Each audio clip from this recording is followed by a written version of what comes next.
Chapter 1. After graduating, I was dumped and met the twin boys. John Lin, I admit that you have been very good to me, but you are just a poor college student with nothing. Brother Song is rich and has an extraordinary temperament. Everyone knows how to make a choice. We are about to graduate, so we should be realistic. Besides, you should be satisfied that you have been able to date me for 3 years with your current conditions. John Lin looked at his girlfriend Ning Shui in front of him. They had known each other for 4 years and had been in love for 3 years.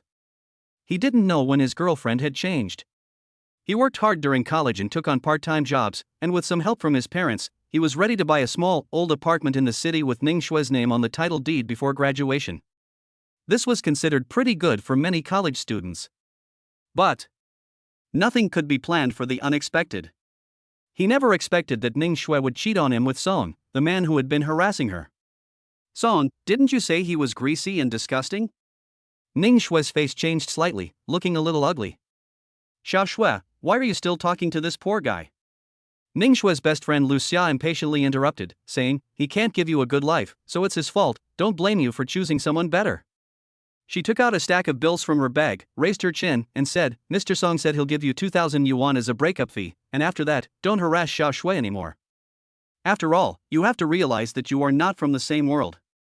You will just be a wage earner for the rest of your life, while Xiao Shui is the wife of the general manager. John Lin gave a deep look at the silent Ning Shui.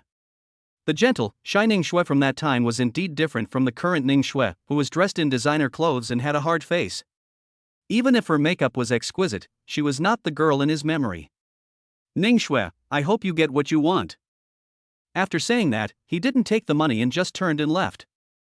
Ning Shui felt a little guilty, but when she glanced at the Mercedes-Benz S-Class parked in the distance and the somewhat obese man sitting in the car, she gritted her teeth and didn't say anything.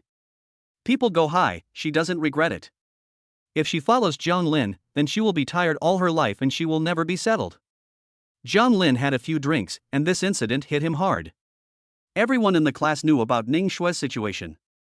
After all, she had changed since returning from her internship.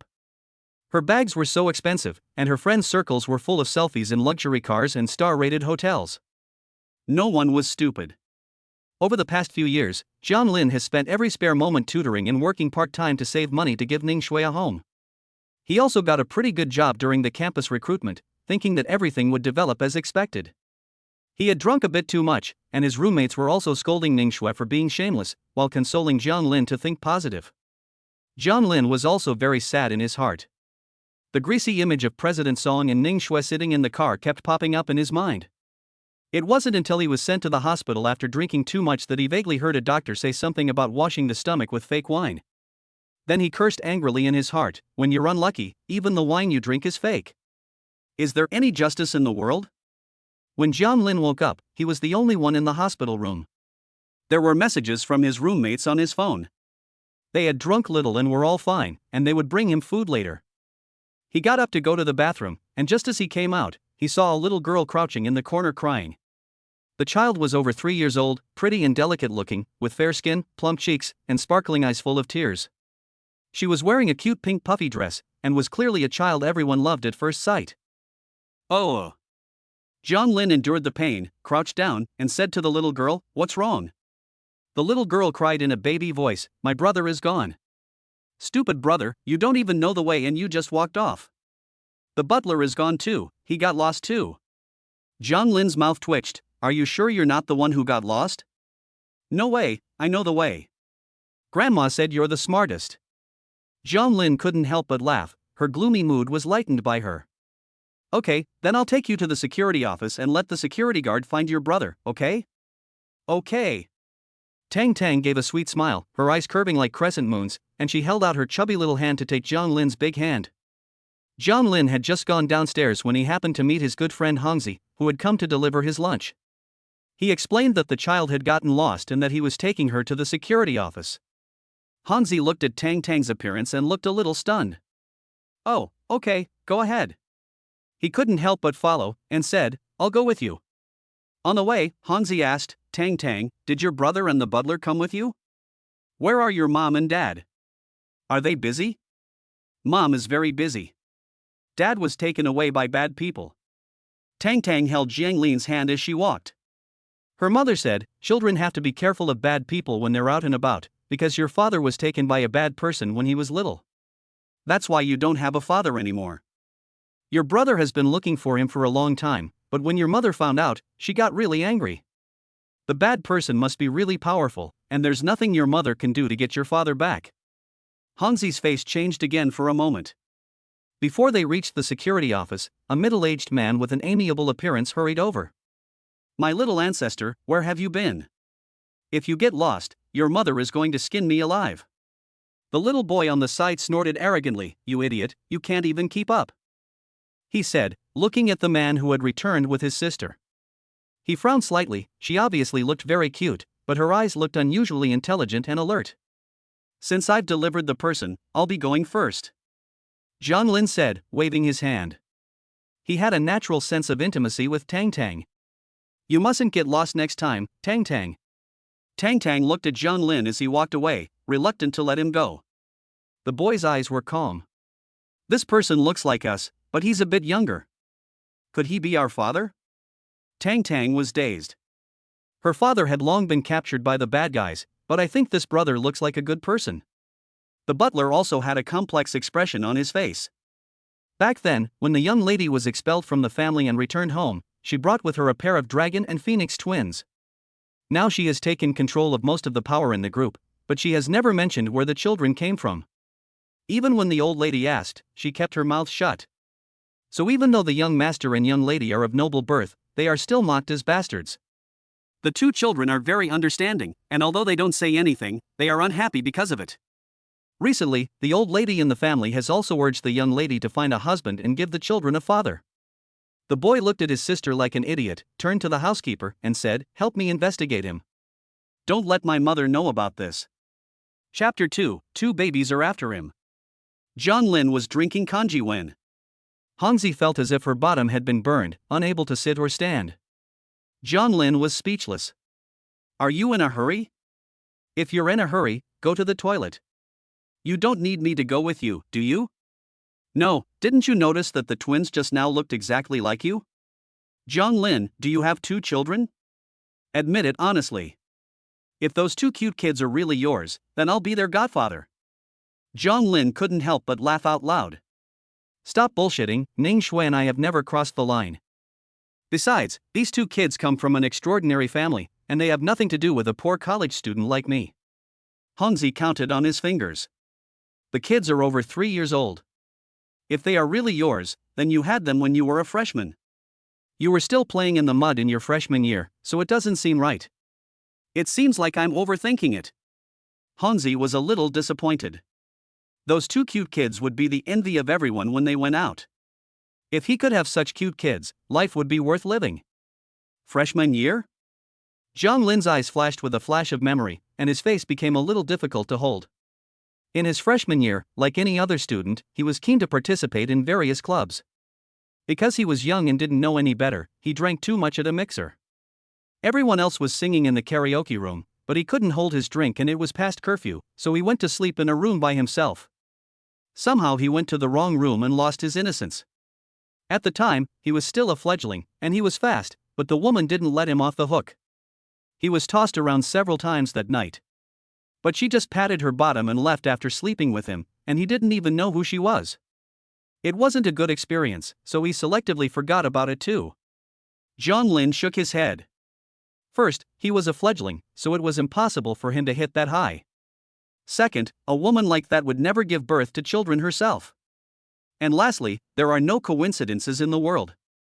Hansi saw John Lin in deep thought and patted him on the shoulder. "Brother, don't daydream.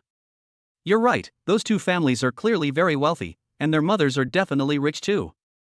We're not on the same level and can't get in touch with them." John Lin also stopped thinking about such mindless things. Just thinking about it was already whimsical enough.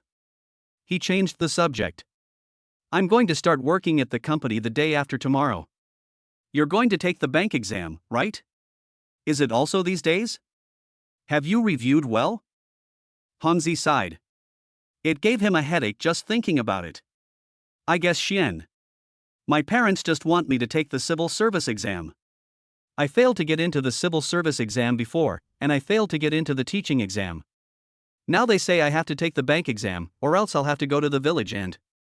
Lin understood Hansi's pressure. Now they are in their 4th year of university, and it's already May.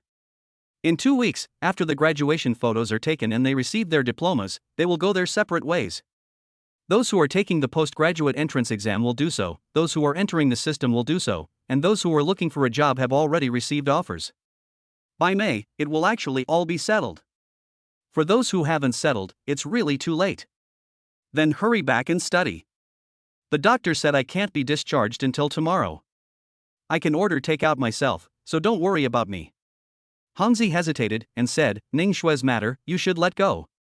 A woman like her is not worth your sadness. Lin was silent for a moment and said, it's not true that I have no feelings, but I just don't want to look too miserable. I'm fine. The next day, when he was discharged from the hospital, Lin was the only one there. His things from school had already been moved out, so he took the bus directly back to his apartment. He could have lived alone in a small, old apartment or shared a place, but Ning Shui had said that he wanted to live comfortably while working, so he rented an apartment with 1 bedroom and 1 living room near the 2nd Ring Road subway station. The price was not cheap, 2,200 yuan a month. Lin had only been offered 5,000 yuan for the trial period. On the way, his mother called. My son, your cousin told me everything. You got sick and didn't even tell your parents. I just transferred 2,000 yuan to your account. Buy something delicious to build up your strength. I saw Ning Shue's Facebook feed too. When you're feeling better, I'll introduce you to your aunt's daughter. She's very pretty and a teacher too. Lin felt numb inside. Mom, don't worry. I'm not thinking about dating anyone right now. I just want to get my work situation stable first. His mother said some more words of concern. Crackling. The view outside the window was blurred by the rain. Lin looked at the darkening sky outside and it seemed that this heavy rainstorm would be very heavy. When he arrived at the station, Lin rushed into the rain. Fortunately, his home was very close to the bus stop, but even so, he got soaked like a drowned rat. As soon as he entered the lobby, he ran into Ning Shui coming out. Her best friend Lu Xia was holding her things. Don't get me wrong. Lu Xia quickly stepped in front of Ning Shui, looked at Lin's disheveled appearance, and revealed a bit of contempt. Ning Shui didn't come here just because you were hospitalized after drinking. It's just that there are still some files here that I have to take away. By the way, starting today, Xiao Xue will be living with General Song in a Lakeview room at Bishuiyuan. Your little apartment is not even big enough to store Xiao Xue's designer clothes. Lin's face was grim. He took it and left, without saying another word. You. Lu Xia was about to get angry, but then she laughed. Oh, the defense is broken. You're such a disgrace, and you even got drunk and ended up in the hospital.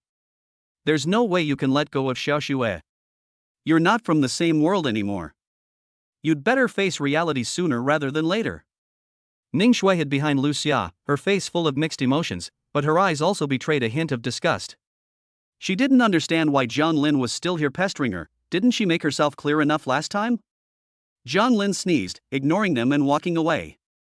She could hear Lu Xia talking behind her. Shui, thank your boss for me. It's not easy to find a good job these days, thanks to your good friend me for arranging it. Lin didn't listen much and got into the elevator and went home. From a distance, he saw 2 cute milk dolls sitting on either side of the door, just like 2 New Year's dolls. As soon as Tang Tang saw Lin, he revealed a look of grievance. Daddy. Mommy doesn't want us anymore, we've been kicked out of the house. It's raining so hard outside, Tang Tang is so cold, please take us in. Lin stumbled, don't scream, I might get caught. Tang Tang turned to his brother, brother, say something quickly. The little boy held back for a while. My name is Daodu, from today on we will get along harmoniously. If you are a qualified father, I will forgive you for abandoning me for so many years. Why did Lin feel like this was a trap waiting for him to jump? Chapter 3, Taking Care of a Baby for the First Time, the Novice Father. Tang Tang got up and came over to tug at Lin's coat. Dad, your clothes are soaked, you should go take a bath quickly. Grandma said that getting caught in the rain will give you a cold. Although the 2 children came from strange places and had extraordinary identities, they suddenly felt the temperature drop, and they were both wearing thin clothes, so their little faces turned a little pale from the cold. Lin was not a heartless person, and his heart softened, so he opened the door and let the 2 children in. What's your mother's phone number? Do you remember? Tang Tang looked guiltily at Dowdu and said, Brother, do you remember? Tang Tang didn't remember. Dowdu reached out and took Jiang Lin's phone, dialed a series of numbers and pressed to call. The phone you have dialed is switched off. Please try again later. Recently, Grandma has been introducing a lot of men to Mom. It's all over the internet, stepdads don't treat us well. Maybe, once Mom gets married, we'll be kicked out of the house and end up on the streets. Tang Tang was about to speak up, but her mother would never do that, and Grandma would never let them go on the streets. But then she remembered what her brother had told her before they came over, to act pitiful. Tang Tang quickly pouted, Daddy, please don't call the police, the housekeeper will come to pick us up for kindergarten in the morning, and we won't disturb you for long. Her face fell, she looked so pitiable, she just missed her daddy too much. Tang Tang had just seen that a girl had come here, she must be Daddy's new wife. Daddy doesn't want us because he has another wife. Dowdu looked at her sister, who was about to burst into tears, and became a little angry. If you don't want to, that's fine, you've abandoned us for so long anyway. Jiang Lin felt very strange. Why did these two children suddenly decide that he was their father? And what new wife? Was she talking about Ning Shui? This made him smile helplessly. He shook his phone. Unless you give your butler uncle a call, I have to make sure your family knows where you are. Tang Tang quickly made the call. The butler's voice was indeed familiar. Hello, Mr. Jiang, our young master and young lady have been without a father since they were young. Because you look similar to them, the children think you are their father. Just for tonight, I hope you can spend some time with them and fulfill the children's one small wish. Money is negotiable. Jiang Lin heard this and realized that it wasn't really about money. The main thing was that the children were so young, and he was afraid that their family would worry if they were out. Since you know about this, come pick up the children tomorrow morning. After thanking the housekeeper, he hung up. Jiang Lin really couldn't figure it out. It seemed that after he met these two children in the hospital, he was being blackmailed. Now, he was being extorted? He was just a penniless graduate, and he was going to start raising a child? Tang Tang saw that Jiang Lin had agreed, and she was very happy. She pounced directly next to Jiang Lin and said, Dad, go take a bath. Dowdu didn't say anything, and walked over to the side to put the TV on and watch it, just as naturally as if he were at home. Jiang Lin thought it was an animation at first glance, but who knew it was actually a news channel? He was a little surprised. This Dodo is really a strange child. Jiang Lin went into the bathroom to take a shower and change into a clean set of clothes. Listening to the lively TV sounds outside and the noisy sounds of Tang Tang, his cold heart felt a little warmer. What a lively place. He had never considered having children before, and it was no wonder that everyone else had children. Having children in a family really made it a lot livelier. Although, it was someone else's child. When Tang Tang saw Jiang Lin poking his head out, she said, Daddy, Tang Tang's hungry. Jiang Lin looked at the clock and realized it was time for dinner. There were still quite a few dishes in the fridge, so he went to the kitchen to cook. Tang Tang crossed her legs and sat on the sofa, taking out a small notebook from her fluffy rabbit bag. The words in pinyin were written in a crooked hand, listing the 100 things she wanted to do with her father. 1. Daddy goes to the toilet after eating. She happily ticked the box. Jiang Lin made a few light dishes, after all, children shouldn't eat too spicy things, a tofu and minced pork soup, a stir-fried loofah, and some meatballs. Tang Tang went over barefoot, smelling the aroma. Daddy's cooking is fantastic. Even better than Auntie Bin's. Dowdu also went over and sat down at the table, but for them, the table was a bit too high. Jiang Lin moved the food to the low coffee table and noticed that Tang Tang didn't have any shoes on and her feet were cold. Tang Tang looked at the floor tiles, shook her head wisely, and said, Tang Tang is not cold. Then she said sweetly, Dad, you worked hard. Jiang Lin was really going to be melted by Tang Tang. Meanwhile, at the Mailiguo airport, a tall, slender, stunning beauty wearing a plain white new Chinese-style dress walked among her assistants. Her face is delicate, her temperament refined, as if she is an immortal who has never eaten human food. Her long, dark hair is draped around her waist like satin, with a single loose strand held in place by a diamond hair clip with plum blossom tassels, which sparkles brightly among the dark locks. On her slender wrist is a very beautiful emerald bracelet, which sets off her snow-white complexion. Her eyebrows and eyes are full of a kind of extreme cold and abstinence, keeping people at a distance. This is definitely not a beauty to mess with. Muzone, there are strange missed calls on your personal phone. Mu Yunj is indifferent and blocks the number. Assistant Xiaoqin nods and says, yes. The meeting at the Lake Hotel is in 45 minutes. Xiaoqin knows that she is nodding in acknowledgement, so she continues, the blind date arranged by the old lady is at 9 o'clock tonight, on the first floor of the hotel where we are staying. Was cancelled. Mu Yungu frowned slightly, a little annoyed. If this happens again, just deal with it directly, there's no need to tell me. The two children ate well and looked hungry. John Lin saw that they didn't bring anything with them, so he reminded them and went out. He went to a nearby children's goods store. The shopkeeper seemed a little overwhelmed when he saw him, so he came over and asked, are you buying clothes for a child? Is it a boy or a girl, and how old is it? The shopkeeper guessed that Zhang Lin was a new father at his age, and at most the child had just been born. If it's a baby, you must choose comfortable clothes. Children's skin is very delicate. No, it's a 3-year-old child, a boy and a girl, they are this tall. Zhang Lin gestured a bit and bought the child's change of clothes, as well as the child's socks and slippers. The shopkeeper nodded, so it should be a relative's child visiting, right? I'll recommend. Zhang Lin bought a bag of clothes and left the store dizzy, still holding a receipt in his right hand for 512 yuan in expenses. He felt like he might be losing his mind. Is he really so full of fatherly love? But these children's clothes are really expensive. Tomorrow morning I'll let the housekeeper reimburse me. Tang Tang was especially happy when she saw that Zhang Lin had bought her something. She happily took the clothes, and her father had even bought her slippers. She would have shoes to wear next time she came to her father's house. Zhang Lin doesn't know how to take care of children either, so you go take a bath and go to bed. I'll sleep on the sofa and you two will sleep in the bed. Tang Tang and Dodo both looked at Zhang Lin. Zhang Lin was a bit embarrassed. Although he could bathe Dodo, Tang Tang is a girl after all. He had no choice but to call his cousin, who was studying at the nearby normal university, for help. Zhang Xiu was also surprised when she received the call. Brother, what did you say? Bathe a child? Where did the child come from? Chapter 4, Grandparents rush to see their grandchildren overnight. Zhang Xiu arrived in a hurry. She usually saves money when tutoring because of the unusual situation, so she took a taxi. She knew that her cousin had been dumped after 3 years of dating, and she was also worried about her brother's mental state. Zhang Xiu entered the house and saw Zhang Lin already changing Daodu's clothes and blowing on his hair with a hairdryer. The two faces of one big and one small looked at her, and the features were almost carved out of the same mold. And Daodu is as cute as a porcelain doll. When he grows up, he will be the heartthrob of many girls. Brother, is this your son? Daodu called faintly. Tang Tang also came over like a little puppy, her eyes shining. Hello, Auntie. Auntie, you're so young and pretty, Tang Tang likes you best. Zhang Xiu hadn't noticed there was another sticky rice ball on the sofa before, but now that she saw it, she was shocked. It was another cute doll.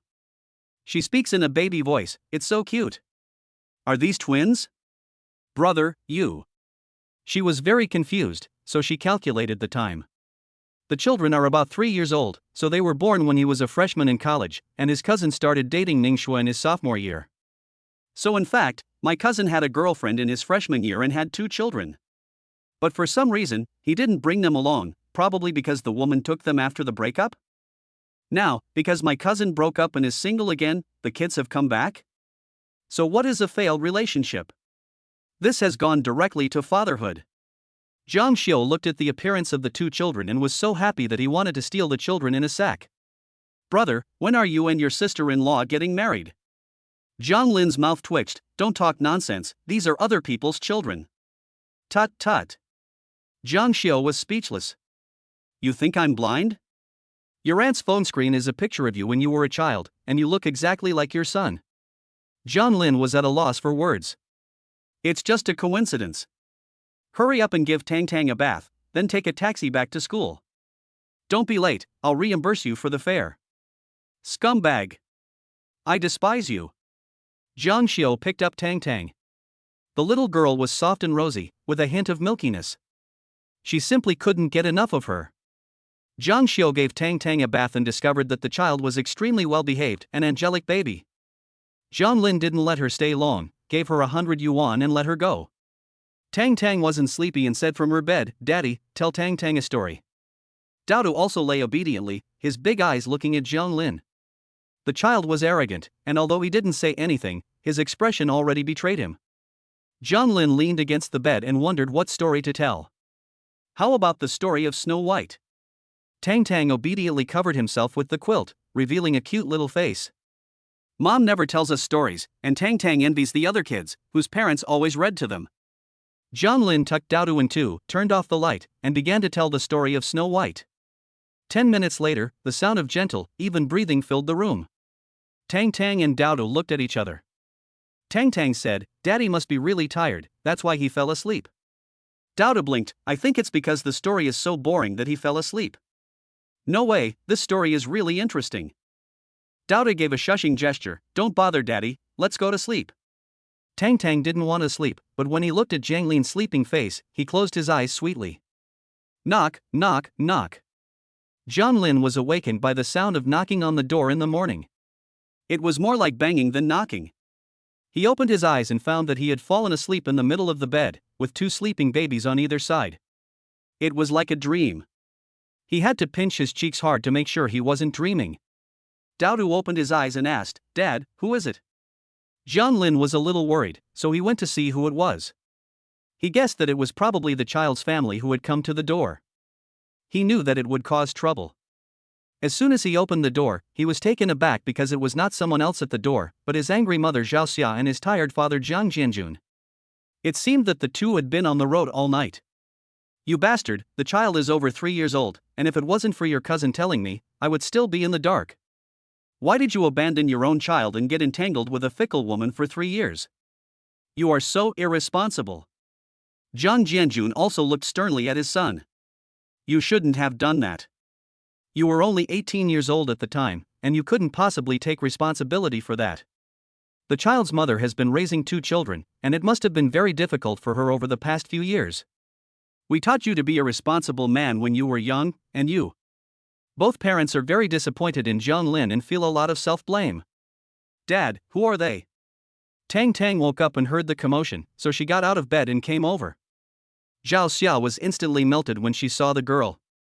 She crouched down, and the angry expression on her face instantly turned into a kind expression like a warm spring breeze. "You must be Tang Tang, right?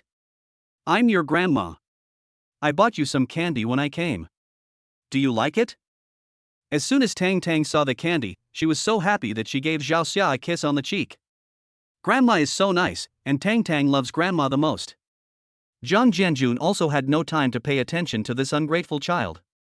He quickly crouched down, took Tang Tang's hand, and said, "Tang Tang, I'm your grandpa." Grandpa knew that Tang Tang had arrived, so he took the overnight bus to see her. The eyes of the couple were glued to Tang Tang. They were looking at her as if she were a precious treasure. "Good morning, Grandpa." Jiang Jianjun looked at Tang Tang with a pounding heart. This was his granddaughter. With those big eyes and plump cheeks, how could she be so adorable? He didn't want to leave, he just wanted to stay here and take care of his granddaughter. Dowdu also came over, but she was much calmer. "Hello, Grandpa and Grandma, I'm Dowdu." Jiang Jianjun felt extremely guilty when he saw Dowdu being so sensible. "Dowdu, it's Grandpa and Grandma who are sorry, we've made you suffer." Dowdu glanced at Jiang Lin and said, "Grandpa, the truth is, Dad doesn't want to recognize us." Jiang Jianjun was instantly infuriated. How dare he? After waiting for a while to be reunited with their children, the housekeeper came to take the children to kindergarten. The housekeeper didn't say much. The Jiang family was left alone.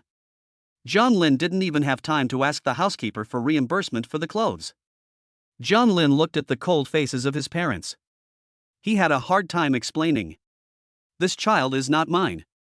Zhao Xia stared at him with wide eyes. "Not yours?" "The child has come to the door. He looks just like you when you were little. You still don't recognize Tang Tang and Dowdu? What do you want? If you continue like this, your father and I will disown you as a wayward son." Jiang Lin was speechless and had no choice but to tell them what had happened. Zhao Xia frowned. "This is fate. Heaven has sent the 2 children back to you. You should cherish them." Jiang Jianjun looked at his son and said, "Do a paternity test. Once the results are in, everything will be clear." After saying this, he turned to his wife and said, "Let's sell the house in our hometown and let this ungrateful son buy a house in the city." It doesn't matter if he lives in a rented house, but our grandchildren can't suffer like this. Besides, they will need to go to school afterwards, and the resources for education in big cities are good. Jiang Lin? So it was all for nothing? Chapter 5 Wants Daddy to come to kindergarten. Jiang Lin didn't have time to argue with her parents anymore. Mom and Dad, it's getting late, I have to report to work at 9 o'clock, you guys rest at home first. It's my first day at work today, I don't want to get fired during the probation period. After Jiang Lin finished speaking, she saw that although her parents still wanted to say something, they at least didn't stop her anymore. She quickly packed up, took a taxi and hurried to Shanghai Trading. Zhao Xia and her husband had specially come over for the twins. No one was home, and they felt uneasy. They had no heart to rest while staying there. Just now, wasn't Tang Tang brushing her hair? Zhao Xia suddenly thought of this and hurried to the bathroom to get the comb. Seeing the long hair left on it, she took Jiang Lin's toothbrush and went directly to the hospital. Although they felt that the children were their own, Jiang Lin's attitude made them unsure. If it was really a misunderstanding, it would be a waste of feelings. Jiang Jianjun asked, "Wife, you didn't sleep all night and you didn't even eat breakfast, but you're still so full of energy. Aren't you the same?" Zhao Xia rolled her eyes. Jiang Jianjun beamed, "Just thinking that I'll have grandchildren makes me so happy I can't sleep. If they really are our children, I'll go back and burn some incense to the ancestors." Kindergarten. Housekeeper Sun Ching escorted the two children out of the car. "I have already promised you that you can stay out all night, but today, you must go to school on time." Sun Ching had spent the night in the stairwell of Jiang Lin's house, afraid that something might happen. His old bones were about to give out, and he couldn't handle it again. Tang Tang smiled and said, "Okay, Uncle Sun, we'll go to school on time." Sun Ching put on a stern face and said, "You two brats, if your mother finds out about this, I'll be in trouble. The outside world is dangerous. Your identities alone are enough to attract people with ulterior motives. You can't do this anymore. Daodu doesn't care at all. As long as you don't tell, Mom won't know. Besides, now Grandma is going to find us a stepdad, but a stepdad won't love us at all." Tang Tang nods eagerly, agreeing. "What are we going to do if Mom has other kids after that? So, we must get Dad back, so we can be a family again." "You're really clever." Sun Ching laughed, "Your mother won't find you a stepdad." Tang Tang pouted, "Why not? Grandma took us to meet that uncle last time, and she really likes him." "But Tang Tang doesn't like that uncle at all."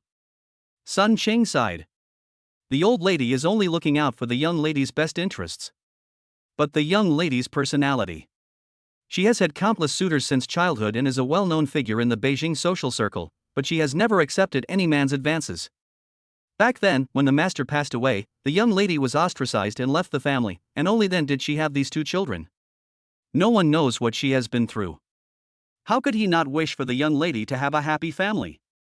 Unfortunately, he already had someone investigate Jiang Lin yesterday, and it turned out that he is just a university graduate, but from a key school. Although he is not in a key discipline, he is also an outstanding student in both character and studies. He came from a small town to the provincial capital, a city, to study in his freshman year and now works for a financial company. From a personal experience perspective, there is no way he can intersect with the young lady. After all, the young lady left the country 4 years ago and gave birth to her child abroad, while Jiang Lin has never been abroad. The furthest place he has been is a city. Therefore, even if the two little masters are so sure, it is just silly talk from a child.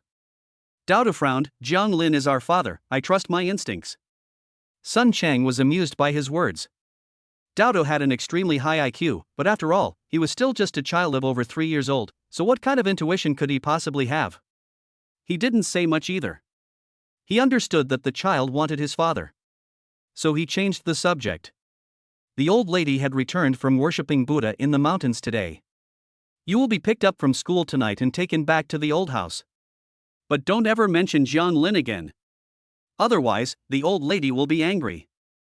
Daodu pursed his lips, his eyes rolling, and he didn't say a word. I wonder what he was thinking. Sun Xinglong and his twin sister were handed over to the teacher and left. Daodu and Tang Tang sat together. Tang Tang pulled Daodu along and said anxiously, "Brother, can't we go to Dad's house tonight? And not afterwards either? Grandma likes Uncle Li, so will she dislike our dad?" Daodu patted his sister on the head. "Idiot, what does it matter whether Grandma likes Dad or not? He's our dad, no matter what kind of person he is. It's enough that I like Dad. Tang Tang likes Dad too. Dowdu was in a very good mood.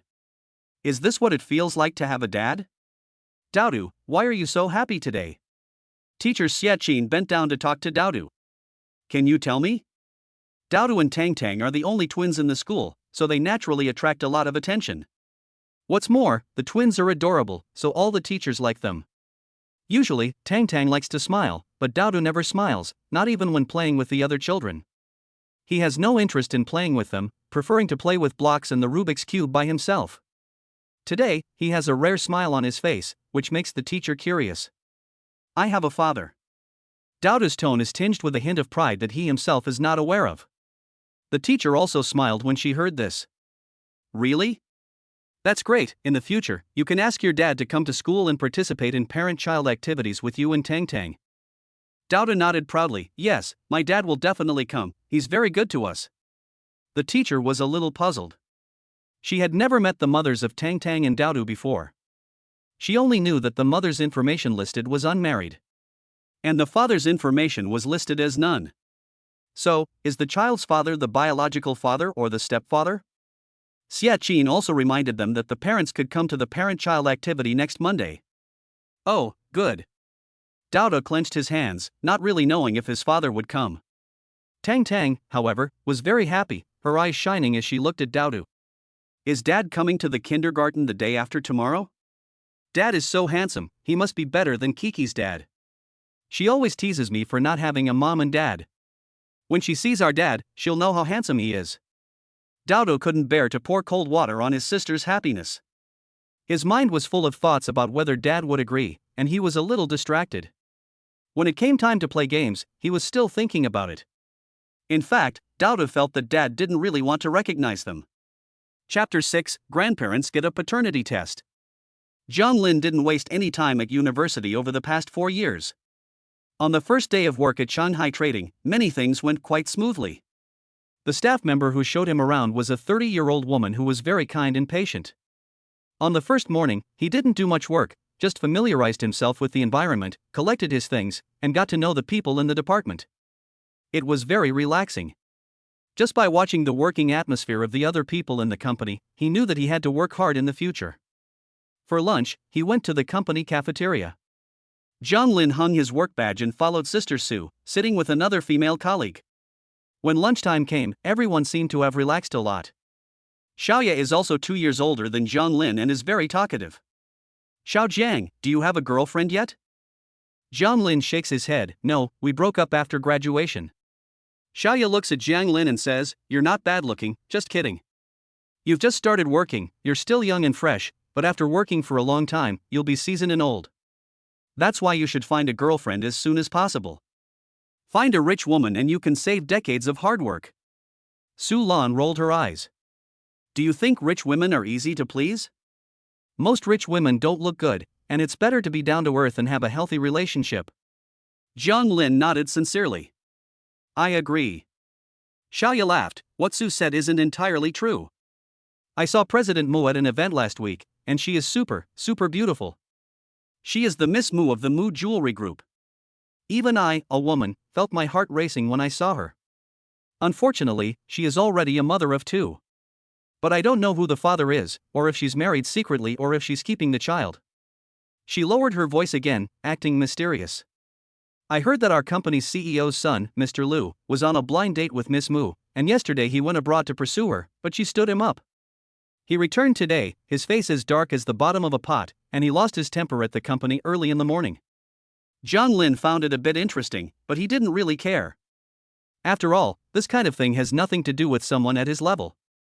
Su Lan also knew about this matter. Miss Mu is indeed extraordinary in appearance, and with both wealth and freedom, it doesn't matter if she gets married or not. Xiaoya saw that Zhang Lin was so calm, so she took out her phone and opened the photo she had saved from the internet. Look, isn't she the goddess of every man's dreams? Zhang Lin glanced at it and saw that it was a photo taken in the airport. There were many people in the photo, but in the crowd, you could see that woman at a glance. She was indeed a stunning beauty, like a fairy, and even the crowd could not hide her radiance. However, her temperament was quite cold, her eyes rejecting people from afar, as if she could see through everything, without the slightest trace of worldly desires or emotions. Sulan sighed, even if our Lu always chases after her overseas, there is no hope. You're right. Xiaoyao looked at Jiang Lin with a puzzled expression and explained, the Mu family has hundreds of billions of assets and doesn't look down on ordinary people. If it weren't because Miss Mu gave birth to a pair of unknown dragon and phoenix twins out of wedlock and her private life was criticized, it wouldn't be our Lu always who would be going on a blind date with her. Jiang Lin frowned when he heard the words dragon and phoenix twins. Are there so many dragon and phoenix twins these days? As he was saying this, his phone rang. He looked at the screen and saw that it was an unknown caller. The voice on the other end was very gentle. Hello, is this Daodu's father? This is Lushui International Kindergarten. Daodu fell and hurt his hand at kindergarten. Can you come now and take him home? Jiang Lin was dumbfounded, huh? The other end repeated it again. Jiang Lin said, I'm sorry, you have the wrong number. Then, from the other end, came the voice of Tang Tang, Daddy, my brother is hurt, come quickly. Jiang Lin then realized that it was the twins. He was about to refuse when he heard Tang Tang crying anxiously, saying that her brother had been hurt and was bleeding. She was scared, and I was at work. Tang Tang wouldn't take no for an answer, and Jiang Lin had no choice. Where is your housekeeper? I can't get hold of him. Jiang Lin was at his wit's end. Fine, don't argue, I'll ask Grandma to go over there and take a look. He hung up the phone. Jiang Lin noticed that Su Lan and Xiaoyu were both looking at him with strange expressions on their faces. He also had a hard time explaining, and said awkwardly, let's eat. Xiaoyu couldn't help but say, you have children already? 2? That's really something. However, that Lushui International Kindergarten is the most expensive kindergarten here. She guessed that Jiang Lin was now saying that he was single, and that being unmarried and having a child allowed him to send his child to such an expensive kindergarten. Coming here to work, she guessed that he must be a playboy here to experience life. You have to know that people who get married and have children early have financial strength. She, a social animal, dares not get married and have children.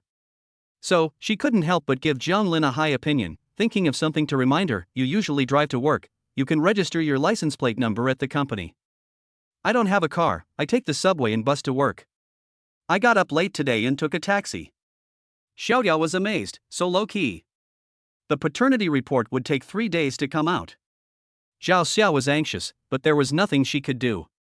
She and her husband went to eat a big bowl of rice outside the hospital, but they didn't taste anything.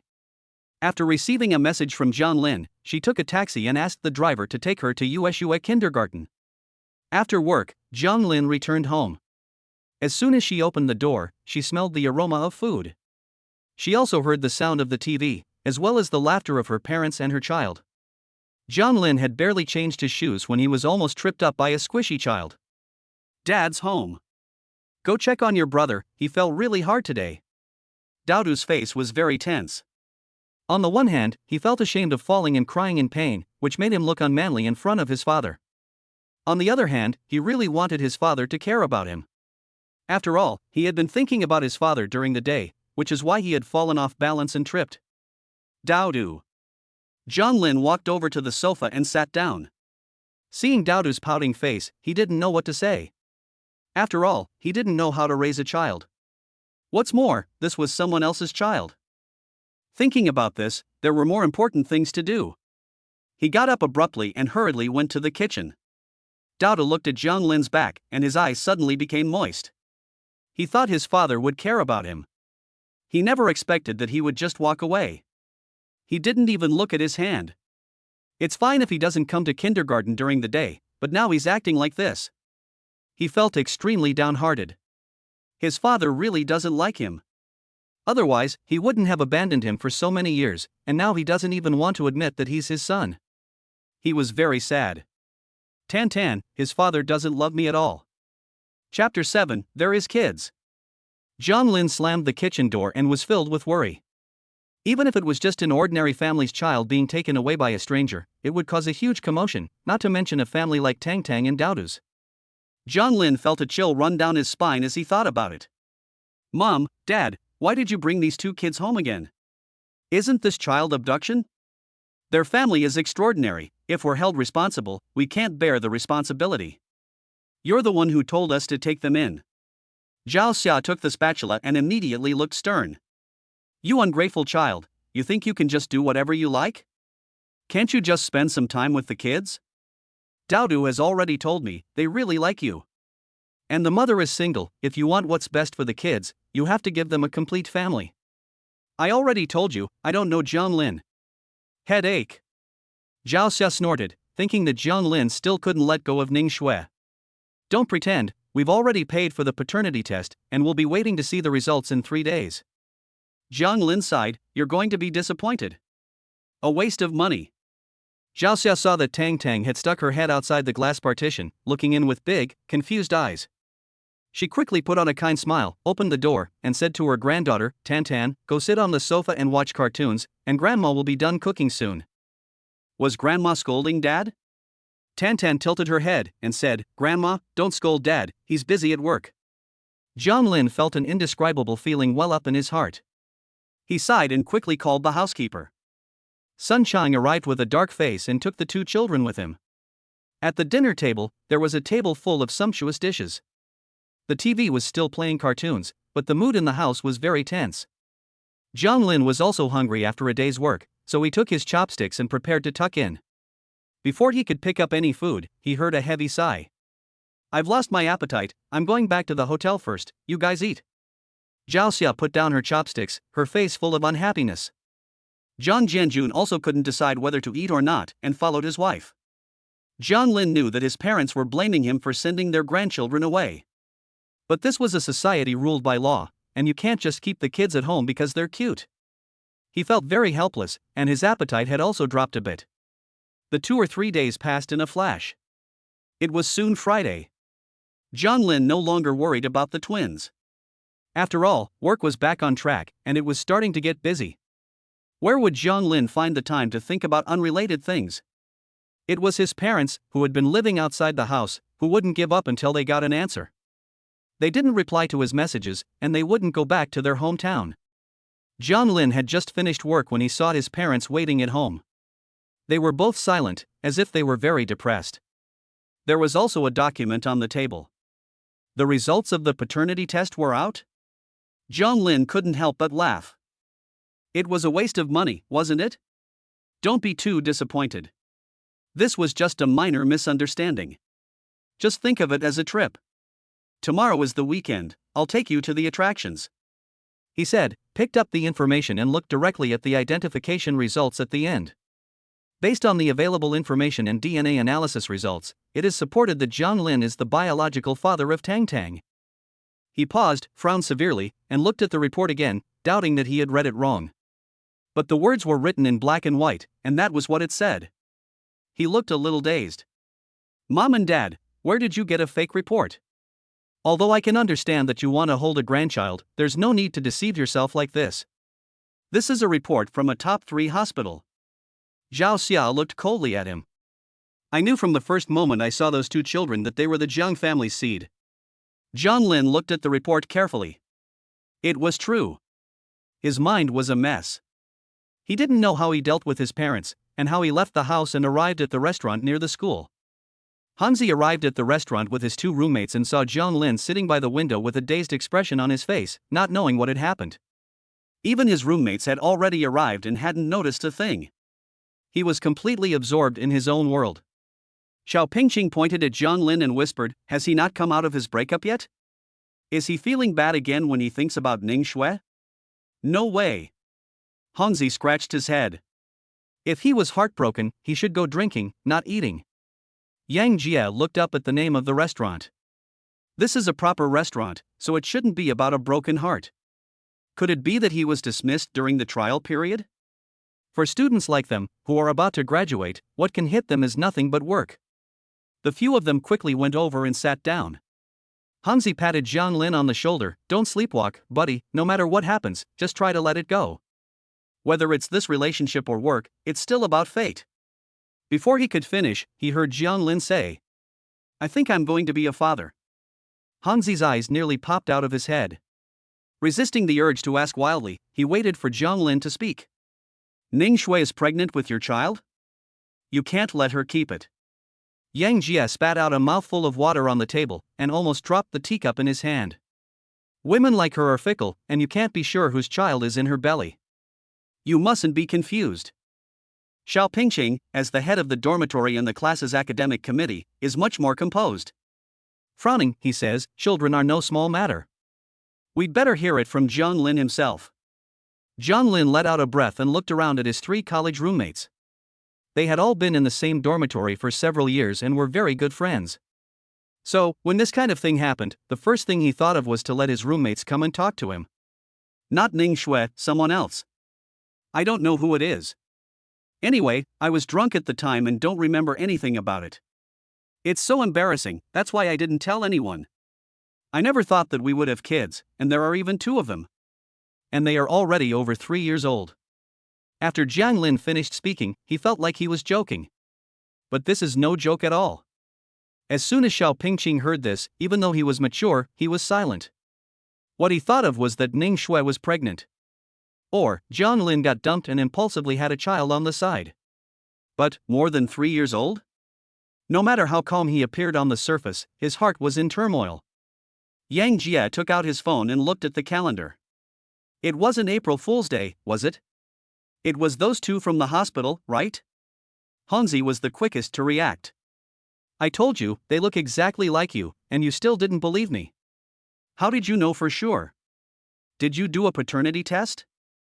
Jiang Lin nodded. Hongzi slapped his thigh, and suddenly went from shock to a beaming smile. You're so damn lucky. Holy shit, I'm so jealous. Those 2 kids are so cute, I have to be their godfather. Chapter 8. The news that Jiang Lin was going to be a father spread. Yang Jie and Xiao Pingqing were both very surprised. Hongzi's attitude was really a bit unreasonable. For them, if suddenly at this age they got 2 kids, it wouldn't be a good thing. And 2 3-year-olds, that's a big deal. Jiang Lin sighed, covering his head, feeling a wave of pain that felt like his head was going to split open. Xiao Pingqing saw that Jiang Lin didn't want to talk, and guessed that he had just learned about the matter. In fact, there is only one thing you need to consider at the moment. Jiang Lin looked up at Xiao Pingqing. Hongzi and Yang Jie were also looking at him. Do you want these 2 children? Jiang Lin pondered for a moment. Although Tang Tang and Daodu had no emotional foundation with him, they were after all his own flesh and blood. The first time he saw Tang Tang, he felt a strong affinity with her. If you don't consider any realistic factors. Think. But this is wishful thinking. Xiao Pingqing raised his hand and waved it away. If you want to, there is something very simple you need to do. First, you need to get the approval of the child's mother. Otherwise, the child has nothing to do with you. After all, she didn't let you know about the child for the first few years, and her attitude was very clear. Second, make a good living to support the child. Hongzi gave a thumbs up. I still think my class president is the most reasonable. But it's a waste of brains, she's a single woman. Xiao Pingqing snorted, you don't allow me to have a little theoretical knowledge? Jiang Lin leaned back in his chair, the mother of the child is unlikely to approve of me. This situation is obviously one in which she doesn't want to be disturbed. She doesn't even know I exist yet. If she does, I'm afraid I'll never see the child again. Yang Jie found this incredible. If the mother of the child doesn't look for you, how could you possibly know? Did you dream it? Jiang Lin went over the whole thing in detail. Everyone felt that it was simply fate. Hongzi patted his chest and said, thanks to me, I have a sharp eye for talent. I could tell at a glance, otherwise how could he have thought of it here? Yang Jie was dumbfounded. Jiang Gu is still awesome. You were just a little disappointed in the love scene, and now the child is so big. You are still the best. Xiao Pingqing was worried, raising a child is not a simple matter. Jiang Lin, if you want to take on this responsibility, you will definitely face a lot of difficulties. If you can't do it, it's fine to give up now and pretend nothing happened. After all, according to what you said, the child's mother is also raising the child very well. Jiang Lin really needed to think about it. After eating, he went home to rest. Hongzi and the others returned to school chatting and laughing, and they met Lu Xia at school. Lu Xia was now in a happy mood. Seeing Hongzi, she said, you people in the dormitory are still inseparable, but where is Jiang Lin? Still hiding behind and crying? Xiao Shui and I have both been hired by Vance Group, and our starting salary is 10,000 yuan. She came to school today just to sign the paperwork, and she's deliberately showing off the good job she got through her best friend. You guys have all got somewhere, haven't you? You're not just going to take any old job, are you? A graduate's first job is important for their career afterwards, and they should only go to a big company. That's like telling a high school student that university is important, but they need to go to a top university. The thing is, not everyone can get in. Hansi snorted in contempt, looking down on this Lu Xia. What the hell is it to you? I love to depend on my parents. Xiao Pingqing also had an indifferent attitude. Don't worry, I've already been accepted into the city's teaching staff. Yang Jia also took the career exam in his hometown and both did very well. Zhang Lin is in Chanhai Trading, which is also a very large company. There is still some gap between Chanhai Trading and Wanshur Group. Lu Xia is very disdainful. Fortunately, Xiao Xue has found a good boyfriend. Otherwise, if she follows the example of Zhang Lin, she will suffer hardship herself, but she will not be able to bring any connections to her girlfriend. What's the use of that? Yang Jia said angrily, stop pretending. Zhang Lin doesn't care about Ning Shui at all. He already has a child. Where does he have the time to care about you guys? After saying this, he beckoned to his brothers, let's go back. I still need to go ask what gift to give the child to show my feelings as an uncle. Hansi slapped his thigh and said, yes, I, as the godfather, also need to get a present that's worthy of being presented on stage. Xiao Pingqing nodded, that's right, Zhang Lin's parents are here too, we should also go visit them and invite them to dinner. Lu Xia watched in disbelief as the few men walked away. No, although Xiao Xue had long since followed President Song, she had only broken up with Zhang Lin a few days ago. At the time, Zhang Lin was still so sad, and then he had a child? It takes at least a month to get a pregnancy test result, right? Could it be that Zhang Lin had been cheating on her too? Lu Xia was suddenly very upset and told Ning Shui about it when she met her that evening. Ning Shui had just broken up with Zhang Lin, and she felt guilty and a little reluctant about it. After all, Zhang Lin was good-looking, tall, young, obedient, hard-working, and had a good temper. In comparison, Song Tianwei is 7 or 8 years older than her, a bit on the chubby side, a bit oily in character, and has limited patience. However, Song Tianwei is rich, his family is local, and he himself is in a good company, has made it to the position of manager, has a house, a car, and savings. While Zhang Lin has nothing. Therefore, when Zhang Lin expressed her difficulty with the breakup, she was afraid that Zhang Lin would obsess over her, and she also developed some resistance and disgust. As a result, when she suddenly learned that Zhang Lin had a child, her emotions were indescribably complex. This also meant that Zhang Lin had a girlfriend, had had sex, and had a child. And that Zhang Lin's parents had also come. This indicated that the matter was highly realistic. Ning Shui's head was confused, so she took out her phone and looked through Zhang Lin's mother Zhao Xiao's circle of friends, and she really posted updates about what was happening in City A. It was posted asking friends and relatives where to buy a house in a city that is more suitable for children to go to school. Upon seeing this, Ning Shui felt her heart ache, with a sense of unwillingness and imbalance filling her chest. Zhang Lin's parents really came from the town to be here and were even preparing to look at school district housing, so is this matter true? Zhang Lin, he cheated on her long ago? And his parents knew about it? When Ning Shui cheated on her boyfriend, she found plenty of excuses and justifications to justify her actions. Now that she knew Zhang Lin might have also cheated on her, she felt an endless surge of anger. On the one hand, she was shocked and upset at being betrayed, and on the other, it felt as if she had lost to Zhang Lin. The clown was actually her own boyfriend? Ning Shui coldly squeezed her phone in her hand. I treated him so well, and he actually cheated on me with someone else, and now he got someone else pregnant? Lu Xia agreed, yes, this scumbag is disgusting. Maybe if you didn't break up with him, he would have broken up with you anyway. Ning Shui remained silent, but the emotions surging beneath her eyes showed that she was already in turmoil. She sat there for a while, thinking, I have to ask him if it's true that he's cheating on me. I want to know, when did this happen, and who is the mistress? His parents can't be seriously planning to get married, can they? If that's the case, then his parents don't care about him, and are just happy to accept a mistress into the family? Ning Shui thinks she is in a very good position. However, Zhang Lin's parents have never come to a city for her, but now they have both come for an unknown mistress. Aren't they just farmers from a small town? Why do they need to buy a house in a school district? Can their family afford it? Chapter 9 Ning Shui is upset. Lucia could tell from the look on her best friend's face that she was really upset about this. She quickly tried to comfort her, asking, "What are you talking about? That third party is definitely an uneducated woman who doesn't look good, and I bet her family is poor too, which is why she could fancy Jiang Lin. As for someone like Jiang Lin, only someone with a kind heart like you, who doesn't care about material things, would go out with him. Otherwise, who would look at someone like him?" Ning Shui thought about it and agreed. She was holding back a breath, but she was still unhappy. Lucia took Ning Shui's hand and said, "Shui, you chose Songzong for your own future and the future of your family, and also for the future of your children. Jiang Lin, on the other hand, has chosen to degenerate and go to that kind of woman to have children. Being born early is not the same as being born well, and in the future, the gap will be huge." Lucia sneered, mocking, "Your child, upon birth, will inherit several houses and be able to attend a good school in the city, and later study abroad, becoming a high-achieving international student. And Jiang Lin? His child will grow up in a small town, attend a village school, and then a mediocre junior high school.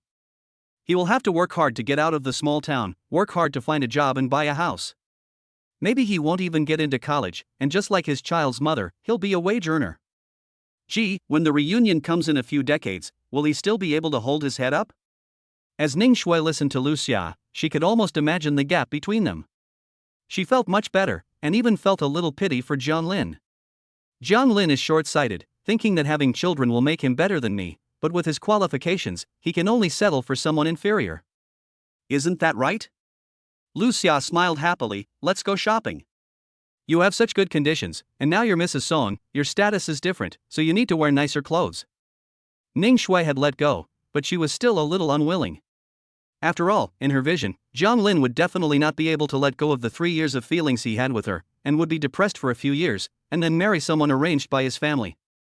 As they say, a man only truly loves once. So Jiang Lin can only settle for marrying a toolbox and having children with him to complete the task. But things turned out differently than she expected. She had to ask. She didn't believe Jiang Lin would fall in love with someone else. Jiang Lin thought about it all night. He thought about what happened that night, tossing and turning, but no matter how hard he tried, he couldn't remember. He had no recollection of that first time, which was a bit of a blur. The only impression he had was that the woman was quite capable. Children? Such a presence was too unfamiliar to him, who was nearing graduation. And a bit too early. Which freshly graduated college student is already the father of 2 3-year-olds? Jiang Lin sighed, and he was in a daze until the early morning, not knowing when he fell asleep. When he was woken up by his parents, he had only slept for a few hours. What's wrong? He looked sleepy, and when he saw his parents, they were full of energy and still dressed casually, as if they were going out to play.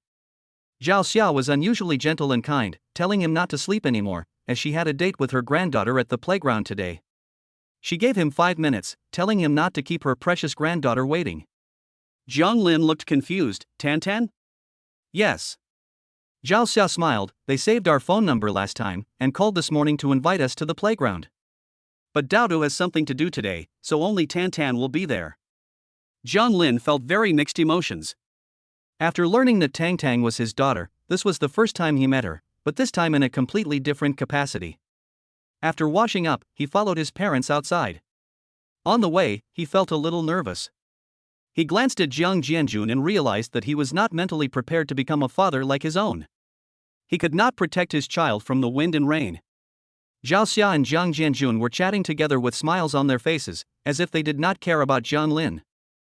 The taxi driver listened to their conversation and laughed. They are going to the amusement park with their child, no wonder they are in such a good mood. Zhao Xia responded, "My child is especially cute, well-behaved, and good-looking, I can't get enough of looking at him." Jiang Lin listened and thought, "Mom and Dad, why did you all say I didn't look good before? You didn't look good, you look like a toad." Zhao Xia sneered, Tan doesn't look like you, he looks like our family genes." The playground was very crowded on Saturday, with a lot of people and cars at the entrance. Tang stood in the square, wearing a cute puffy dress, a bunny rabbit hair band on her head, her 2 pigtails hanging down, and a yellow duck backpack on her back. Standing here, she was very eye-catching. After all, the child was so delicate and cute. If it weren't for the serious middle-aged man standing next to her, someone would want to go up and take a photo with her. "Miss, let's go in first. It's hot in May, you don't want to get heatstroke." Tang held her tongue. Tang Tang had promised her grandmother that she would be here. If she left, her grandmother wouldn't be able to find her. Sun Qing sighed. This morning, Tang Tang wanted to come to the playground, and he accompanied her, only to find out that she was actually still trying to get along with the Jiang family. He didn't know what kind of magic potion the Jiang family had put into the two children. They appeared neither early nor late, but when the eldest daughter started to set up a blind date. In theory, people of this level should not know such news. If someone did it deliberately, finding a man who looks so similar to the child, that would be terrifying.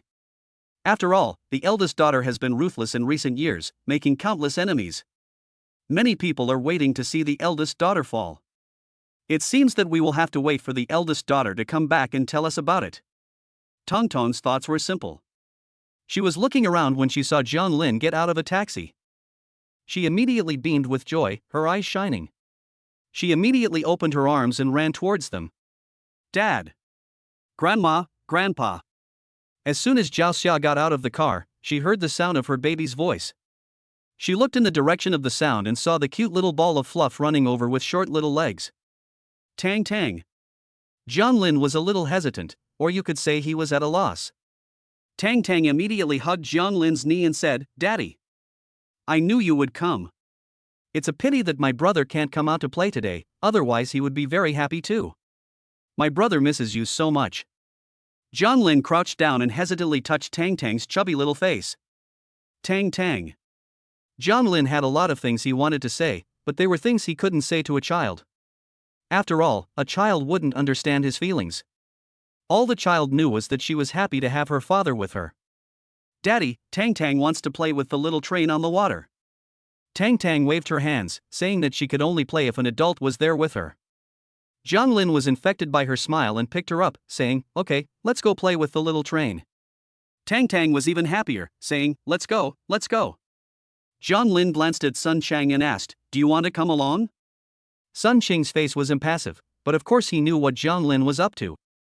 Tang Tang and Dao Du were very independent, and while it was important for children to be happy, their safety was even more important. Moreover, children could be easily deceived, but adults could not. And their families, even more so. Jiang Lin heard the sting in Sun Qing's words and knew that he was warning him. He pursed his lips a little, but didn't say anything. He knew that he absolutely must not say anything about the paternity test, otherwise, if the mother of the child with the sweet face and big eyes found out, she might resolutely hide the child from him and never let him see him again. In that case, the loss would outweigh the gain. His current thoughts were also very simple, just spend some good time with the child. As for anything else, he didn't want to think about it, and just focused on the present. As long as the child was happy, that was all that mattered. You people. Zhao Xia was also a little unhappy to hear this. What could their purpose be? This paternity test is for their own child, their own family, and they don't need an outsider questioning their purpose? However, Jiang Jianjun pulled his wife and said, Don't say any more. Although Tang Tang didn't understand anything, she also saw that her father's expression was a little unhappy. With a voice that carried no deterrent effect, she said, Butler's son, you are not allowed to follow Tang Tang and her father. After Tang Tang finished speaking, she lifted her hand and rubbed Jiang Lin's furrowed brow, saying, Dad, don't be unhappy. Tang Tang will help you get rid of this bad guy. Chapter 10, Taking the Kids on Weekends. Butler's son's face was even blacker than the bottom of a pot. He was responsible for taking care of Tangdo after he turned 3. He had been with the Mu family for many years and was the most loyal. There were not many trustworthy people around Miss Mu, and if it weren't for the fact that they had not yet found someone suitable and reliable, he would not be the one taking care of the two children. He had been with Tangdo for half a year, and the two children were usually the most intelligent and quick-witted, but for some reason, they were just so special to Jiang Lin. He couldn't understand it. He could only blame it on the fact that this person knew how to coax children. Therefore, even though Tang Tang had expressed her dissatisfaction, he still followed from afar, making sure that the child was within his line of sight. Zhao Xia was still a little unhappy. Seeing Jiang Lin hugging Tang Tang, she went with Jiang Jianjun to buy the child some water. What kind of attitude did that person have? You even stopped me from speaking? After all, it was our fault. We never raised the child for a single day. Now that the child is so big, we show up, and of course people don't know us and think we have the wrong intentions. Jiang Jianjun sighed. Besides, our son said that we are not allowed to talk about the paternity test, or we won't be able to see the child. Zhao Xia endured, and in order to see her grandchildren, she felt that she could endure. She thought about how cute her grandchildren were, and if she never saw them again, it would be too hard. Do you think there is any chance that the child's mother is with our son now? Jiang Jianjun smiled bitterly, saying that since Tongtong's family had a housekeeper following them around, they were probably from a wealthy family and not from the same world as us. Zhao Xia felt a little downhearted. There were many stalls in the front square of the playground, all decorated very cute with flowers and little animals, very childlike. Zhang Lin, holding Tang Tang, felt a little over the age of the children here. The child's milk was soft and fluffy, and it was also small, not heavy, with fluffy hair and a snow-white face, just like a glutinous rice cake. As he looked at Tang Tang's curious eyes, a strange feeling grew in his heart. It was a strange, natural love. This was his child. Zhang Lin felt dazed at the thought of this truth. Daddy, Tang Tang wants popcorn. Zhang Lin glanced over and saw that many children were buying popcorn. It was already quite hot, and among the children, Zhang Lin was not at all impatient, but instead felt that they were all very energetic. He also went over and bought a small bucket. The popcorn smelled very good, with each grain golden and fluffy. In the past, Zhang Lin never bought popcorn, except when he went to the movies with his ex-girlfriend. He doesn't really like sweet things. But this time, the person selling the popcorn is his daughter. The taste is completely different. He feels like he's being controlled by paternal love. Daddy is so good. Tang Tang pouts and gives Zhang Lin a kiss on the cheek. Tang Tang loves Daddy the most. Zhang Lin finds that the child has a very sweet mouth. You say you love everyone. No, Tang Tang only loves Mommy and Daddy. What does Tang Tang know about love and affection? Of course, affection means wanting to play together, and love means wanting to be together forever. Tang Tang wants her father to always be there for her. Zhang Lin gives her a thumbs up, saying that Tang Tang is really smart. Everyone says so. Tongtong's mouth curls up in a little smile of pride, because her mother is also very smart, so she is smart too, and so is her brother. So she is not just like her father? Tang Tang thinks about it, and then she realizes that her father is also very smart. Zhang Lin smiles. There are many rides in the amusement park, but Tang Tang is too young to ride many of them. He accompanies Tang Tang on the carousel, they ride the little water train together, then they go to see the underwater animal world, and he accompanies his child to an animated film. Before they know it, it's already past 3 o'clock in the afternoon. Zhang Lin has had a full day and is not bored. The rides that are quite boring are an entirely new experience because of Tang Tang. It wasn't so much the activities as the company, which was a novel experience. The child was easily satisfied. As long as he was there, she was happy. Tang Tang was tired, but her eyes were still as bright as black grapes. Zhao Xia and Jiang Jianjun kept taking photos, buying the child food and drinks from time to time, and hovering around her. Sun Xing followed the whole day and found that the family's attitude towards Tang Tang was not like an act. He had met many people, so he also felt strange. Can a stranger show this kind of affection for Tang Tang? But Sun Xing didn't understand. Zhang Lin and Tang Tang's relationship should not be that kind of relationship. The time and place don't match. It's just that because they really love Tang Tang, and Tang Tang is with them, it's like an ordinary, warm family, so the prejudice against Zhang Lin has diminished a bit. Zhang Lin came over with a smile, and Butler Sun said, "It's getting late, and you've been working hard all day. Let's have dinner together." Sun Xing shook his head. It was time for Tang Tang to go home, too. The young lady was returning from abroad that day, and she would be having dinner with Tang Tang and Dao that evening. When Zhang Lin heard Sun Xing mention the young lady, he opened his mouth. Is the young lady Tang Tang and Daodu's mother? You don't need to know. Zhang Lin shut up in time. Tan Tan reluctantly got into the car, leaned against the window, and looked at Zhang Lin with pleading eyes. Daddy, can't Tan Tan just not go home? Tan Tan wants to go to Daddy's house and listen to Daddy tell her bedtime stories. Sunshine reminded him lightly, if Tan Tan doesn't go home, your mommy will be angry. Tan Tan thought of something and waved goodbye like a deflated balloon. Bye, Daddy. Tantan's going home now, but she'll come play with Daddy tomorrow. Bye, Grandpa and Grandma. The car drove away. Zhao Xia and Jiang Jianjun were also very reluctant to part. Zhang Lin took his parents out to dinner and then sent them back to the hotel. On the way home, his phone rang. When he looked at the number, he felt a sudden drop in his mood. He didn't want to answer, but then he thought that Ning Shui did have some things left with him, so he answered. John Lin, where are you right now? What do you need? John Lin's tone was flat. No, I was just wondering if it was convenient for you to answer the phone. I see that your parents have come to City A. Are they here to see your new girlfriend? Last time you were so distraught, I thought that the breakup had a big impact on you. Ning Shui said with a smile. It's the weekend today, you should be with your parents and that woman, right? Who is she? Someone you met at work, or someone your parents arranged for you to meet while you were at home over the New Year? John Lin frowned impatiently. Do you think I'm like you? Just live your own life. You're in no position to meddle in my affairs. I'm just advising you not to do anything stupid. Do you really think I want to meddle in your affairs? I'm just curious. John Lin grunted in agreement. Fine, I'll block you. With that, he blocked all of Ning Shui's contact information.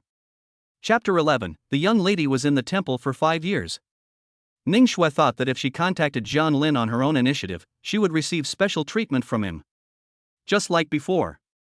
Unexpectedly, John Lin had such an attitude? Did he not consider at all whether it would hurt her? She also discovered that she had been blacklisted. Ning Shui was very angry, and she even felt cold and could not stop trembling. They had been together for 3 years. How could they be outdone by a random woman who was pregnant? John Lin, do you like that woman that much? You'd rather hurt me than end the relationship? I was only thinking about my future, but you're taking revenge on me like this? Even if we've broken up, our 3 years of relationship aren't something you can just let go of. Ning Shui felt a little heartache, clutching her phone, and for a moment, she didn't know if she had ever been loved. Or was John Lin just settling for her? Breaking up with her as soon as he could find someone else? Oh no, he'd already found someone else. She felt a sense of panic. She couldn't accept that John Lin had fallen in love with someone else. She also couldn't accept that John Lin had completely forgotten about her and had moved on to a sweet new relationship. In that case, what was the point of her 3 years? But what position did she have to take now? Shuiyun Courtyard. It is a courtyard with white walls and black tiles, nestled against the mountains and by the water, with a very beautiful view. It is surrounded by a scenic area, and the environment is also very good. This courtyard is hidden at the foot of the mountain, with an atmosphere of seclusion in the city. On weekdays, red maple leaves peek out from the wall, and inside there are also quaint pavilions and towers, as well as a 3-story small building with a Jiangnan style. Inside the huge French windows are expensive mahogany furniture, and the warm yellow light shines out, reflecting on the surface of the pond below the windows, with lotus leaves everywhere. It's very relaxing. You can't buy this just by being rich. Tang Tang followed Sun Chang from the entrance where the security guard was standing. The security guard deliberately reminded Butler Sun, the young lady doesn't seem to be in a good mood. Sun Chang nodded, understanding. Sun Chang was thinking about something. Her Highness rarely has bad moods. To be precise, Her Highness generally does not have mood swings. Since she was young, she has always been better than all the boys in the family. She started learning from the old master when she was 3 years old. While others were still in elementary school, she was already well versed in poetry, calligraphy, and painting. By the time she was 12, she had already finished all the high school knowledge. In her spare time, she also followed the old master in and out of the group. When the old master held board meetings, she would sit on a small stool next to him and watch. Originally, the eldest daughter was only being groomed as an outstanding young lady of the family. However, over time, she also revealed her extremely clever business acumen. The old master loved the eldest daughter the most and often expressed his desire to pass over his 3 sons and give the family business to his granddaughter. The old master always said that Yunj was the child who most resembled him. She even surpassed him. Unfortunately, when the eldest daughter turned 15, the old master suddenly had a car accident. Not only was he unable to manage the family business, he could not even get out of bed. Daily communication was difficult, and he was more or less like a vegetable, rarely being conscious for any length of time each day. The old master had 3 sons and 2 daughters. The eldest daughter's father was the eldest in the family, but he was weak-willed and unable to shoulder responsibilities. The second and third sons took the opportunity to seize power. Seeing that no one in the Mu family could protect the eldest daughter any longer, they sent her to the temple every day to copy sutras for blessings. It was said that she was practicing filial piety, but in reality she was being held captive. For 5 whole years. The eldest daughter, in the prime of her life, was confined to a remote place like Qingxi Mountain, facing the ancient Buddha every day by the pale green light. She never once went down the mountain.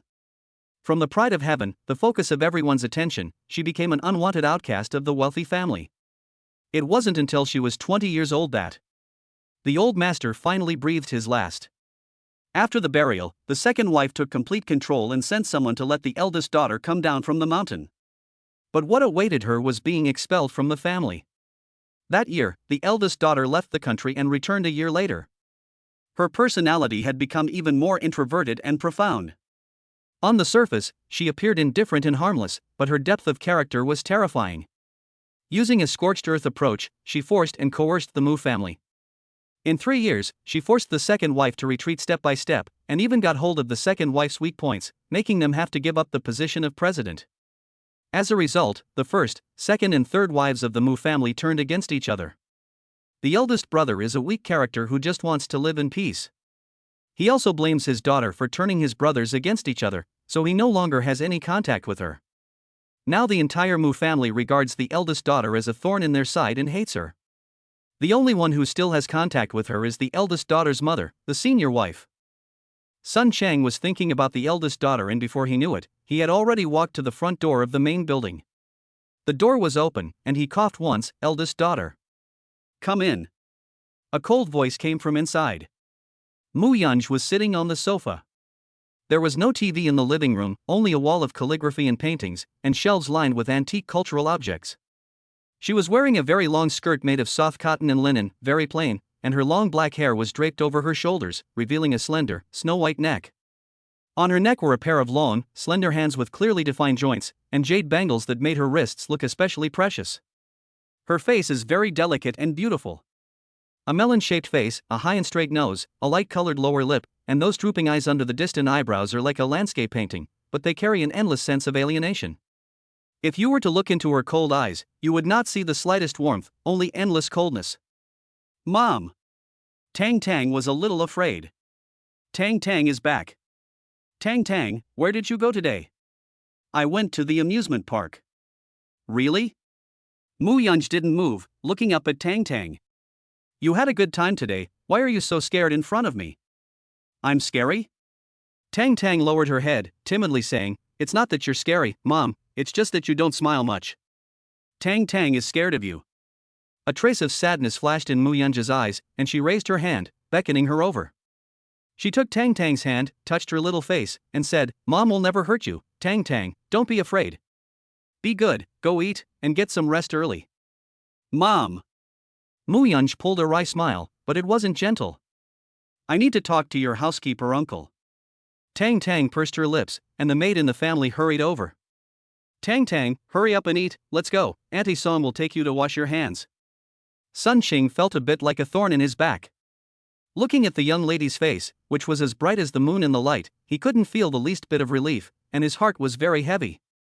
The young lady is really very different from the young lady of that year. Even he, who watched her grow up, sometimes fears her. "Butler's son, how many years have you been in the Mu family? I thought you were someone I could trust, but I never imagined that you would also hide things from me." Mu Yunja's mouth corners overflowed with a faint sneer. "You know, my weak points are only my 2 children." Sun Cheng looked up in a panic. "Young lady, are you talking about Jiang Lin?" Chapter 12, Mom, Dao wants Dad. Mu Yunj didn't say anything. Sun Cheng wasn't surprised. After all, the eldest daughter cared most about her 2 children, so it was easy for her to find out about the children's dealings with Jiang Lin. Sun Cheng also explained everything. Mu Yunj frowned. The first thing that came to her mind was that Jiang Lin was someone brought in by the second or third wife? She turned her head, but was a little puzzled. "Where is the information?" Sun Qing quickly pulled out the electronic file of the information and showed it to the young lady. When Mu Yunj saw the photo, her pupils shrank. It was him. Back then, when Mu Yunj was kicked out of the Mu family, she was drugged by the cousin of the third room and had an attack in a hotel. She happened to meet Jiang Lin, who was too drunk to find a room in the corridor. Even if he was soaked in cold water, it was difficult to curb his desire. Therefore, Jiang Lin, who was drunk and had no resistance, was like a lamb sent into the jaws of a tiger. Although she was out of control, her memory was clear. The young man had a good appearance, but he was inexperienced. She bullied him terribly that night. She also knew that the boy was not someone to be trifled with. The next morning, she woke up in a hurry to catch a plane. She was at her wit's end, with an uncertain return date, and she just thought of it as a one-night stand. At that time, she saw his student ID card. He was a freshman just enrolled in college, only 18 years old, 2 years younger than her. However, a few months after going abroad, she found out that she was pregnant. 5 years of hatred and the regret of not seeing her grandfather one last time made her carry a deep obsession. She didn't want the child, but it turned out to be twins. She had already made an appointment at the hospital for the operation, but then she felt the babies move, and she couldn't bear to give them up. These past few years have been very difficult, but the children have been the support of her life. My lady, what should we do with this person? Forgive me for butting in, but Dodo and Tang Tang really like him, so it's best to keep it from the children. Mu Yunj looked up. He was indeed the child's biological father. What? Sun Cheng's pupils contracted. Mu Yunj took out his phone and dialed a number, investigating Zhang Lin, an A-level graduate, to see if he had any dealings with the second or third wives. After saying that, he turned to Sun Cheng and said, "Go rest." Sun Cheng's face was stiff, and it was the eldest daughter. Mu Yunj put down his phone and went to the dining room to see that Tang Tang was sulking while eating, and was also using Auntie Son's phone to make a call. Her voice carried a pitiful, coquettish tone. "Daddy, Tang Tang misses you. Can you come to the kindergarten and accompany Tang Tang at activities? Everyone else's parents will be there, but Tang Tang doesn't want to be alone." There was a moment of silence on the other end, and Tang Tang said, "You have to get permission from your family first." But. Mom Tang Tang seemed very discouraged. Mom won't agree. Mom doesn't want Tang Tang to find Dad.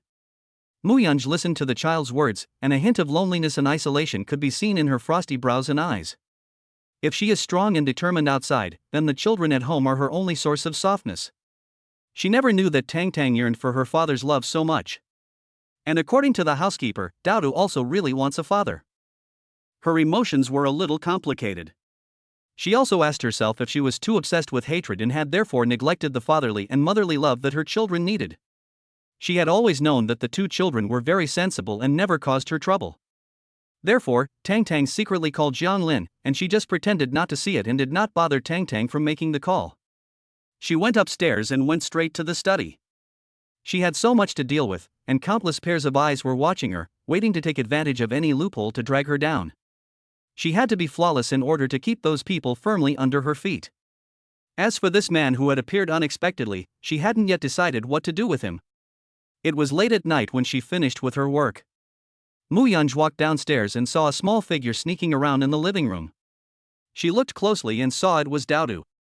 The living room was freezing cold, and she didn't know how low the air conditioning had been set. She couldn't help but shiver. "Daodu? What are you doing?" Daodu was startled and stood in the living room, unable to move. Mu Yunj walked quickly over and took Daodu's hand. It was ice cold. She frowned. "It's so cold, she'll catch a cold." Daodu shivered and sneezed. "Mom, I'm not cold, I'm hot, that's why I came down to cool off." "Nonsense." Mu Yunja's tone became a little more serious. She was puzzled by her child's unusual behavior. Why was she doing this? Daodu had always been smart, so she never treated him like an ignorant child. There must be a reason why she is acting so strangely. Daodu wanted to remain silent, but she was still just a child. Under her mother's gaze, she quickly gave up. "Mother, I don't want a stepfather. I just want my father." Every time in the past, when she mentioned wanting her father, she would get a cold, dismissive response from her mother. So Daodu had stopped mentioning wanting her father a long time ago. This time, she thought her mother would just do as she had done in the past. Why did Daodu say that? "Today Grandma took me to class during the day, but the person who accompanied me to class was Uncle Fu. Grandma really likes Uncle Fu, and he is different from the other uncles in the past. Uncle Fu was very nice. He said that he has known my mother since he was a child. Uncle Fu is also going to come to kindergarten to participate in parent-child activities with us." Daodu's eyes rarely revealed vulnerability. "Mom, is Uncle Fu going to become Daodu's stepfather?" "But I don't want Uncle Fu, I just want my dad." Why won't you let me find my dad? Did daddy do something wrong in the past, so mommy hates daddy? Muyunj raised her hand and touched her child's cold cheek. So, you want to get sick from the cold so you can stop Uncle Fu from going to kindergarten with you? Daodu nodded. Daodu, you won't have a stepdad. Muyunj's tone was very self-deprecating. The previous incident with Tang Tang made her aware of her child's needs. And now, Daodu is the same. She also feels that she is a little overwhelmed. She can't properly manage her company and her family. Don't worry, no one will interfere in our family. So, don't hurt yourself anymore. Daodu looked at his mother, knowing that she still didn't want to mention his biological father. He felt a little lost. Muyunj still didn't want her child to be sad. Daodu, you don't need to go to school tomorrow. Go out and play with Tang Tang, and let Uncle Butler accompany you. Eat well, don't run around, and be safe. I will go and talk to Grandma tomorrow and make it clear that she is not to interfere in our family affairs again. Daodu immediately became happy. His mother is so good. Muyunj looked at his bright eyes and sighed. I'm afraid it's not that his mother is so good, it's that they can quietly go to Jiang Lin, so he feels so good. She was a little curious as to why Daodu liked that man, whom he had never met, so much. Was it because of blood ties? But blood ties are the most unreliable, aren't they? Chapter 13: The Child's Mother's Blind Date. The Mu family mansion. In the morning, Su Manhua learned that her daughter was coming, so she hurriedly called Fu Chang, the eldest son of the Fu family. The Mu family mansion is very large, with several buildings, as well as a large lawn and swimming pool. So even though the whole Mu family lives together, it doesn't seem crowded. Everyone has their own door. As soon as Muyunj entered the door, the news spread throughout the house. After all, Muyunj had not visited the family many times since returning to China, and every time she came, nothing good happened. The Mu family already knew that Muyunj was not a good person, ruthless and heartless, with a Buddha's face and a snake's heart, and not someone to be trifled with. So when she arrived, although the others hated her, they also backed off. Su Manhua was waiting in the living room. When she saw Muyunj coming, she hurriedly greeted her warmly. Yunj, you're here, just in time for breakfast. Look, all the dishes are your favorites. You haven't eaten at home in years, let's see if they still taste good. Muyunj glanced at the table and indeed, they were all the dishes she used to like. But when she was on the mountain, she ate a light diet, and her tastes had long since changed. I rarely eat meat these days, it's not necessary. Su Manhua was a little helpless and said again, eat a little more. Look, your brother Fu Chang is here, so just eat with him. Do you remember your brother Fu Chang? You used to be best friends, growing up in the same place, and you were always behind him. At the time, the old man even said that he wanted to form an alliance with the Fu family. If the old man hadn't passed away so early, you and Fu Chang would have probably settled down as well. Muyunj glanced at Fu Chang, and there was no ripple in her eyes. Fu Chang also got up. He had an elegant appearance and still looked very gentle and refined. Yunge, it's been a long time. You've been so busy, and I've always wanted to meet you, but I haven't had the chance. Muyunji's attitude was cold. I heard that you helped me take care of Dodo yesterday, but you are unmarried after all, so you should not always be with Dodo, lest others misunderstand and affect your marriage. I don't care about that, I just like Daodu. Fu Chang knew that Muyunj was distancing herself from him. We used to be very familiar with each other, but now I'm just an uncle, so it's no big deal for me to babysit. In fact, I really like children too, and I got along with Daodu and Tang Tang like old friends. Fu Chang wanted to see the slightest hint of emotion on Muyunj's cold and beautiful face, but there was none. She was now cold and unapproachable, and even though she was close by, she gave the impression of keeping people at a distance. Oops, that's right. Su Manhua is matchmaking, and this child, she still needs a father. If you can't find someone you don't know, it's better to find someone you know well and who loves the child, because that's what's best for the child. Muyunj, however, was already impatient. Mom, I came here today especially to tell you that I have no intention of getting married, so don't go to any trouble finding me a man. And don't even think about taking a fancy to Daodu and Tang Tang. It's an adult matter, don't use it to take advantage of the children. Su Manhua couldn't hold back the smile on her face. I'm only looking out for your best interests. You can see how Fu Chang feels about you. You're so stubborn. You always think the whole world is out to get you. But you're a woman and you have to manage a group and 2 children. You don't have 3 heads and 6 arms. Mu Yunja's eyes grew cold. I was on the mountain for 5 years, and you never asked about me. Now you don't have to pretend to be affectionate and loyal, and you definitely don't need to meddle in my personal affairs. Su Manhua's eyes ached. I just don't have the ability to. Mu Yunja's words had already been delivered, and she turned around and left, not showing the slightest trace of nostalgia. Fu Cheng frowned, sighed with pity, and said to his aunt, "Don't be sad, Yungu has suffered so much over the years. It's normal that she doesn't trust anyone. I won't back down because of that. I'll show her how I feel." Su Manhua nodded. "Xiao Chang, Yungu blames us. I entrust her future to you." Fu Cheng wasn't in the mood to eat either, and after a few more words, he left. When he got outside, he realized that Mu Yunja's car had not left. When he walked closer, the window lowered, revealing the side of her face, which was beautiful and flawless. Mu Yunj didn't say anything. She just felt that if she didn't get married one day, she would probably never be able to stop bothering her children. It would also be troublesome. Or, did you wait here for me to give up? Fu Cheng looked a little lost. We have known each other for so long, and since you are on a blind date, why can't it be me? I will treat the children as if they were my own. You just give me a chance. Mu Yunj lowered her eyes and snorted. It's not me who's on a blind date, it's my mother. Fu Cheng, you're a smart person, so don't do anything stupid. Fu Cheng's heart suddenly felt like it had fallen into an ice cave. The driver reminded, "Miss, it's almost time, are you going to the office?" "Yes." The window was closed and the car drove off. Fu Cheng and Mu Yunj had been childhood sweethearts.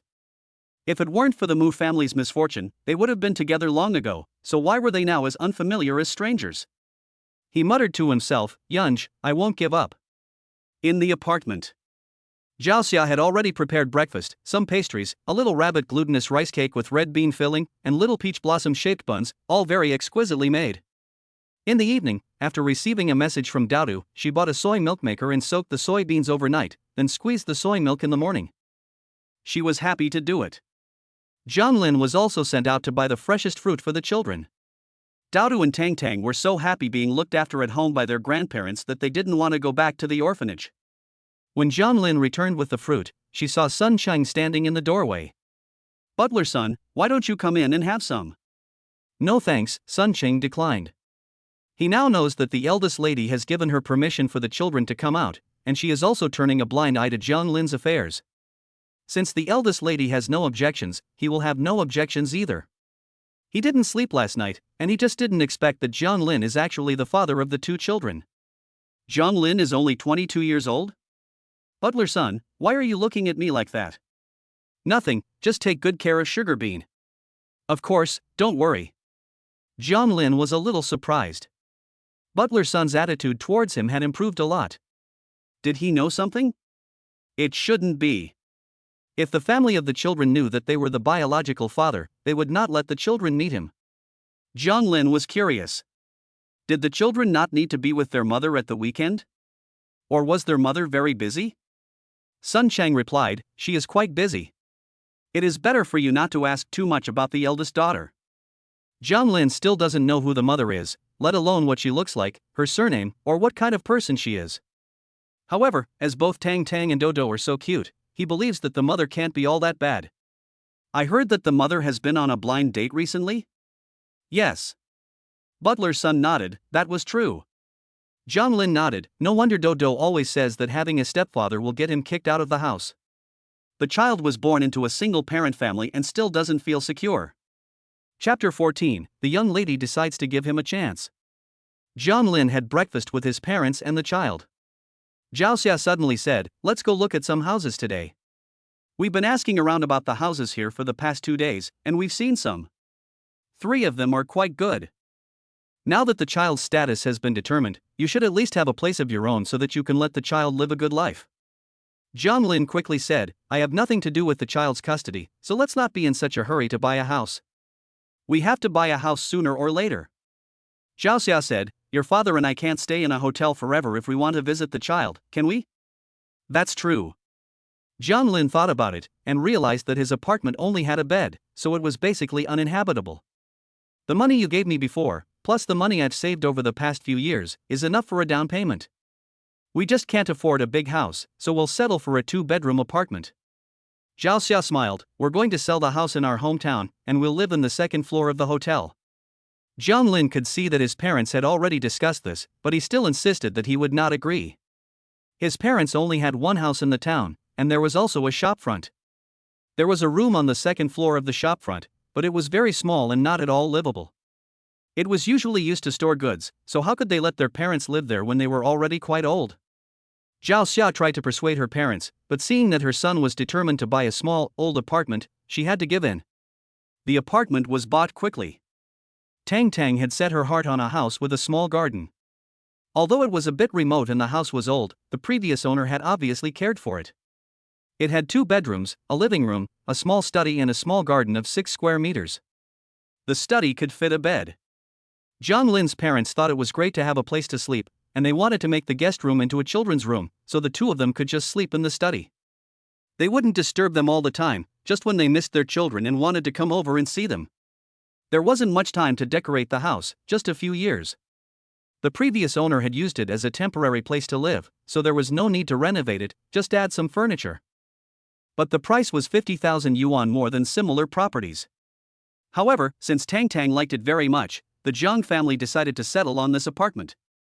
Zhao Xia also took out her savings, but they felt it was worth it. After paying the deposit, the family went out to celebrate in a restaurant. Jiang Lin also posted a rare friends circle announcement. He announced that he had a family of his own. Many friends left congratulatory comments. The house was not big, but being able to have a home of your own in city A was more than many people his age could say.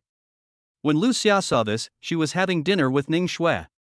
Song Tianwei was usually busy and went back to his parents' house at the weekend, so Ning Shui spent weekends with her best friend Lu Xia. Lu Xia's eyes widened. Jiang Lin bought a house? Ning Shui frowned.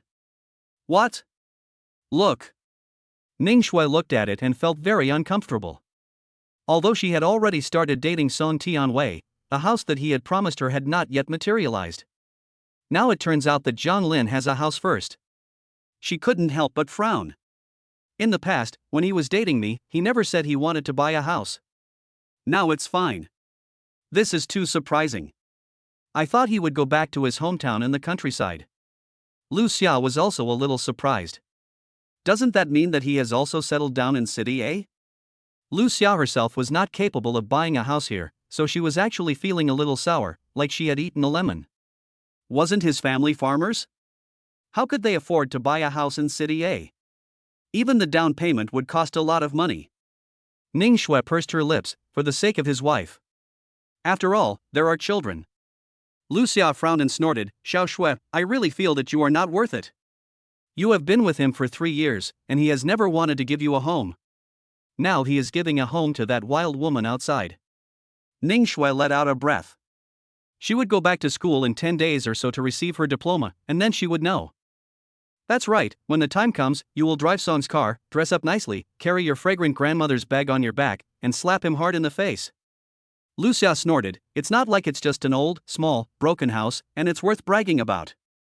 You're already living with Mr. Song, so just flirt with him a little and get him to transfer the title of the house to you. You'll be able to easily outdo Jiang Lin by 10 streets. Ning Shui also had a thought. If she chose Song Tianwei, she wouldn't be able to live as well as Jiang Lin, right? Now, although she lives in a nice house, it ultimately belongs to Song Tianwei, and she doesn't own anything in her own name. If she were to transfer the title of the house to her name, it would prove that she didn't make a mistake, and it would also show that she is much better off than Jiang Lin. After all, she can get a house without having to carry a mortgage and empty the family's coffers. Tomorrow night, I'll have a chat with him. I remember that he has a duplex apartment in his name, which is quite nice and in a good location. I'll ask him to transfer the ownership to me. Lu Xia gave an envious look and said, I want to live there too and bask in the glory. Of course. Ning Shui smiled faintly. Mu Yanj returned home in the evening. The children were still awake, excitedly asking Auntie Song to prepare things for the parent-child activity at kindergarten the next day. If it were normal, she would have glanced at them and gone back to her room to deal with the unfinished business. But thinking about her neglect of the children, she walked into the room. With a slight smile, and asked the two children, how was your day? Were you happy? Happy. When Tang Tang saw her mother, she rarely showed a fearless smile. Today, Tang Tang had eaten something delicious. The little buns that Grandma made were so delicious. Tang Tang ate a few of them. Grandma? Dowdo quickly stopped Tang Tang from talking. Yes, it was the grandmother who made the buns. Dowdo was afraid that if his mother found out, she would not let them see their father anymore. After all, he had sensed his mother's attitude cleverly. Mu Yunj frowned and said to Dowdo, "You must not lie to your mother." Dowdo was silent, his hands clutching his clothes, not knowing what to do. Mu Yunj glanced at the nanny, Auntie Song, and said, "You may go now." Auntie Song glanced at the atmosphere, which was not quite right, and went downstairs first. Tang Tang hid behind her brother, her happiness swept away, and she whispered, "Brother, did Tang Tang say the wrong thing?" The two children's cautious manner made Mu Yunj a little uncomfortable. She walked over and knelt in front of the children. Why are the two little beanbags, who are obviously this age, so cautious with themselves? Dowdo, I already know where you went during the day, so don't be afraid, I won't blame you. Mu Yunj looked at Dowdo, who still didn't say anything, and then looked at Tang Tang. How did Jiang Lin treat you? Tang Tang glanced at her brother, afraid not to answer her mother's question. She answered sheepishly, Dad didn't. It's that Jiang Lin is very good to us, and Grandpa and Grandma Jiang are also very nice. Today Jiang Lin took Tang Tang and her brother to buy a small house. There was a very nice room for Tang Tang and her brother to live in. He bought a house? Yes. Tang Tang nodded because Grandma said that Jiang Lin had a child and couldn't always live in rented accommodation. Mu Yunja's silence made the two children worried. Dowdo spoke up, Mom, we will be good in the future, can we see him occasionally? Mu Yunja's eyes were heavy, and she didn't know what she was thinking. Her beautiful and cold face had always been decisive, but now, for the rare occasion, there was a hint of hesitation. The way the two children protected Jiang Lin was like they were protecting something. As if their own biological mother were the bad guy who would tear them apart. This made Mu Yunj a little sad. If she was indifferent to the world, her love for her children was warm. After a while, she spoke, if you really like him, I can give him a chance. If he does well, I won't stop you from recognizing him as your father. But you have to promise me one condition. Chapter 15 Parent-Child Activities as Parents. Monday. Jiang Lin took the day off. In the morning, he went to the house to complete the transfer of ownership, had lunch, and then rode a shared bicycle to Lishui Kindergarten. The parents stayed in the house to clean and buy some household items. When he arrived at the entrance of the kindergarten, Jiang Lin saw many luxury cars driving into the parking lot one after the other. He returned the shared bicycle and followed him to the entrance. The security guard stopped him and asked, "Which class is your child in?" This is a top-notch aristocratic kindergarten, where the children are either rich or noble, and the security measures are very good. Jiang Lin said the class and the child's name. The security guard called Xiaqin on his phone before letting Jiang Lin in. He looked suspiciously at the shared electric car on the roadside again. He had never seen a parent here driving such a car. Tang Tang and Dodo were very happy to see Jiang Lin. Dad, Tang Tang thought you were going to work and couldn't come. Dowdo, on the other hand, stuck out her chin in a proud manner and said, You almost were late. There was nothing he could do about it, as the electric car was limited to a speed of 25 kilometers per hour. Jiang Lin explained, and while doing so, he also took a look at the situation in the classroom. There weren't many children in the small class, just a dozen or so, accompanied by their parents or grandparents. Xiaqin came over and said hello. You're the father of Tang Tang and Dowdo? If you hadn't said, I would have thought you were their older brother. You're so young. Jiang Lin smiled, not knowing what to say. Xiaqin looked at him and felt strange because he didn't deny it. This person is so young, but he is the father of 2 3-year-old children? Probably not biological, but a stepfather? Sit for a while, it's about to start. Today, we will make the hanging flowers for the Dragon Boat Festival together with the children. The teachers have gone to get the materials. After Xiaqin finished speaking, she saw that it was about time and went to help. A plump, round girl sitting nearby pointed at Jiang Lin and said, Tan Tang, is this your father? He's the same age as my brother. You're not lying, are you? Tang Tang snorted, no way. This is Tong Tong's father. She had wanted to tell Ting Ting that she had a father, so that in the future Ting Ting would stop laughing at her for being an orphan. Ting Ting, however, turned to her mother and said, Mom, Tong Tong's lying. How could Tong Tong's father be so young? Suyu smiled, a little mockingly, that's because their mother found a husband, someone young. Tingting didn't understand a word her mother said. What did she mean by a young grass? All I know is that an old cow eats young grass. That's it. Suyu stroked her daughter's head. She had never met Tang Tang's parents. Before, it was always a middle-aged man who came to pick up Tang Tang, but now it was a young father. John Lin is about the same age as her eldest son, so how could he have two 3-year-olds? The only possibility is that an old cow eats young grass. One is after money, the other after sex. She has seen this kind of person many times. She doesn't think that this kind of man who lives off his wife is worthy of sitting in the same classroom as her. She looked at Jiang Lin's worthless clothes with a teasing smile. You are the same age as my son, and you are giving someone else a father's role and living off your wife. Jiang Lin suppressed his face. Tingting's mother, I am indeed the biological father of Sugar Bean. But you, do you live by the river? Why are you so nosy? Is it because your husband usually likes older women, so you're overreacting? Suyu frowned, you. How can you be so ill-mannered? Jiang Lin gave a harmless smile, Auntie, I was just joking, don't get angry. Suyu was furious. Look, Xia Qin is here, Teacher Xia, this person is not the child's parent at all, why is he sitting here? Our Lishui kindergarten is an aristocratic school, not just anyone can come. You need to show your marriage certificate and household register, right? She didn't believe that this kind of man could get a certificate. Mostly it's just a playboy. Jiang Lin didn't realize that this woman was so difficult to deal with, and he was a little annoyed. He was originally called by Tang Tang Dodo. And Dodo's mother didn't even know that she had come to the kindergarten instead of her, let alone a marriage certificate and household register. Even if he casually made a phone call, it would be revealed. At that time, he would have to leave in disgrace. He regretted a little bit for arguing with this woman. Tingting's mother. Xia Qin frowned at this matter. The mother of this Tang Tang and Daodu is the major shareholder of Lishui Education Group.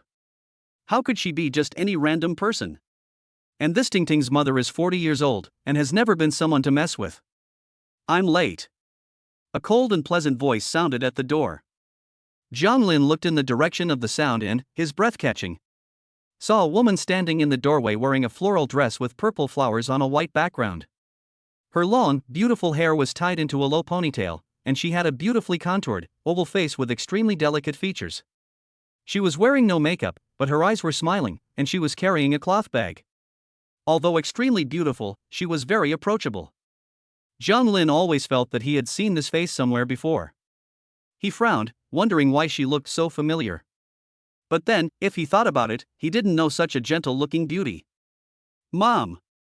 Tang Tang exclaimed, surprised to see her. Daodu was also a little surprised. Usually, her mother dressed very differently and had a very different temperament. Tang Tang, the idiot, hadn't noticed, but he had. Jiang Lin was stunned. Is this the mother of Tondo? His first reaction was, is she that pretty? His second reaction was a thud in his heart, which meant that the main character was here, and he was about to be exposed and driven away. He watched as the woman walked over to them, and stood up sheepishly, embarrassed. I'm sorry, Mu Yunj met Jiang Lin's gaze and nodded at him, sit. Tang Tang also took Jiang Lin's hand and said, Dad, sit. Jiang Lin felt his scalp tingling. Although he was sitting down, he also felt as if he were sitting on pins and needles, as if a thorn was in his back, as if something was stuck in his throat. He looked at the woman and opened his mouth, not knowing what to say. With her attitude and not driving him away, did she know his identity? What did she really think about what happened 4 years ago? He didn't expect that the first time they met after 4 years would be so sudden. Jiang Lin was really anxious. Mu Yunj sat down next to Daodu and looked at Tingting's mother. Just now, I heard you say that I'm an old cow eating young grass? Tingting's mother looked at Mu Yunj's pretty face, which was about the same age as Jiang Lin's, and was very different from the old woman she had imagined. She was a little embarrassed. I thought, it was a misunderstanding. It's surprising that you two, as a couple, had a child at such a young age. Usually, you don't show up, so I misunderstood. Mu Yunj smiled, but her fingers inadvertently tapped twice on the table. This was a subconscious action when she was thinking. We are all very busy. Usually, we don't have much time to come to the kindergarten. Chapter 16, Let's Go on a Date. At this time, the parent-child activity materials were also brought up. Xiaqin also let out a sigh of relief and hurriedly went up on stage. Do all the students know? The Dragon Boat Festival is coming soon. In the past, in addition to making zongzi for this festival, people would also hang mugwort upside down at the entrance to repel insects and attract good fortune. So, today's activity is to make a bouquet of mugwort to hang at the entrance of your home. The teaching assistant distributes the materials. In addition to mugwort, there are also many other small accessories, so let's see how the students use their creativity. Each table is given a set of materials. Muyunj accompanies Daodu, and Zhonglin accompanies Tang Tang. The whole time, they don't say much. Instead, the two children are a little nervous because their mother is there, but since she is really gentle today, they gradually relax and become absorbed in the process of making the decorations. The two of them also start to have fun. In particular, Tang Tang kept looking up at her parents every now and then, and the smile on her lips never faded. Dad, does this look good? Tang Tang held up a small dumpling charm and hung it among the mugwort. Hurry up and help me tie it up. Okay. Zhonglin followed Tang Tang's instructions and made it for her. When it came time to write the card, Tang Tang wanted to write it herself, but she couldn't write the character for Dragon Boat Festival. She looked to Zhonglin for help. Zhonglin smiled helplessly, put his left arm around Tang Tang, took her hand in his right, and wrote on the card. How do you write the character for End in Dragon Boat Festival? It's like this. It's too hard. Tang Tang was a little distressed. Tang Tang is still young, but when she grows up, she'll know how to do it. Tang Tang was doubtful. Really? Yes. Muyunj glanced at the two of them and saw the happiness on Tang Tang's face. She examined Zhonglin, a simple, ordinary person with clear eyes, who didn't seem to have been in society for long. However, precisely because of this, he also seemed exceptionally sincere. It wasn't offensive. Mum Daodu spoke cautiously, is this okay? He showed the mugwort door hanging he had made, would it not look good? Muyunj withdrew her gaze, does Daodu think it looks good? Well, I think it's okay. If Mum could take a look, it might be better, right? Mum thinks it looks really good already. Muyunj spoke gently, Daodu did a really good job, so let's leave it like that. Mum, I want to hang this outside Dad's house. Is that okay? Muyunj raised her hand and touched Daodu's head. Of course it's okay. Daodu's eyes were full of surprise and joy. Thank you, Mum. Muyunj smiled. Daodu felt really happy. Is this what it feels like to have a mum and a dad? I really hope it can always be like this. After the activities were over, the teacher handed out the rice dumplings she had prepared. After eating the dumplings, it was time for school to end. Zhonglin watched as Tang Tang went to the teacher and asked for 2 more dumplings. He was a little curious and asked, Tang Tang, aren't you full? These 2 are for your grandparents. Tang Tang's eyes sparkled as she held the dumplings like they were treasures. It's the Dragon Boat Festival, we have to eat dumplings. Grandpa and Grandma have to eat them too. One after the other, they all returned home after school. Zhonglin and Muyunj walked to the school gate, and already, Butler's son was waiting for them. Muyunj glanced at Zhonglin sideways and said, let's talk alone. Zhonglin nodded, okay. The two went to a nearby tea house and sat facing each other, neither speaking first. Muyunj's posture was very relaxed, but Zhonglin felt a bit awkward. It wasn't until the tea arrived that Muyunj extended her slender, well-defined hands and lifted the white porcelain cup. Her fair complexion was as translucent and delicate as the cup. When she lowered her face, her eyes were also dark and unclear. Do you know who I am? I don't. Zhonglin thought about it for a moment, but it was obvious from the fact that Tang Tang and Daodu had a butler to pick them up that they came from a wealthy family. I think with your attitude today, you should know who I am too. It's only been almost 4 years, and I remember your appearance. Muyunj lowered her eyes, and the aroma of tea made her look a little hazy and indistinct. She protected Tang Tang and Dodo very well. Although some people knew that she had a pair of twins, very few people knew what they looked like, and the media would never know. Therefore, even if many people found the 2 children cute, they would never know that they were Mu's children. She took out a document and placed it in front of Zhonglin. I've been on a few blind dates recently. If you're interested, you can take a look at my situation. Zhonglin took a look and saw that this was Muyunj's personal information. She was 24 years old, and her education level was shown as having dropped out of high school. She had opened some stores, but according to the financial statement, she was losing money. Are you having financial difficulties? Well, if you want to think about filling the hole in your business, the only way is to sell the current house. I heard that you bought a house. In that case, let's live together. Oh? Zhang Lin looked up in surprise. What do you mean? I've been on blind dates, but it's hard to find a partner because I have 2 children. Before, when my financial situation was still good, there were people who came for my money, but now that I'm selling my house, no one will go on a blind date with me anymore. I heard from Tang Tang and Do Do that you are also single, and it seems that you want to raise them. In that case, then go on a blind date with me. Zhang Lin's cheeks flushed, and he stammered, I'm a bit sudden. It seems that you don't want to. No. Zhang Lin thought of the 2 children. Although he was not familiar with this woman, he did not dislike her. In fact, he really loves Tang Tang and Dao, and he also knew that a healthy family was very important for children. However, because of the disparity between their family situations, he did not think much about it. Now that he knows that Tang Tang and Daodu's family has lost so much that they have to sell their house, he dares to think about it. He said sternly, 4 years ago, I'm sorry I entered the wrong room, which led to the mistake. It's not easy for you to raise 2 children alone. It's just that my conditions are quite average, and I'm afraid you won't look at me. Mu Yun smiled, rubbing his thumb on the porcelain cup. He felt a little amused. Don't worry, I sold the house and closed the store, and I won't be in debt. It's just that I failed in my business, and after that I could only find an ordinary job and be an ordinary employee, just like you. Zhang Lin thought seriously. In the past few years, I didn't know I had a child, so I didn't take responsibility for it. But now I know, if you need me, I can take responsibility until the end. Even if it's for the healthy growth of the child. Mu Yun slightly raised her eyebrows, for the child? Chapter 17. The family of 4 began to live together. Then let's try. Mu Yun thought of the pure and kind Zhang Lin from that night 4 years ago, and she wasn't worried that he would bully her.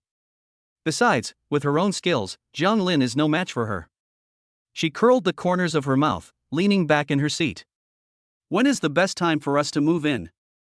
Zhang Lin was surprised, cohabiting so soon? Isn't that how it happens in a matchmaking situation?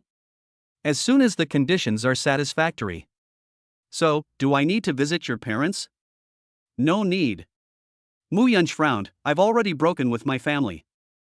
Zhang Lin thought for a moment, and knew that the reason a parent would sever ties with their daughter was probably because of an unwed child. Sorry. It has nothing to do with you. Mu Yun exchanged phone numbers with Zhang Lin, got up, and finished as soon as possible. Zhang Lin agreed. Back home, his parents had already prepared dinner in the apartment. There were also 2 dumplings on the table. Tang Tang had just come by, gave me the dumplings and left. Zhao Xia said, worriedly holding Zhang Lin's hand, did you meet Tang Tang's mother today? She went out with you alone, did she let you? Zhao Xia was very afraid, the other party was to keep them away from Tang Tang and Daodu. Although she could understand, she found it a bit hard to accept. Zhang Lin scratched the back of his head, still a little dazed. She said she had always been single, and recently her business had run into problems, so she had to sell her house and said she wanted to set up a blind date with me to live together. And there was such a good thing? She is willing to accept you? Zhao Xia was overjoyed. For the sake of 2 such cute children, even if it means going straight to the registry office to get married, it's fine. Well. Zhang Jianjun, however, pondered, is it because her business has failed and she has nowhere to live? Zhang Lin, if you agree to live with them, be prepared to support a family. It's a heavy burden, you need to think carefully. Dad, I know.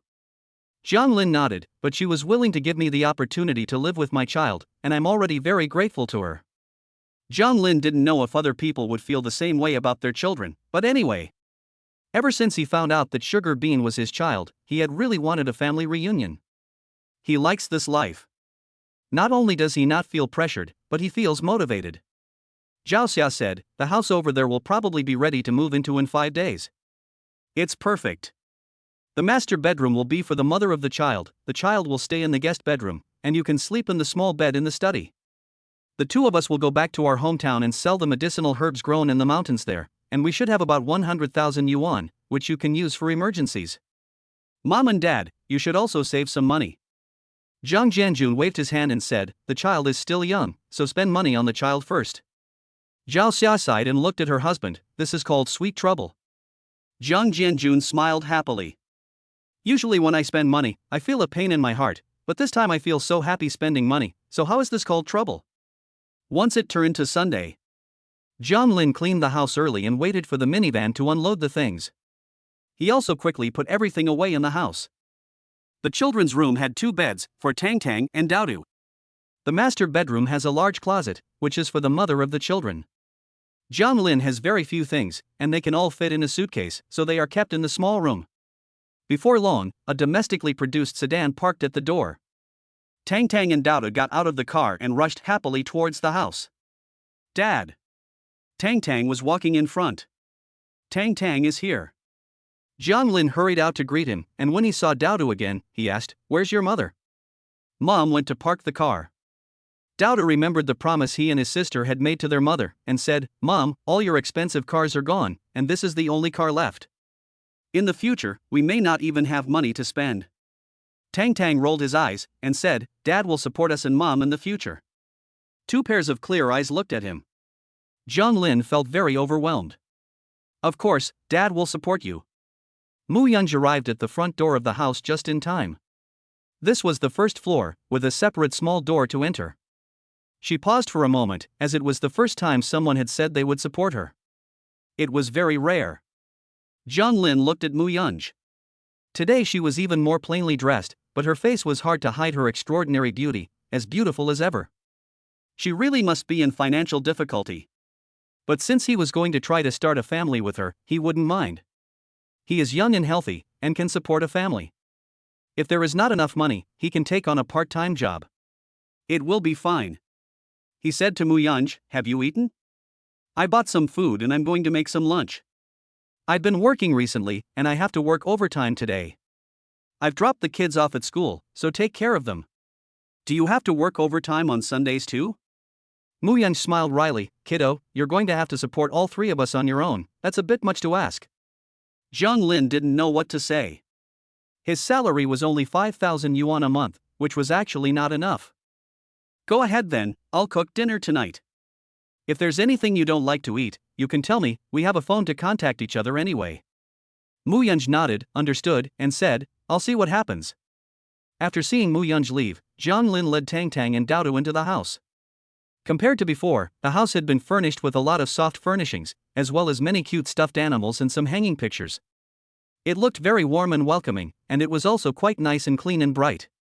Tang Tang and Daodu went to look at the room and also felt very fond of it. The large windows were basking in the sun, and the quilts were all warm from the sun. There was a smell of sunshine. Tang Tang rolled around in the quilt, her milk dumplings making a ball of the quilt, her feet dangling. "Oh, it feels so good." When she had rolled around enough, she poked her head out of the quilt, revealing a pair of dark, shiny eyes. "Daddy, can we go out and play today?" Zhang Lin shook his head. "Today is the first day we move into our new home, and we have to have a family dinner at home. This way, we can have a prosperous life." Tang Tang doesn't understand, but she is very happy to be with her father. "Daodu, with your family's situation like this, does that mean the housekeeper is unemployed?" Daodu is sitting at his desk, thinking. After a moment, he says, "The housekeeper went to Grandma's place." Zhang Lin nods. "What would you like to eat tonight?" "I'll go to the supermarket and buy it." Tang Tang also wants to go to the supermarket. She raises her hand and says, "I want to buy ice cream." "Okay, will Daodu go?" "I'll go. Otherwise, you won't know what I like to eat." Daodu puffed up his chin arrogantly. "I like a lot of things to eat." Zhang Lin didn't bother with them anymore, made lunch, and took the 2 children to eat. Then he coaxed the 2 children to take a nap. The 2 children were very obedient, not making a sound at all. They slept in the bed, the wind outside the window was very gentle, the sun was bright, and the leaves were swaying in the shadows. Zhang Lin looked at them and felt very content in his heart.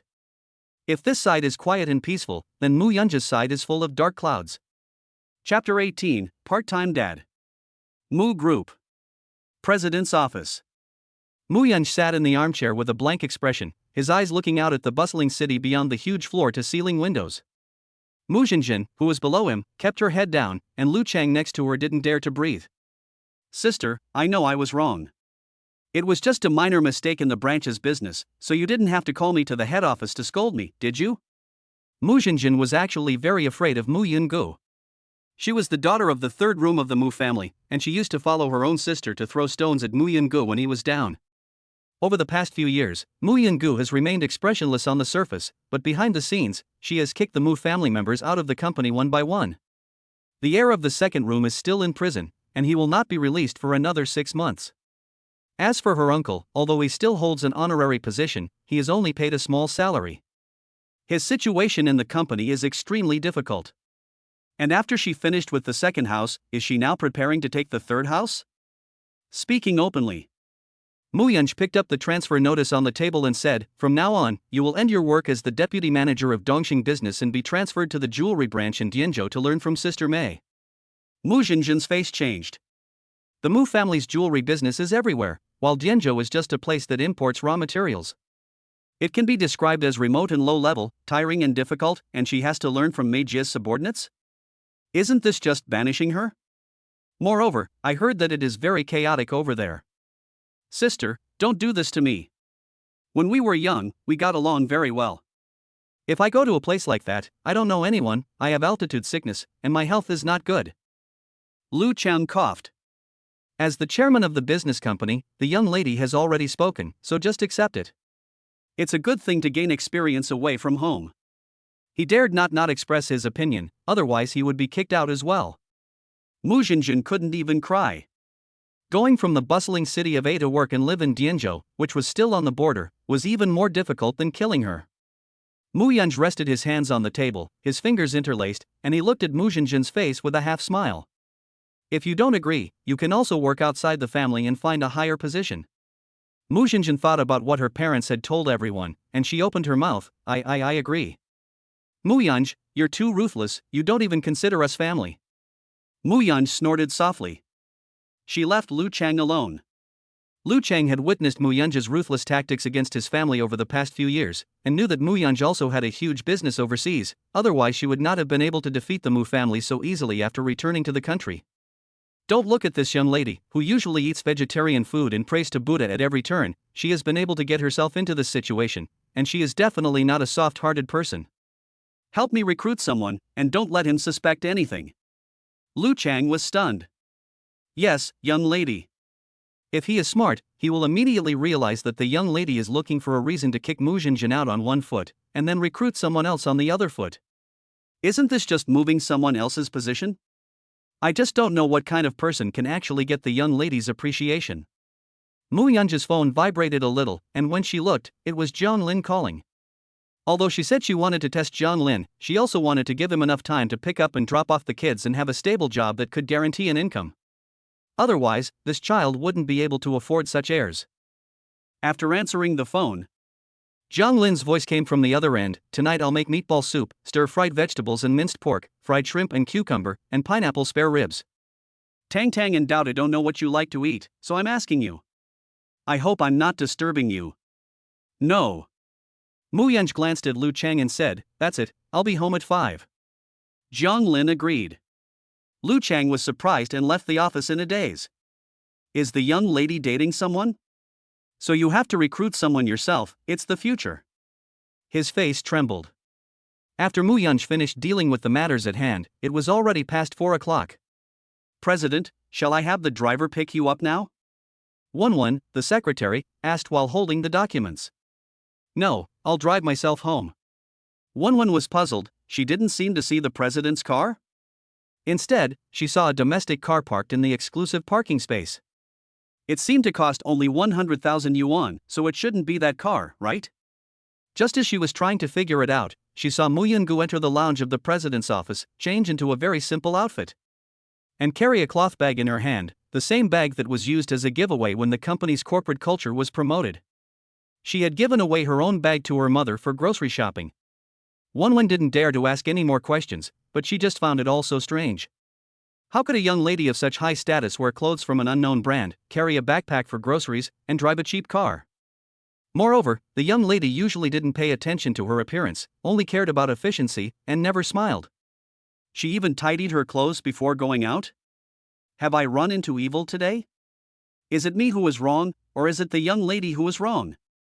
Wonman covered her forehead, having never seen the young lady act so abnormally. When driving near home, Muyunj saw a man standing at the entrance of the residential area. It was Jiang Lin. He waved at her and the window lowered. He leaned over and said, "I'll rent you a parking space. It's hard to find a parking space here. Follow me in your car and I'll take you there. I thought, we won't live here forever. When we have money, we'll buy a bigger house, so it's better to rent for now." Muyunj was taken aback. She saw him leading the way on his own, and whispered, "He's attentive. But, judging from his tone, he seems to have already planned our lives together." Us? After parking the car, she followed Jiang Lin into the house and immediately smelled a delicious aroma. On the small dining table were 3 dishes and a bowl of soup. The food was very well prepared. Jiang Lin didn't really know how to cook, but his mother had bought him a cookbook. He was quite good at studying, so he had no problem following the recipe and preparing a few dishes. The principles are all the same. "Mom, you work hard." Tantan greets her with a sweet smile. Dad says that today is the first day in the new house, and that they need to cook at home to have a prosperous future. These dishes were all chosen by Tantan, and they are super fresh. "Mom." Daudu was a bit surprised, because usually Mom works very late. Most of the time, she doesn't come home until after dark, and in the morning, she might not even be awake yet when Mom is already gone. Muyunj crouched down and hugged the 2 children. In fact, she doesn't dislike this kind of warm, ordinary life, but once something starts, there is no way to unload the burden from your shoulders and end it. Especially with her and the Mu family, it is a case of one losing ground to the other. If she is not careful, they will get the chance to turn the tables again. "Are Tang Tang and Daudu happy today?" Tang Tang said excitedly, "Very happy." Daddy let Tang Tang sit in the supermarket's little cart, and Tang Tang could take whatever she liked. Dad is so strong that he can hold both Tang Tang and Daudu in his arms. Uncle Butler can't do that, he's too old. Muyunj was amused by her words. Uncle Butler is not too old, but his status and behavior are naturally different from Jiang Lin's. Jiang Lin has already set the rice bowls on the table, so hurry up and eat. You have to work overtime on weekends too, so if you eat early, you can rest properly. What kind of company is this? So heartless? Chapter 19, Sleeping in the Same Bed. Muyunj couldn't say for sure. After all, she was the heartless boss. Daudu didn't need help eating, he was very independent and smart. But Tang Tang still needs to hold a spoon when eating, so when it comes to eating ribs, she is a little overwhelmed. Jiang Lin separates the ribs for her and puts them in her bowl. He knows that the child's teeth are not strong, so he deliberately stewed the meat very soft, so that even Tang Tang can eat it.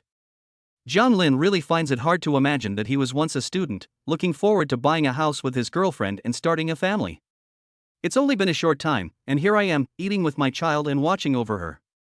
It feels like life has been accelerated. After the meal, Jiang Lin went to wash the dishes, and Muyungu also volunteered to go into the kitchen. The kitchen was not big. So if 2 people stood there, they would inevitably touch each other when they turned around. Jiang Lin smelled the faint sandalwood fragrance on her and said, "You go out, I'll wash the dishes alone." Muyunj took the rag in her slender, beautiful hands and said, "You cooked, I'll wash the dishes." It's better to divide up the work. After all, my life is no different from what it was in the beginning, and I have to do a lot of housework myself. I have to get used to it. Jiang Lin looked at her hands and saw that the rag looked out of place in them no matter how he looked at it. Then go give Tang Tang and Daudu a bath, they sweated from the sun during the day. After saying this, he let the water run and started washing the dishes. His movements were decisive and nimble. Muyunj stood still, her beautiful eyes looking at Jiang Lin's profile, and she couldn't help but smile. She is a very hard-working person. Jiang Lin saw that she was not leaving, and she was almost done washing the dishes. She turned her head and came very close to her. Seeing a stunning beauty in front of her, Jiang Lin felt a little embarrassed. "What's wrong?" Muyunj's gaze was faint. "Where am I going to sleep tonight?" "Oh, you'll sleep in the master bedroom. I forgot to tell you, but this house is small and there is only 1 bathroom." Jiang Lin told her a little about the situation at home. Muyunj saw that Jiang Lin still had to take out the trash, so she left the kitchen and looked around the house. It was quite small, but it was also quite clean and cozy. The house she had lived in on the mountain was not as big. There was a small courtyard outside with a flower stand, and on it was a pot of mimosa. It said Tong Tong's name on it. His own room was very well organized. The suitcase he brought with him had not been touched and was placed in front of the wardrobe. Tan Tan and Daodu's room was also very comfortable. However, the small room he lived in was very simple, with just a bed and an iron clothes rack. Muyunj was curious about how long Zhang Lin could last. Raising children and supporting a family was not an easy task. A passing fancy could only last a short time. If you wanted it to last, you had to take responsibility. Muyunj also gave the children a bath. Tang Tang and Daodu were wearing the same pajamas in different colors, looking very cute, and they were both lying on the big bed in the master bedroom. Muyunj also came out wearing a nightdress and sat by the bed, combing Tang Tang's hair. The family was very warm. Tang Tang really liked the way her mother looked now, and she didn't look scary at all. Mom, tonight, are we going to sleep together? You want to sleep with your mom? And Daodu and Dad, a family should sleep together, right? Tang Tang is looking forward to it. In that case, she can be with her mother and still hear her father read her a bedtime story. Just thinking about it makes her really happy. Tang Tang and Daodu promised Muyunj not to tell Zhang Lin that their family was rich. Now that they are living together, Tang Tang feels that they are already a family. Muyunj slightly frowns, wanting to say that there is a difference between men and women, but when she sees Tang Tang's matter-of-fact expression, she knows that her daughter thinks it is normal for her parents to sleep together. She explained, Dad and Mom don't know each other well enough to sleep together. It's just like how Tang Tang doesn't like sleeping with strangers. Why is Dad a stranger? Tang Tang tilted her head, her mouth pouting. Tang Tang loved her mom and dad the most. Daodu looked at his sister's persistent behavior and was afraid of upsetting his mom. Tang Tang, let's watch TV, shall we? Okay. Tang Tang jumped out of bed, took her brother's hand, and asked why other people's parents slept together and the baby slept in the middle, but why couldn't Tang Tang sleep between her parents? Daodu thought his sister was really stupid. He didn't intend to say anything to her. He just knew that his parents were not familiar with each other at all, and that his mother didn't like his father, so how could she sleep with him? Tang Tang was not a person who was easily satisfied. Now that she had a father, she wanted both her parents to be with her. So even though she was a little intimidated by her mother, she still wanted to sleep between her parents at night, which made Muyungu a little helpless. In the end, she sulked with tears in her eyes, which made Muyungu relent. Daodu had long since gone back to her room to read. Tang Tang slept in the middle of the large bed in the master bedroom, with Muyungu on her left and Zhang Lin sitting on her right. Zhang Lin was holding a children's storybook in her hands. Muyunj looked down at her phone, dealing with some work. The cold light of the phone reflected off her snow-white, pure-side face, her eyes as deep as the night. She didn't seem to give Zhang Lin another glance, nor did she care that he was there. She was cold and distant. She had just taken a shower, but she was already looking straight ahead with her face bare, and her appearance was even better than a movie star's. Tang Tang's big eyes looked at Zhang Lin with sparkling light. Daddy, tell us a story. Zhang Lin suggested, Tan Tan, why don't we switch rooms and tell stories?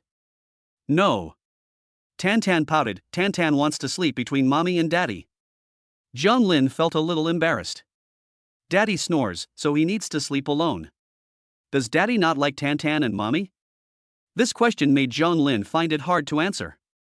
Muyunj's voice sounded, you tell her the story, and wait until she falls asleep before you leave. He added, she always falls asleep quickly. Zhang Lin sighed silently in his heart. It was already embarrassing enough to be living under the same roof as a stranger, but now they had to share a room and a bed. This made him feel even more uneasy. Well.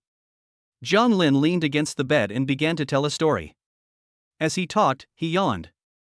Muyunj felt that the story was quite boring, so she lay down on her side towards the wall, bored, and closed her eyes. Tang Tang, on the other hand, had sparkling eyes and became more and more alert as he listened. After 2 hours, Muyunj was also hypnotized, but she still hadn't fallen asleep. Zhang Lin also lay down beside the bed without realizing it, and after the next story, he said, he closed his eyes. Tang Tang pinched her lips, Dad? You fell asleep again.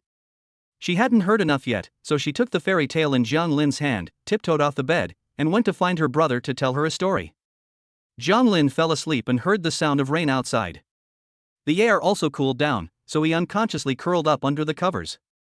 He touched the long hair and, in a daze, forgot that he was in the master bedroom. He thought it was his daughter and asked, "Are you cold?" He leaned over and muttered something, then fell asleep again. Muyunj suddenly opened her eyes when she was embraced by him, frowned slightly, and turned her head to look at Jiang Lin's sleeping face. There was not much difference from 4 years ago, except that the childishness had faded and her face looked much more determined. At that time, he was only 18 years old. Jiang Lin smelled the sandalwood fragrance on Muyunj's body, which was exceptionally calming and peaceful, and he couldn't help but lean closer, hug Muyunj, and rest his cheek against her. Lifted her hand, patted her head, almost asleep. Tan, stop it, I'll tell you a story tomorrow. Muyunj's cheeks flushed slightly, her eyebrows furrowed, and her eyes were deep. Chapter 20, The Partner is the Ex-Girlfriend? Since she could remember, she rarely hung out with people of the same age and opposite sex. When she reached the age of puberty, there was a family tragedy, and it was even more impossible to find anyone in the mountains. Once she got off the mountain, everything had changed. She was drugged, and it was only after that she had her first contact with a man. She doesn't know if Jiang Lin remembers, but she does. After all, although she was drugged and in a daze, her memory is very clear. Muyunj's eyes lingered between Jiang Lin's eyebrows and eyes, and he whispered, "No wonder Dodo recognized you at first glance. You really look alike." The unique warm breath of a man made her feel a little hot, and her body felt a little heavy. Jiang Lin woke up, lying on the bed with his arms wide open. He opened his eyes and saw the view outside the window. Something was wrong? He looked down at the quilt. It didn't seem to be from his room. Shit. Jiang Lin suddenly came to his senses. He had actually fallen asleep last night while telling a story? The problem was that this was Muyunj's room. Where was Tang? Where was Muyunj? I slept here and drove them away? Jiang Lin quickly got up, then thought about it for a while, and then spread the quilt again. When he left the room, he felt extremely embarrassed. He thought about how to explain this to Muyunj, who really didn't mean to do it. The house was quiet, with no one around. Jiang Lin looked for a few times, but didn't see anyone. He took out his phone and realized that he had an extra WeChat friend on his phone. "Yunj, it's still early, I see you're still sleeping. I'll drop the kids off at kindergarten on my way, there's breakfast in the pot." Jiang Lin was stunned, his heart warmed. He had thought that Muyunj would not bother with him anymore, but not only did she take the kids to kindergarten, she also left him breakfast? He had been with Ning Shui for 3 years, and he had never been taken care of, as he was the one who always bought her breakfast. Jiang Lin hurried to the kitchen, where the corn buns in the pot were still warm, along with a cup of soy milk. Jiang Lin took out his phone and still replied to the message. "Thanks. Am I picking up the kids tonight?" The message went unanswered. Muyunj was at the company and saw her father Mu Ding waiting for her. She probably guessed why he was there, and turned to the secretary and said, "Take my father to the lounge, I'll be there after the meeting." Mu Ding sneered, "You are busy now, you don't even have time to say a few words to your father." Muyunj tugged the corner of her mouth, "If you are here about Mu Jinjin, there is nothing to talk about, you know, the decision I made will not be changed." "But that's your younger sister." Mu Ding frowned, his face full of anger. "Back then, your grandfather was confused and wanted to give such a big family business to a young child like you. It was only natural that your second and third uncles had objections. After all, they were elders who had worked hard for the family. It was cruel to just send you to the mountains to cultivate your character for a while, but they didn't really do anything to you because they cared about family ties.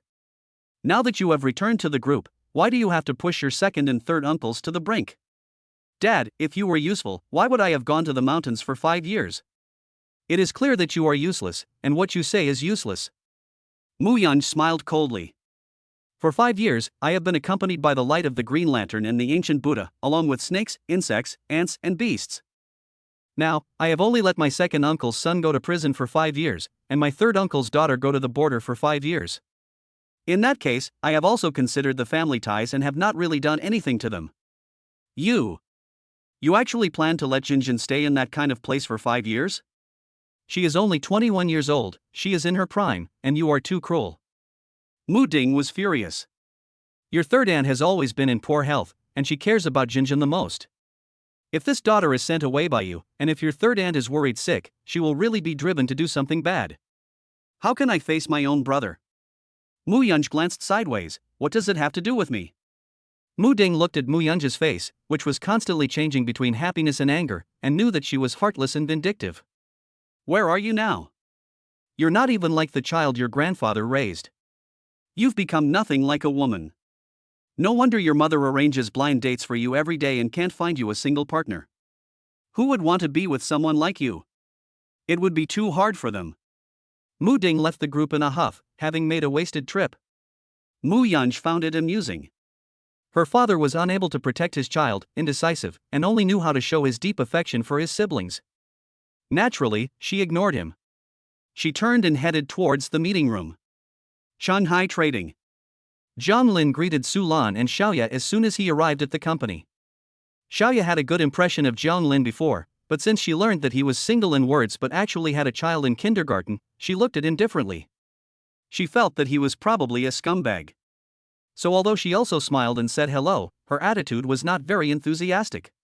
Su Lan, on the other hand, asked, "You took leave last week to move house. Are you done now?" "Yes, it's all done, just a bit of a mess." Zhang Lin smiled and sat down at his workstation. The two children were quite adaptable. Su Lan heard him mention his children so casually. It's not easy to take care of children. You're so young, and you've already taken the children with you? The two kids are quite easygoing. Although there is pressure, there is also motivation. Xiaoya has a gossiping mind. She heard it with her sharp ears. Didn't you say you had graduated and lost your love? This kind of personal matter, in fact, Zhang Lin didn't want to mention much. After all, the workplace is just about making money, and there is no need to tell colleagues too much about family matters. However, because they overheard the phone call last time, they knew that I had just lost my love and the child was going to kindergarten. This can easily lead to unnecessary misunderstandings and prejudices. The explanation is that I had a child when I was a freshman, but I didn't know about it for a few years. I only found out last week, so I took the child to be with me at the weekend. Running with the ball? Xiaoya's eyes lit up at once. You're full of drama. Raising a child is not easy, so just make good money.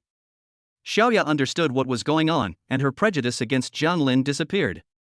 After all, the other person had also mentioned the child with no hesitation, and was also prepared to raise a child, so he wasn't some kind of scumbag. But where is the mother of the child now? Zhang Lin replied that she was at work, and she had dropped the child off at kindergarten this morning. Xiaoya nodded, thinking that it was also quite good, and since they had reconciled, it was also good for the healthy growth of the child. Su Lan said, "Today our department is going to meet with a manager Song from Kongqing Health, and the assistant who follows him seems to be a graduate of your school. When I was liaising with her, I heard her mention your school." Really?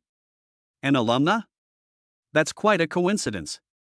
Zhang Lin felt that Kongqing Healthcare sounded familiar. It was a sub-brand of a major company, itself a major company. At least it was bigger than Shanghai Trading. Su Lan nodded. Not just an alumna, she was a classmate, called Ning Shui. She said she knew you. Zhang Lin was taken aback. What a small world. The first partner they met during their internship was their ex-girlfriend? Could it be that manager Song was Ning Shui's current boyfriend, Song Tianwei? Chapter 21 Ning Shui's Comparison Complex. Zhang Lin sensed that something was wrong.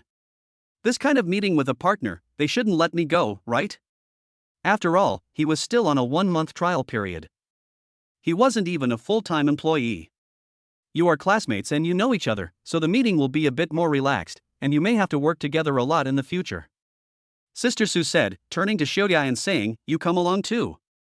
This is also a good learning opportunity." Zhang Lin sighed silently in his heart. At 10 o'clock in the morning, Su Lan took some documents and called a few people to go to the office together. As soon as Zhang Lin entered, he saw that the department manager Wang Shan was already there, having a good chat with Song Tianwei, while Ning Shui was sitting next to Song Tianwei, wearing a dress with a very nice texture and exquisite makeup, looking like a very young and beautiful career woman. The bag and accessories on her body showed that they were not cheap. She was wearing delicate little high heels, very feminine. Zhang Lin felt very strange. Song is always so nice. Su Lan greeted him with a smile, and Assistant Ning is also very nice. Song Tianwei shook Su Lan's hand, then glanced at Zhang Lin, but his eyes didn't linger on him for long. After all, he was a manager, and he wouldn't pay too much attention to a small intern. It would look cheap to deliberately mention it. Ning Shui gave Su Lan a slight smile, then sat down. She didn't look at Jiang Lin either, but instead looked down at the documents, looking very professional. The negotiations went very smoothly. After all, the details had already been finalized before, and it was just a matter of formally signing the contract. No one paid any attention to Jiang Lin throughout the entire process, and he was like a transparent person, sitting at the end. When it was over, the two managers went out together, and Su Lan laughed before saying, "Assistant Ning has just graduated, and at such a young age she is already an assistant manager. She is truly accomplished, has such strong work ability, and is also very pretty." Ning Shui smiled and said, "I was an intern at Kongsheng before, and I stayed on after graduation. It just so happened that Mr. Song needed an assistant, so I got lucky. I'm not really young and accomplished." Jiang Lin finished packing and was about to go out. Ning Shui suddenly said, "Speaking of which, Jiang Lin and I were in the same class. I always got good grades in class and received a scholarship every year." Jiang Lin pulled the corners of his mouth and glanced at Ning Shui. The scholarship at school was just a small achievement. When you really enter society, you can't compare to Miss Ning's boundless prospects. Ning Shui looked at Jiang Lin's detached appearance. She had always been bothered by the fact that he already had a child and had a new girlfriend. Today, she had specially dressed up nicely, with a bag worth tens of thousands of dollars. Unexpectedly, during the meeting, Jiang Lin not only did not show any regret or reluctance, but also did not even look at her properly. This made her feel a little out of control and a sense of disparity. It was as if he no longer saw her in his eyes. "You already have a child, a girlfriend, and a house. I'm the one who is not as good as you. Who among your peers is faster than you?" Su Lan thought it was just a casual greeting between classmates. Having a child is stressful, and it comes with a lot of responsibility. You also have to take care of your family when you work. Being single also has its advantages. You can devote yourself to your work without any burdens. Ning Shui just looked at Jiang Lin and waited for him to speak. Jiang Lin frowned, not liking to talk about family matters. "There's nothing here, so I'll leave first. Jiang Lin, Mr. Song, and Mr. Wang still want to go to the lounge for a chat." "Aren't you going to show me around your company?" "I'll be in charge of the follow-up of the cooperation, so I'll come here often. Besides, it's almost lunchtime, and I heard that the canteen at Shanghai Trading tastes very good." "It really is good." Su Lan thought that Ning Shui wanted to have lunch here. "Xiaoya, go get Jiang Lin his meal card. There's not much work to do in the morning." "Jiang Lin, just take good care of Assistant Ning." After saying this, Su Lan packed up her things and left. Jiang Lin took Ning Shui out and showed her around, but the whole time they were just being professional. "Jiang Lin, why are you being so polite? If we can't be lovers, we can be good friends. We've known each other for so long, we don't have to be so formal. Before, it was you who told me not to pester you, Assistant Ning, have you forgotten?" Before Xia Xia spoke harshly, Ning Shui felt a little guilty. "I'm just concerned about you, you work here, where's your girlfriend?" "She's pregnant, I think she's quit her job to take care of the baby." "You're under a lot of pressure, earning so little money a month, your quality of life is too low." Jiang Lin listened to what she said, and the fact that she had contacted him before was a deliberate inquiry into his personal affairs. He found it quite meaningless, they had broken up, and it was useless for you to know this. "I'm just curious." "I'm not curious about you either. For example, when did you start dating Mr. Song?" Ning Shui's face turned a little ugly. "In fact, didn't you cheat on me even earlier than I did? You're still talking about me like this, as if you're so righteous. Aren't we the same? I chose what would give me a good life, and you chose to be willing to take care of your family and have children for you." "We're the same." Jiang Lin spread his hands. "Since we're the same, there's nothing to be curious about. Besides, you're not concerned about me, you're just competitive. If I didn't have a boyfriend, you wouldn't even pay attention to me, and you'd probably be afraid of me pestering you. Don't think so badly of me." Ning Shui's lips tightened, and she sneered. "You, on the other hand, have been beating around the bush, but you're so reluctant to mention your girlfriend. Do you not want to hurt me, or is that woman beneath you, so you're ashamed to even mention her?" Jiang Lin frowned, a little angry. "She's fine, don't ask anymore. I just don't want to talk to you much. I don't like your chatter." Ning Shui's heart ached. He doesn't like her chatter? During the second half of the tour, Ning Shui no longer wanted to talk, and her mood was very low. When they arrived at the cafeteria, she saw the plump figure of Song Tianwei appear in the distance. She knew that he was looking for her. She gathered herself together and gave a gentle smile. "You're done?" "Yes." Song Tianwei glanced at Zhang Lin and asked, "Why are you eating in the cafeteria? Didn't I say I'd take you to the restaurant for lunch? I just ran into some classmates. Ordinary employees save money by eating in the cafeteria, but you're different. Let's go. After all, it's a treat from their boss Wang." Song Tianwei patted his beer belly and said, "Besides, you're young, and it's most important to accumulate connections. If you hang out with the bosses more often, you can learn a lot. They're just classmates, so there's no need to waste time here."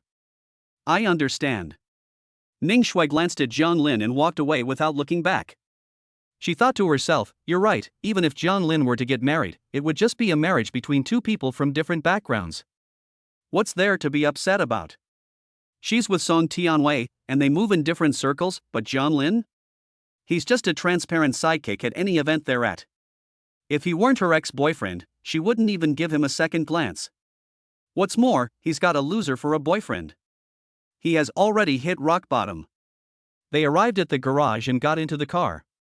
Song Tianwei sat in the driver's seat and said with a smug smile, "You saw it, if you had chosen this kind of man in the beginning, you would have to live a life of humiliation." After saying that, he stroked Ning Shui's leg and said, "Follow me, I will not let you suffer. Even other people will look up to you. After all, you are my assistant." "I know."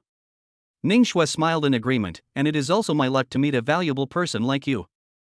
Song Tianwei smiled happily, very satisfied with Ning Shui's flattery. Chapter 22, President Mu Knows How to Live. Zhang Lin had just finished eating and returned to his workstation when he received a call from Mu Yunj. "Hello?" Mu Yunj's clear and pleasant voice came over the line. "Zhang Lin, I'm going on a 2-day business trip. Take care of the kids and send me your card number, I'll transfer you the living expenses for May." Zhang Lin heard this and said, "No need, aren't you in a bad financial situation? You still need to keep some money on you when you're traveling, so that you don't run out of money in an emergency." Mu Yunj seemed to be silent for a moment, "And the baby needs to buy milk powder this month, so I'll transfer the money to you. If you can't spend it, just save it." Zhang Lin didn't refuse when he heard this. He didn't know that a child over 3 years old still needs to drink milk powder. He has never raised a child and doesn't understand this. After hanging up the phone, he sent Mu Yunj the card number, and soon 5,000 yuan was credited to the card. Zhang Lin frowned. Mu Yunj had a low level of education and was unlikely to earn much in a month. Giving himself 5,000 yuan, he would definitely not be able to keep any money for himself. He had a 211 undergraduate degree.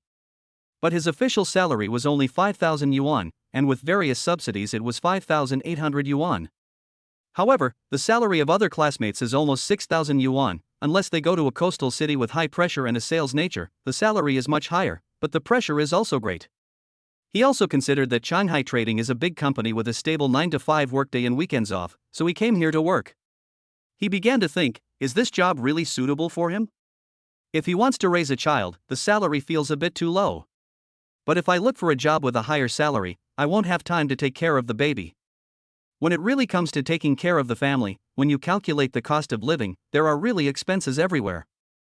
Sister Su came over with a cup of hot water. "Zhang Lin, what are you daydreaming about?" Zhang Lin put aside his messy thoughts. Right now, he still needs to work steadily, otherwise he won't get paid, let alone raise the baby. "Sister Su, I just learned that children over 3 years old still need to drink milk powder?" Of course. After the age of 3, children enter a period of rapid growth, and with kindergarten, the outside environment is complicated. They need to take calcium supplements and boost their immunity. If children are picky eaters, they are more likely to become malnourished. Sister Su said with a smile, but it also depends on the specific situation of the family, so there is no need to dwell on this. Zhang Lin also understood. He thought that Mu Yunj used to own a business, and now that it has collapsed, she is working overtime on Sundays and traveling on Mondays. She must also be doing sales-related work, which is very stressful. It's too hard for a woman to work so hard for her child. Zhang Lin sighed, knowing that it was not easy for her. He sent Mu Yunj a message. "Take care of your health, don't work too hard, I'll cook something delicious for you when you come back." Then he went to work with peace of mind, preparing to pick up his child from kindergarten after work.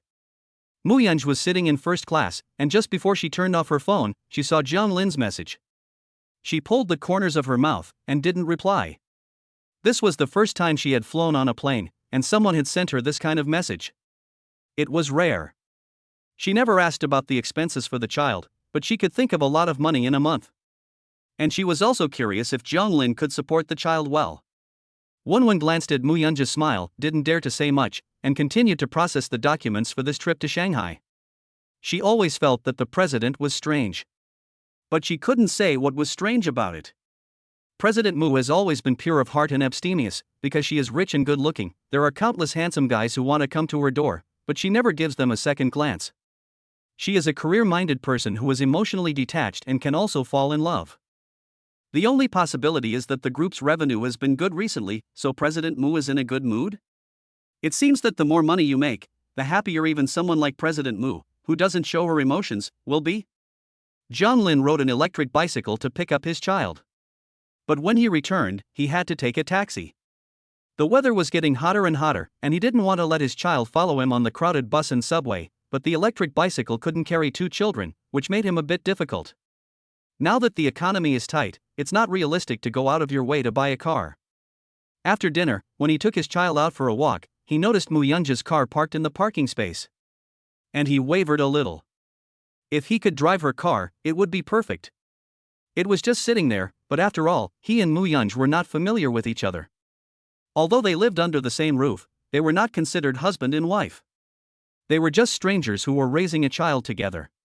If he asked to drive her car, it would seem a bit presumptuous. Zhang Lin thought about it over and over again. Now that they were living together, they were in the same boat. From Muyunj's initiative to give him living expenses, it can be seen that she is also someone who plans to live a good life, and she is also a very nice person. They should be able to discuss it. It's better to just call and ask than to keep on talking about it. He saw that it was already 6:30 p.m., and he guessed that Muyunj's work was over, so he called. It took more than 10 seconds for him to answer, and it was very quiet on the other end. Zhang Lin, is there something wrong? I want to ask you, can I use your car to pick up the kids? I don't have a car, and it's a bit expensive to always take a taxi. I'll fill it up with gas for you, of course. If you don't like someone else driving your car, that's fine. The keys are in the drawer of my room. Muyunj said, you don't have to pay for the gas. The company has given me a lot of gas cards. I'll get them for you when I go back. Zhang Lin was delighted. Your company's benefits are quite good, and fuel prices are not cheap these days. You even said last time that it was a black-hearted company. Zhang Lin was happy. I misunderstood last time. I'll hang up first, then. Tan and Dowda want to go play on the slide. At the banquet table, the beautiful crystal chandeliers sparkled, reflecting the delicious food on the table and making it look especially appetizing. Muyunj hung up the phone. The people at the table were the CEOs of Mushi's Vanya Jewelry, all of them well-known figures in the business. Listening to Muyunj's just concluded casual conversation on the phone, they all felt a storm rising in their hearts. Isn't President Mu single? Why was he talking to a man on the phone and even mentioning a gas card? With President Mu's wealth, does he need a gas card to take advantage of the company? This is science fiction. They couldn't help but look at each other secretly, wondering if they had heard wrong. Muyunj tapped the table. Where had he left off? Wenwen saw that many of the bosses were still in a daze, so she quickly laughed and said, we were talking about the new jewelry series launched this season, right, President Liu? President Liu quickly came back to his senses and said, yes, our company, Fanya, mainly focuses on the mid-end market. We have already appeared on the red carpet a few times to increase our exposure, and the response has been very good. Now that the spokesperson contract is about to expire, many people from the entertainment industry have come to contact us, and the price is not high. Among them are many stars with a high reputation and national popularity. For the 520 series, we have also followed your advice, President Mu, and used a young team to launch jewelry that better matches the aesthetics and spending power of young people. For the endorsement of this line, we are also considering choosing popular stars with many young fans. Muyunj nodded with satisfaction. The brands that Mu mainly operates are internationally renowned luxury jewelry brands. Since she took over Mu, she has also developed the mid to low-end market, operating first-tier gold brands and mid-range jewelry, which have brought great returns to the group. Originally, the Mu family all thought that the low-end market would lower the overall quality, but in fact, it has huge potential. Mu Yunj has also proven her judgment and decision-making. After the meal, Wenwen floated behind Mu Yunj, not paying any attention to the 520 event at Van Asia. Instead, she kept thinking about who the man on the phone with Mu always was. What was going on with Mu always acting like this? Is this reasonable? It doesn't make sense, does it? Would President Mu go through life with someone else? Wouldn't that be like a fairy descending to Earth? It's so incongruous. Mu Yunj suddenly stopped, startling Wenwen. President Mu? Does our company have fuel cards and supermarket shopping cards? Yes, of course, we give out benefits to employees every month, as well as things like cigarettes, alcohol, tea, and so on. There are also zonzi for the Dragon Boat Festival. Mu Yunj nodded. So you can prepare some cards for me, about a few thousand yuan should be fine, all small amounts. She had originally wanted gift boxes of zonzi, but then thought that perhaps Jiang Lin would buy them himself. What he got himself might not necessarily be to his taste. Wenwen eagerly agreed. Oh, yes, yes, yes. Chapter 23, She misunderstood him. It was Wednesday when she suddenly realized. Jiang Lin picked up the kids and returned home to find a pair of women's shoes by the door and a cloth bag hanging on the entrance. There were sounds of cooking in the kitchen. Jiang Lin went in curiously and saw Mu Yunj wearing an apron, carrying dishes out of the kitchen. Her beautiful face was cold and desolate. The light of the setting sun shone in through the window, making her face softer and more elegant, like a painting. She smiled slightly when she looked at Jiang Lin with her beautiful eyes, and then looked at the two children. Have Tang Tang and Dauda come home from school?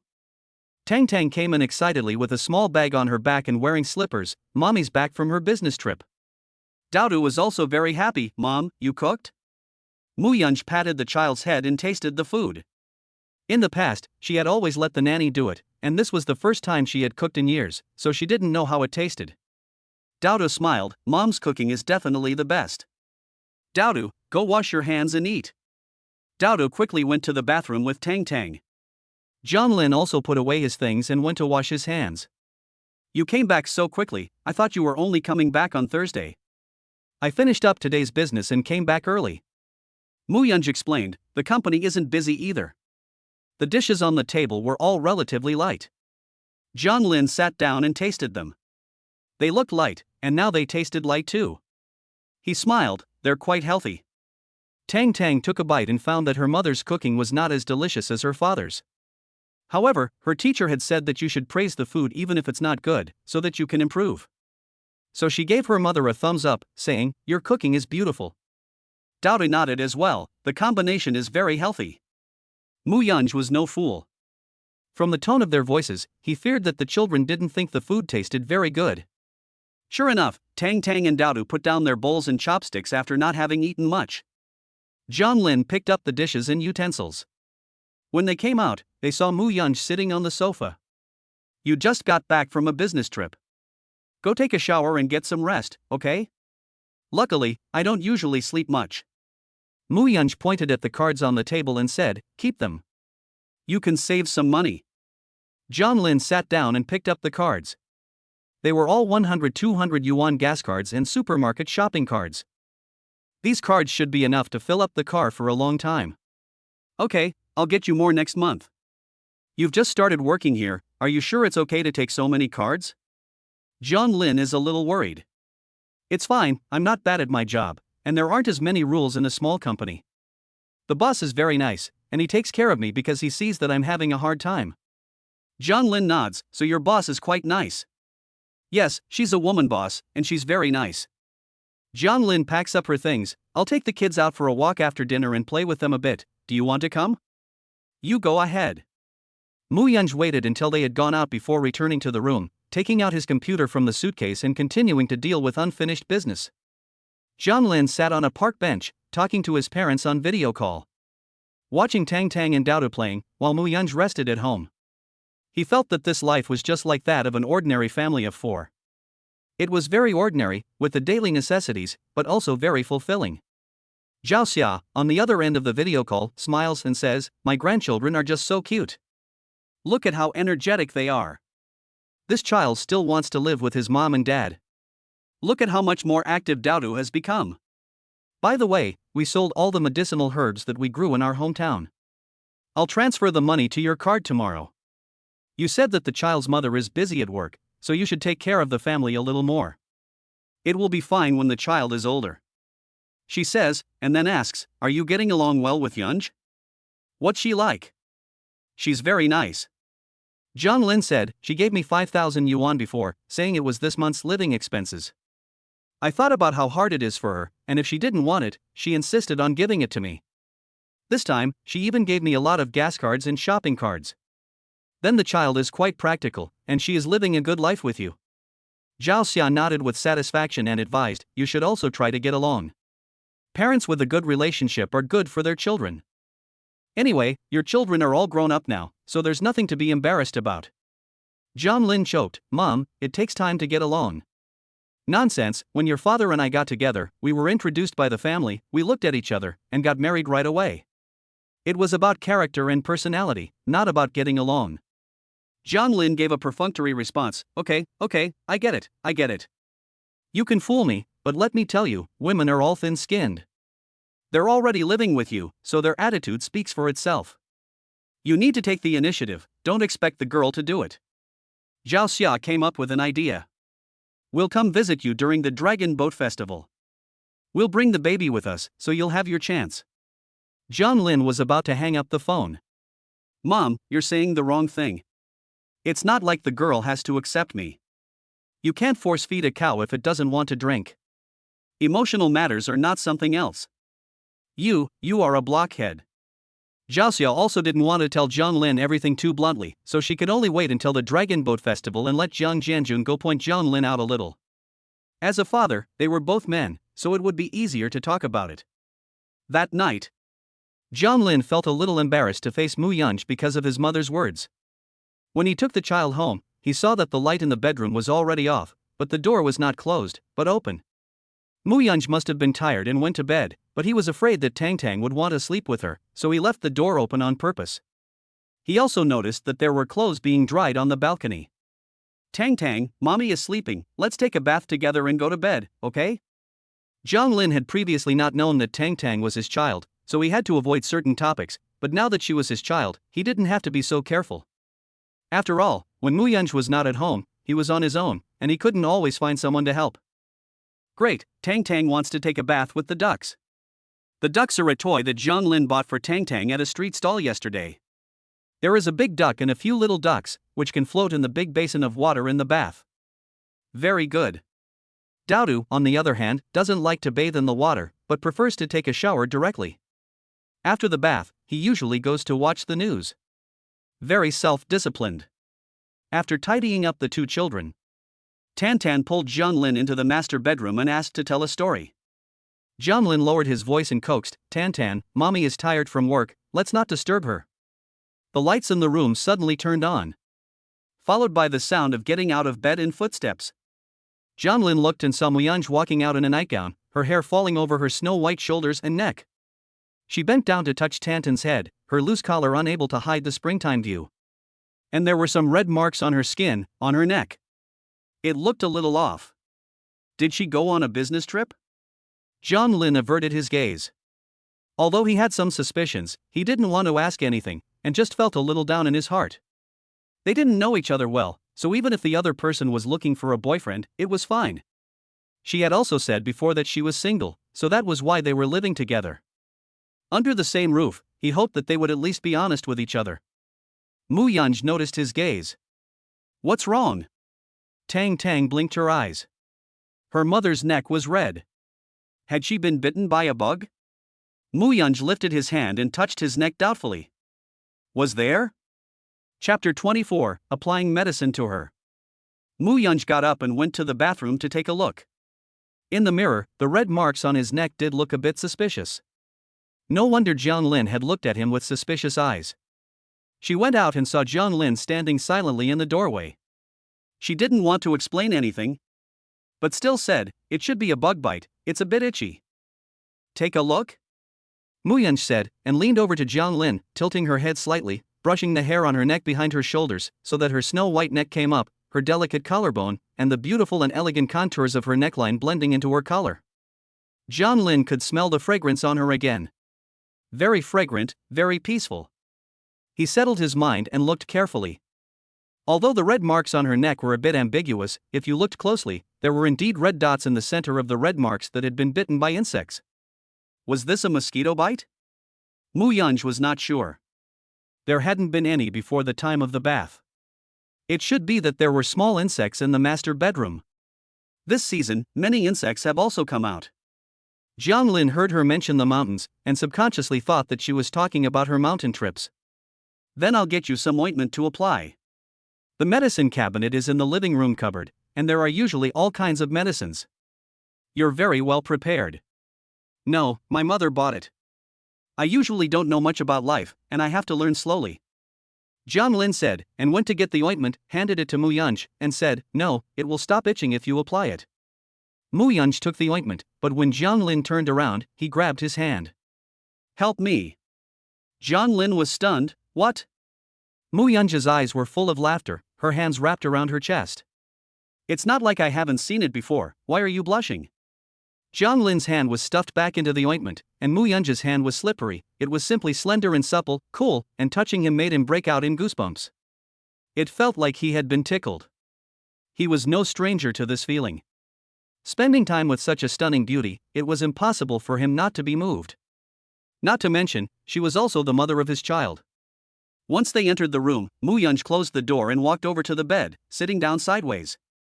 Her slender legs were evenly proportioned, white and long, and glistened like white jade in the light. Her waist was slender and could hardly be held in one hand. Her long, dark hair was gathered behind her. Her plain face had drooping eyebrows and eyes, very serene and cold. When she looked at Jiang Lin, it made him feel like a cool moonlight shower. What are you still doing? Oh. Jiang Lin walked over with a sense of hindsight, unscrewed the lid of the medicine, squeezed some cool ointment on his index finger, bent down, and looked intently at Mu Yunj's neck. His gaze fell upon her perfect profile, delicate and beautifully curved, with tender earlobes. Leaning sideways, her nape also appeared exceptionally graceful. He lifted his gaze slightly, meeting her eyes, which were like gentle knives, with a somewhat fierce beauty. Jiang Lin quickly applied the medicine to Mu Yunj's snow-white skin, and his thumb spread the cool ointment over the red marks. Mu Yunj felt Jiang Lin's breathing on his skin growing hotter and hotter, and his body tensing up a little. After 4 years apart, is he still so innocent? Mu Yunj couldn't help but smile a little. Jiang Lin was quick, and it was all done. I feel like my back itches a little too. Mu Yunj wanted to tease him, so she turned her back to Jiang Lin, tousled her hair to the front, and then slightly pulled apart the shoulder strap of her nightdress on her left shoulder, revealing her snow-white back, and her shoulder blades looked like butterflies because she leaned slightly forward. The skirt slipped down, revealing her overly delicate skin. It was as white as lamb's fat jade. Her dark hair, on the other hand, was so black that a few strands of it hung down carelessly on her snow-white back. Jiang Lin looked and saw that there were indeed a few red bumps. He wondered, these mosquitoes are really poisonous. I'll go buy electric mosquito coils later. I guess there are a lot of trees outside, so there are a lot of bugs this season. The windows don't seal very well, and the bugs will get in through the cracks. I guess I'll have to burn mosquito incense every day from now on, otherwise I won't be able to sleep at night. Mu Yunj listened to his rambling, but the movements of his hands were still very gentle. After applying the medicine, he didn't make any extra movements and just took a few steps back. She glanced back at Jiang Lin. Huh? Is there anywhere else I should apply the medicine? There is none. Mu Yunj arched her lips slightly, gathered her clothes, and her tone was much gentler. You have applied the medicine, remember to wash your hands. I know that. Jiang Lin said, and then went out. I will leave the door open, I will come back later to give you mosquito coils, don't go to sleep yet. Mu Yunj let out a small sigh when she heard the footsteps go away. She is not after money or sex, but she is willing to give so much? She had a little more expectation for Jiang Lin's test. As Jiang Lin walked out the door, the hot wind blew on his face. He let out a heavy breath and teased himself, testing an honest person like me with this kind of thing? That's too much. After all, Mu Yunj's looks are here, even though she has given birth to 2 children, but this body and face, it's simply impossible to tell. If he weren't serious, who could resist? Jiang Lin walked all the way to the small shop at the entrance of the community and bought a few quite expensive electric mosquito coils that were said to be healthy and harmless. When they got home, Tang Tang was lying on the floor in Muyun's room. Daodu was watching Animal World. Dad, you can watch this with me. Jiang Lin nodded. Okay, I'll just go put something away. Daodu happily sat down and waited for Jiang Lin on the sofa. Jiang Lin put mosquito coils in the master bedroom and the children's room, and then went into the living room to sit with Daodu. Daodu watched for a while, and Muyunj came out of her room. Tang Tang had fallen asleep. She sat on the other side of Daodu. But you can't just look after one child and ignore the other. I'll keep Daodu company and watch the penguins. Life is so hard for the penguins. Daodu leaned against Jiang Lin. The penguin fathers go out to find fish, but what if they don't come back? The ocean is so dangerous. The penguin mothers and babies are still waiting for them. If they don't come home, will they be sad? Jiang Lin didn't know what to say, because he didn't understand it either. Maybe. Daodu immediately hugged Jiang Lin. Dad, you mustn't leave us. We're a family now, and we have to stay together. Isn't Daodu a man? Even a man needs a father. Jiang Lin laughed. Okay, I will definitely stay with Daodu forever. When Daodu grows up, he will think his father is too old and doesn't want him to follow him around. No way, I'm a man, and a man has to be responsible. Jiang Lin patted Daodu on the shoulder. After a while, he saw that he had stopped talking and seemed to have fallen asleep. Although Daodu usually acts very smart and sensible, he is ultimately just a child of more than 3 years old, and he is still very dependent on his parents and does not feel secure. He hugged Daodu and put him to bed to sleep. Only then did he return to the living room to prepare to turn off the TV. Only to find Muyunj also asleep against the sofa. Another sleep. Jiang Lin turned off the TV and the living room driver came down. He saw that Muyunj was sleeping very soundly and that she was very thin. After a moment of hesitation, he picked her up in a princess carry. Muyunj was actually very light and easy to lift. As her body hung in the air, she seemed to murmur, and then rubbed against his chest. Jiang Lin walked towards the bedroom, her long hair swaying slightly, tickling his arm. When they arrived in the bedroom, he gently laid her on the bed. Her long, dark hair spread out on the bed like seaweed, making her face look small and delicate. As she slept with her eyes closed, she looked like a flower in the night. He couldn't help but smile, and covered her soft body with the quilt. Tang Tang also slept next to them. Seeing the mother and daughter, Jiang Lin patted Tong Tong's head and wished her sweet dreams. Chapter 25, New Love Meets Old Love. On Thursday morning, Jiang Lin woke up and found that 100,000 yuan had also been added to his bank card. Transferred to him by his parents. His child had already been sent to kindergarten by Muyunj. He saw that Muyunj had sent him a message. Working near your company at noon, let's have lunch together. Jiang Lin looked at it and saw that the cafeteria at his company was delicious, but it was not suitable for bringing family members. As for the restaurants outside, he didn't know which one was better. After all, it was Muyunj's first time eating out with him, so he still wanted to eat something good. It's so hot, and she still has to sell outside, it's really not easy. Thinking of Muyunj's snow-white skin, he felt that she suffered quite a lot from the wind and sun. The morning work quickly came to an end. Jiang Lin saw Song Tianwei come to the company again with Ning Shui, but this time they didn't stay, and went out at mealtime. He just went to the department manager's office. Su Lan looked at the time. It was time to go. Shall we go to the cafeteria together? Sure. Xiaoya came over with a milk tea. But I'm not very hungry today, I just want to eat some noodles or something. Sister Lan, it's so sunny right now, I'm going to buy some sunscreen on Taobao this time. Do you want to share the order? It's much cheaper. No. Su Lan waved her hand, I'm usually too lazy to protect myself from the sun. Jiang Lin heard this and thought of Muyunj's table, which didn't have any skincare products, so he quickly said, I'll split the order with you, but I won't buy it. If you buy it, can I transfer the money to you? Oh, is it for your boyfriend? Yes. Jiang Lin nodded, and I've made lunch plans with her, so I'll go first. Xiaoya was a little curious, and when she saw Jiang Lin go out, she followed him. Until she saw Jiang Lin leave the company, she didn't see his boyfriend, so her curiosity was somewhat dampened. Muyunj was waiting under the office building of Shanghai Trading, which happened to be a shady place. She was wearing a long white dress, her hair tied in a loose low ponytail, and a turquoise bracelet on her wrist. People walking by couldn't help but stare at her. When Zhang Lin arrived, she waved her hand. Zhang Lin, this way. How long have you been waiting? It's so sunny here, why don't you go into the coffee shop and sit and enjoy the air conditioning for a while? It's hot, isn't it? It's okay, I just got here. I had some business to take care of over here, and I thought your company was nearby, so I thought I'd drop by. Do you want a tour? Muyun shook her head with a smile. No need. Let's go eat first, I'm busy in the afternoon. You just got back from a business trip and you're already so busy? There's nothing I can do about it, that's just the way work is. Muyun drove over and took Zhang Lin to the nearest restaurant nearby. After parking the car, they went inside. At the entrance were two very quaint water tanks, with flowing water, the sound of water dripping, lotus leaves growing thickly, small pink stamens standing tall among the greenery, and red little carp swimming about. It made people feel carefree and happy as soon as they entered. The environment here is really nice. Zhang Lin praised. Well, our boss recommended it, and the price is very affordable. Muyunj took the lead and whispered, we have a card, so we can eat for free. Zhang Lin couldn't believe his ears. Muyunj couldn't help smiling when she saw his expression. She lifted her delicate finger and pointed at his forehead, don't feel too much financial pressure. We'll get through this together. Zhang Lin was stunned for a moment. Muyunj had already asked the waiter to show them to a table by the window. Zhang Lin followed, and felt that the two of them, it seemed, were not so unfamiliar with each other after all.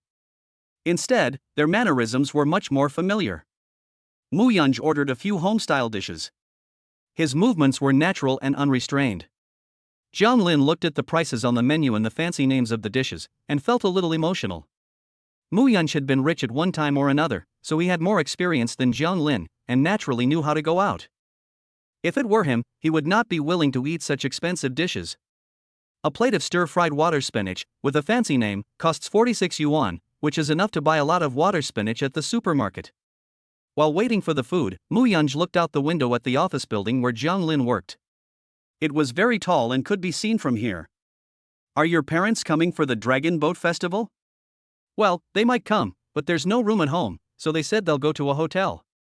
Zhang Lin added after that, you might not be familiar with my parents and it might be a bit uncomfortable, but we'll take the kids out to play and won't bother you. Muyunj smiled faintly, we already live together, there's no need to be so polite. Your parents are coming, we should entertain them properly. I'll take Tang Tang and Dao to bed, and there's no need to go to a hotel specially.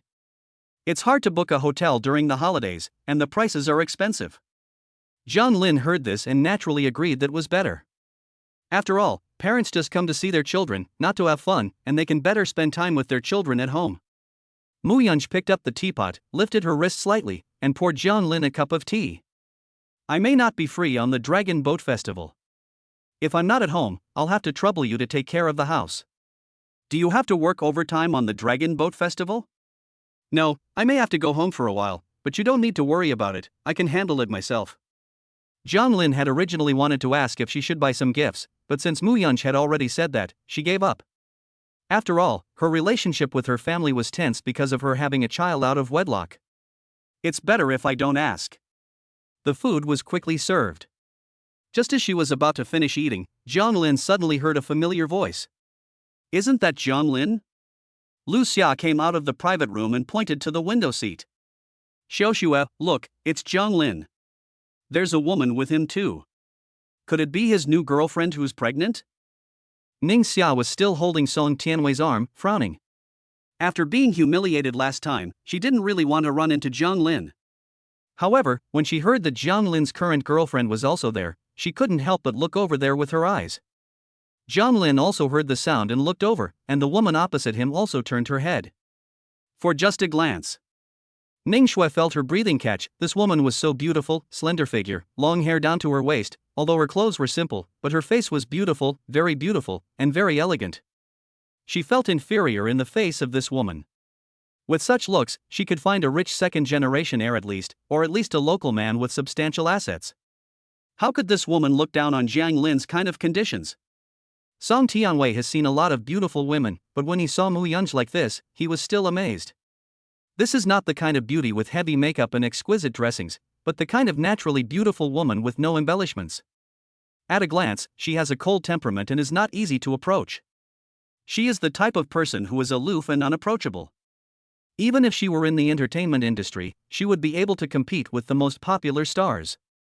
Song Tianwei understands very well that a successful man often needs beautiful women around him to decorate him. And beautiful women also need to be around successful men to make them seem even more valuable. As for John Lin, he has somewhat lowered the standard of beautiful women. He feels a bit sorry for him, thinking that he is a flower that has not been placed in a good vase. He deliberately asked, "Isn't this Xia Xue's ex-boyfriend?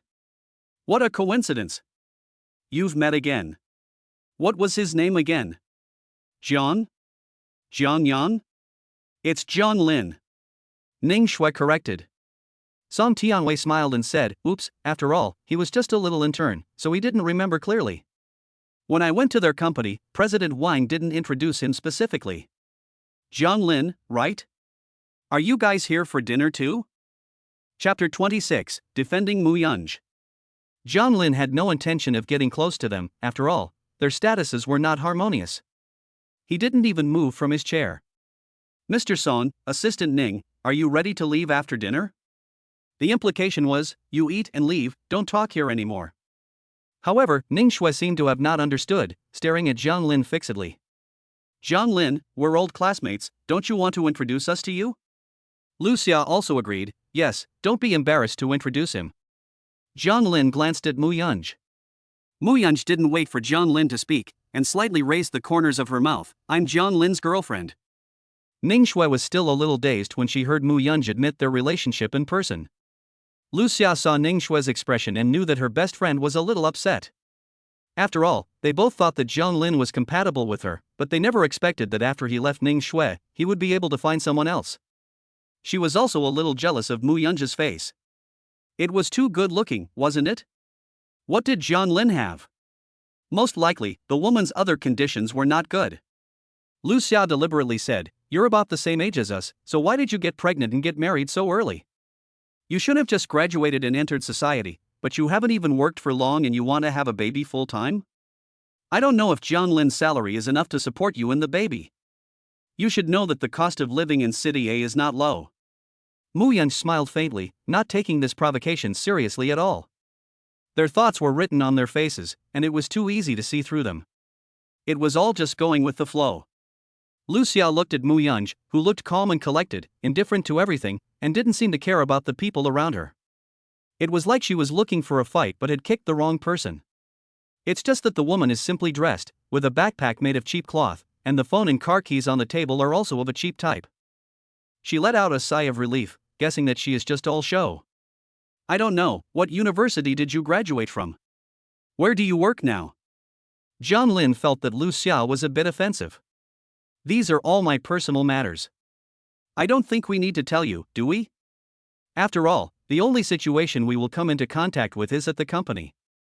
Lu Xia knew from his reluctance to talk that he must be a woman with no education and no job. She was not on the same level as these new age women with high education and good jobs. No wonder he would fall for Jiang Lin. She gave a derisive smile and said, "If you don't want to mention it, just don't. You're just afraid of being embarrassed." Jiang Lin's face turned even more unsightly. Ning Shui saw her best friend get back at him and her face softened a lot. "Xiao Shui, your ex-boyfriend still has too low an emotional quotient." Song Tianwei deliberately defended Ning Shui and Lu Xia, looking down on Jiang Lin from a position of superiority.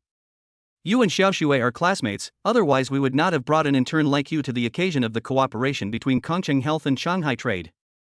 You really don't understand the rules of the workplace, and you don't appreciate it at all. You have to know that having more friends means more opportunities. Don't be pretentious and narrow your own path. We are all adults, but you still have the childishness of a child. How can you support your family?" Ning Shui listened to Song Tianwei's words and also felt that Jiang Lin was ungrateful. Jiang Lin's lips were pursed tightly. If it were any other day, he would not waste his breath on these people. But today, the way they were acting, they were ostensibly talking to him, but in fact they were openly and secretly scrutinizing Mu Yunj. In particular, Ning Shui and Lu Xia, weren't they just trying to prove that they were on the decline after being dumped by Ning Shui? Therefore, they went to great lengths to also trample on the outsider Mu Yunj to prove that she is not as good as they are. However, he did not pester her after breaking up with Ning Shui, but instead he is bothering an innocent person like Mu Yunj like this, which is really too much. He looked at Ning Shui. Ning Shui, I told you last time, we have broken up. You don't need to be curious about my private life anymore, and I don't want my family to become the subject of your conversations and a tool for comparison. Let's stop here. Otherwise, I will only find you ridiculous. Ning Shui was hit right on the spot, and her face suddenly turned pale. She was a little embarrassed and couldn't extricate herself from the situation. Family? So, he thinks he is making fun of his family? He would let himself get hurt like this for a woman he just met? If this woman is his family, then what about his 3 years? Jiang Lin looked at Song Tianwei again. And you, Mr. Song, you are the manager, you have a few years more experience than me, and you are a few years older. However, you can lecture your girlfriend at home, you don't need to be so good at teaching others, and you still come and lecture me. Song Tianwei suddenly looked ugly. You really don't want to give me face. Lu Xia hurriedly reprimanded Jiang Lin in order to curry favor. Jiang Lin, you've gone too far. Song always and Xiao Shui are considerate and have given you two face, so don't make things difficult for yourself. Do you know what Song's position is? What position is Xiao Shui in now? She's already given you face by speaking to you on her own initiative. Even if your boss Wang came, he would have to politely invite Song to dinner, so what are you? The noisy argument here. The employees in the store have also noticed, and other guests have also seen it, and they are somewhat dissatisfied. Mu Yanj didn't expect it. She simply came to have dinner with Jiang Lin, but she unexpectedly ran into this kind of thing. It seems that Jiang Lin, an old love, and Song Zong, a new love, have run into each other. For the sake of a woman, they are now at each other's throats. Mu Yanj found it a bit interesting. She looked at Song Tianwei's dominant. After the others left, the woman bowed apologetically. We are sorry for the poor service in our restaurant. How about we give you a new table for free? The dishes will all be our restaurant's signature dishes. We can't finish all of it. Jiang Lin hurriedly said, I'm already about 70% full. Sir, you can take it to go. Please accept our apologies. Jiang Lin felt a little strange. Even if there was a conflict between people in the restaurant wouldn't stoop so low, would it? This was the first time he had encountered such a thing. Moreover, they had even driven away a big customer like Song Tianwei. He was a little at a loss and looked at Mu Yanj. Mu Yanj's tone was light. You decide. Sir, we'll pack it up and your table will be free of charge. This is the least we can do to apologize. Please don't refuse anymore. Jiang Lin hadn't had a chance to say anything when the person had already left. He was still confused, and was a little curious. How did you know to record in advance that this Song Tianwei came to cause trouble? Also, this waitress called you Miss Mu, does she know you? The attitude of this restaurant is a bit too good, isn't it? First of all, the recording thing, I scared them. Mu Yanj explained that there was no need to actually record such people. It was enough to bluff them, to dampen their arrogance. Jiang Lin gave her a thumbs up, admiring her from the bottom of his heart. I thought it was real, but you really do your own business, and you have experience dealing with these people. The way you just acted looked really impressive, and I guess they were fooled by you. Usually, he couldn't be as tough as Mu Yanj. Although she looks soft, she is really not a pushover. She has a bottom line, is very smart, emotionally stable, and really good in every way. Mu Yanj continued to explain, also, the owner of this restaurant is my friend, and he usually has money to spare. He is not afraid of losing a customer, so he is on my side. I see. Jiang Lin understood. No wonder the attitude was so good. Mu Yanj lowered her eyes, took a small sip of tea with her pretty hands, and said slowly, those people obviously came for you, but you didn't say much and you tore your face off with them. I heard your conversation. That person knows your leader. Although he has suffered a loss now, he may trip you up behind your back. I'm afraid this matter will not end well. Jiang Lin fell silent. Even if that's the case, I have no regrets about breaking with them. Mu Yanj raised the corners of her mouth and looked at him with anticipation. Why? Just because I'm your family? Jiang Lin, do you really consider me your family too? Jiang Lin looked into Mu Yanj's eyes and suddenly felt a little embarrassed. It seemed that he had just said that she was his family. But at the time, his mouth had just run away with him. He didn't know why he had said that. Perhaps he had already accepted in his heart the idea of living with Mu Yanj and raising children together. If that was the case, how could they not be family? However, he also knew that it was just his wishful thinking, and it didn't mean that the other person felt the same way. Mu Yunj reassured him, saying that it was just work and that it was fine to lose it, and that there might even be a better arrangement. Upon hearing this, Zhang Lin's worries dissipated. Although Mu Yunj usually doesn't say much, she is a very understanding and down-to-earth person, and is indeed a very good woman. When she was in business before, she must have been a strong woman who could stand on her own. You are so nice. Mu Yunj was a little surprised. Since she returned to China, no one has ever said that she is nice. Generally speaking, she is said to be vindictive and ruthless. Mu Yunj smiled. Zhang Lin looked at her smile and said, "I'm not just saying this because you're nice." After packing her things and leaving the hotel, she put them in Mu Yunj's car. Zhang Lin returned to work at the company. Nothing happened in the afternoon, but because of Mu Yunj's reminder, he also had some concerns. He was also afraid that Song Tianwei would cause trouble and suddenly make him lose his job. If he wasn't prepared, the situation could get really bad. So, he still had to be prepared in advance. During his break, he secretly checked the job listings on the recruitment software in the pantry. He was surprised to find an offer of employment lying in his mailbox. He frowned. Is this an interview invitation from Dongxing Trading? Did I ever submit a resume to this company? He knew that Dongxing Trading was not smaller than Shanghai Trading. Moreover, Dongxing Trading did domestic and foreign exports, mainly to the Middle East. Although it did not trade with developed countries, it was very profitable. The Middle East has a huge market with abundant resources, so it has high potential. Not many people are recruited each year, so it's not easy to get in. He opened it and saw that the invitation had been sent a few days ago, recruiting staff for the Dongxing city headquarters, but the starting salary was 8,000, which was very generous. He had thought that they were recruiting someone to go abroad, but it was in City A, which was so good that he was a little tempted. Chapter 28, The Rival Puts a Spoiler on Things. Zhang Lin returned to his workstation and continued working without a change in expression. It was almost time to go off duty. Su Lan went to President Wan's office, and when she came out, her face did not look good. She glanced at Zhang Lin and said, "You come with me." Zhang Lin's heart sank, and he guessed roughly what was going on.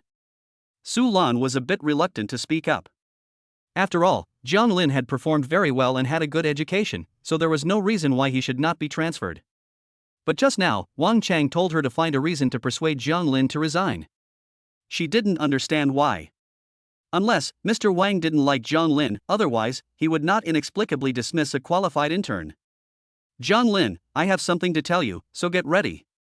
Sister Lan, I know. Zhang Lin let out a breath, so I still want to be paid for the past few days, right? Yes. Su Lan was a little surprised at his attitude. Do you know why you were fired? I offended that Mr. Song. Su Lan thought, Mr. Song, it can only be Song Tianwei, who has been in contact recently. How could this happen? It's okay, Lan, when do I go to HR? Tomorrow morning. Su Lan finished, and then comfortingly patted Zhang Lin on the shoulder. Don't be discouraged, your work ability is very good, we all like you very much, and you can work just as well in another place. Su Lan watched Zhang Lin go back to his workstation. She frowned, still feeling rather strange. After all, Song's assistant was Zhang Lin's classmate, and they were all acquaintances and friends, so how could they pull such a stunt? A manager actually making things difficult for a junior intern. It was a bit too ugly. However, it also showed that junior employees have no human rights. Even if they do a good job, they can still lose their job because of a few words from someone else. It's a pity. Zhang Lin also had no desire to go to work. While goofing off, he got in touch with Dongsheng by phone. The person who answered the phone was Yao Shueha, the head of the Human Resources Department. Her voice was very gentle. Zhang Lin? Yes. We saw your resume online and sent you an interview invitation to the email address you left. We are very satisfied with your qualifications.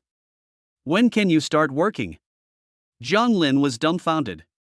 Start working directly? What about the interview? He had gone through 3 rounds of interviews to get the job at Shanghai Trading. Dongsheng Trading is even more profitable than Shanghai Trading, so how could they just hire me? Could it be that I've met a liar? It's like this. We originally recruited a few management trainees, but for some reason someone left, and now there are a lot of personnel changes within the group, so there is a shortage of people. I've also read your resume. You received a lot of scholarships while you were in school, which is very good, so you can be hired directly. If you don't believe me, you can come to our company to have a look later. Jiang Lin agreed, so can I come now? Of course you can. Yao Shueha smiled, her attitude was very good. I'll add you on WeChat and send you the address. Dongxing Trading is just a few blocks from Shanghai Trading, both are in this area, so Jiang Lin only needs 10 minutes to get there. He tidied up the desk a bit, said goodbye to Su Lan, and left first. Following the location sent by Yao Shueha, he actually arrived at the bottom of the Dongxing Trade Building. Looking at the towering office building, which was much newer than the buildings in Shanghai, he wondered if it was really true. I've hit the jackpot? Entering the lobby, he was also subject to access control. Jiang Lin said to the receptionist, "Hello, I'm here for the interview. Is this Mr. Jiang?" The receptionist smiled and took out a temporary staff card. "This was prepared for you by Manager Yao. Just go straight to the 10th floor." Jiang Lin hung his staff card and walked into the elevator hall. The elevators were all resplendent, with golden mirrors. It was said that Dongxing was rich, and it really was. He got into the elevator and arrived on the 10th floor. At the elevator entrance, there was a woman in professional attire, about 30 years old, very feminine, with a friendly smile, like an older sister. There was also a very light and elegant perfume on her. "Hello, Jiang Lin." Yao Shueha extended her hand to shake Jiang Lin's hand and welcome him to Dongxing Trading. Your major is also related to finance, which is very suitable for our company. You need to rotate positions in the company for 1 year, and the salary for the rotation is 8,000 yuan. Yao Shueha said, adding, of course, this is up to you to consider. Jiang Lin is not a fool. With such a good thing, of course he would not refuse. "Sister Yao, I want to ask you, does this job require business trips?" Not for the time being. You don't have to travel abroad, do you? Yao Shueha smiled and said, "Of course not. We have a dedicated expatriate staff, and no one from City A will be sent abroad, so you can rest assured." Jiang Lin nodded and said, "When should I start? After the Dragon Boat Festival?" The reason Jiang Lin asked this was that if he came before the Dragon Boat Festival, he would definitely not be able to work for more than a few days before having to enjoy his holiday, and the company would definitely ask him to come back after his holiday. No, come as soon as possible, the sooner the better. If you can come tomorrow, that would be perfect. Yao Shueha's smile remained unchanged. She had been urged by the general manager for several days before she managed to lure Jiang Lin here. She knew full well that Jiang Lin was working for another company, which was why she had deliberately offered him a salary of 8,000 yuan to lure him to switch jobs. Now, the task was finally about to be completed, and the sooner it was settled, the better. After all, she had heard from the general manager that the matter had been arranged by the young lady at the top. If you join the company before the holiday, you can still enjoy the company's welfare gifts. Jiang Lin was in a great mood. It was really just as Mu Yunch had said, she had lost one job but gained a better one. "Thank you, Sister Yao, I'll come at 10 o'clock tomorrow morning, is that okay?" "Yes." Jiang Lin went home in a good mood. Mu Yunch had already heated up the food at home, which she had packed at the restaurant at lunchtime. She didn't ask any questions and just greeted her and went to rest after eating. Jiang Lin really wanted to talk to Mu Yunch, but thinking about the fact that she had lost her job, she didn't want to add to Mu Yunch's worries, so she didn't say anything. She waited until Dongxing's job was settled, and then he invited Mu Yunch to dinner to share the good news with her. This way, she wouldn't be disappointed if things didn't work out. The next day, Jiang Lin went to Shanghai Trading. She quickly finished the paperwork with the personnel department and returned to her workstation to pack her things. Shaya frowned and said, "Jiang Lin, you're leaving already? That's a shame, I thought I could be your colleague forever." Su Lan was afraid that Jiang Lin was in a bad mood, so she comforted him, saying, "It's okay, just think of it as taking a few days off. After all, it's the holiday season, so it's good to spend time with your children. You're still young, so it's easy to find a new job." Jiang Lin looked at the way they comforted themselves. "It's fine. After I finish cleaning up here, I'll go to work. If you want to invite me to dinner, it's very convenient, I'm at Dongxing Trading, it's very close, it's only a 3-minute ride if you ride an electric bicycle." Chapter 29, thinking he was the lady's right-hand man. "Dongxing Trading? You're amazing, the salary and benefits there are pretty good." Xiaodia had been sympathetic with Jiang Lin's unemployment, but now it was fine, he wasn't unemployed, he had just gone to a better place. Su Lan was surprised. Dongxing Trading's campus recruitment for this year had already ended a long time ago, and it didn't seem like they were doing any social recruitment either. She couldn't help but take another look at Zhang Lin. Was it an expatriate position, or? It's a management trainee position. Zhang Lin said, no need to travel. Su Lan nodded, and indeed, if you're capable, it doesn't matter where you go. Even if you leave from Shanghai, you can find a job so quickly. Young people are amazing. Is the salary higher than here? Xiaoya asked secretly, lowering her voice. Although internal salaries are not to be discussed, those who have just joined Shanghai are unlikely to earn more than 6,000 yuan. It's a bit higher. Xiaoya's eyes turned green with envy. This job is well worth losing. Minister Wang Shan passed by the department and thought that Zhang Lin was leaving today, so he came over to take a look. Unexpectedly, he saw that the young man was not only not in a low mood, but was smiling and happy. He couldn't help but wonder a little. Originally, this was indeed not quite right, but Song Tianwei had specially called him to do this favor, so he couldn't refuse. Anyway, it's just a little intern. It's irrelevant. Zhang Lin, you're not gone yet? Xiaoya also learned from Su Lan that Wang Shan had deliberately let Zhang Lin lose his job. So, when she saw Minister Wang coming, she deliberately said that he was in no hurry anyway. His new company was very close by, so it would only take a few minutes to walk there, even if he took his time. Really? Wang Shan was surprised. After all, if someone like Zhang Lin was fired, he would also lose the opportunity for campus recruitment, and it was probably not easy for him to find a satisfactory job. How could he have found a job so soon after being fired?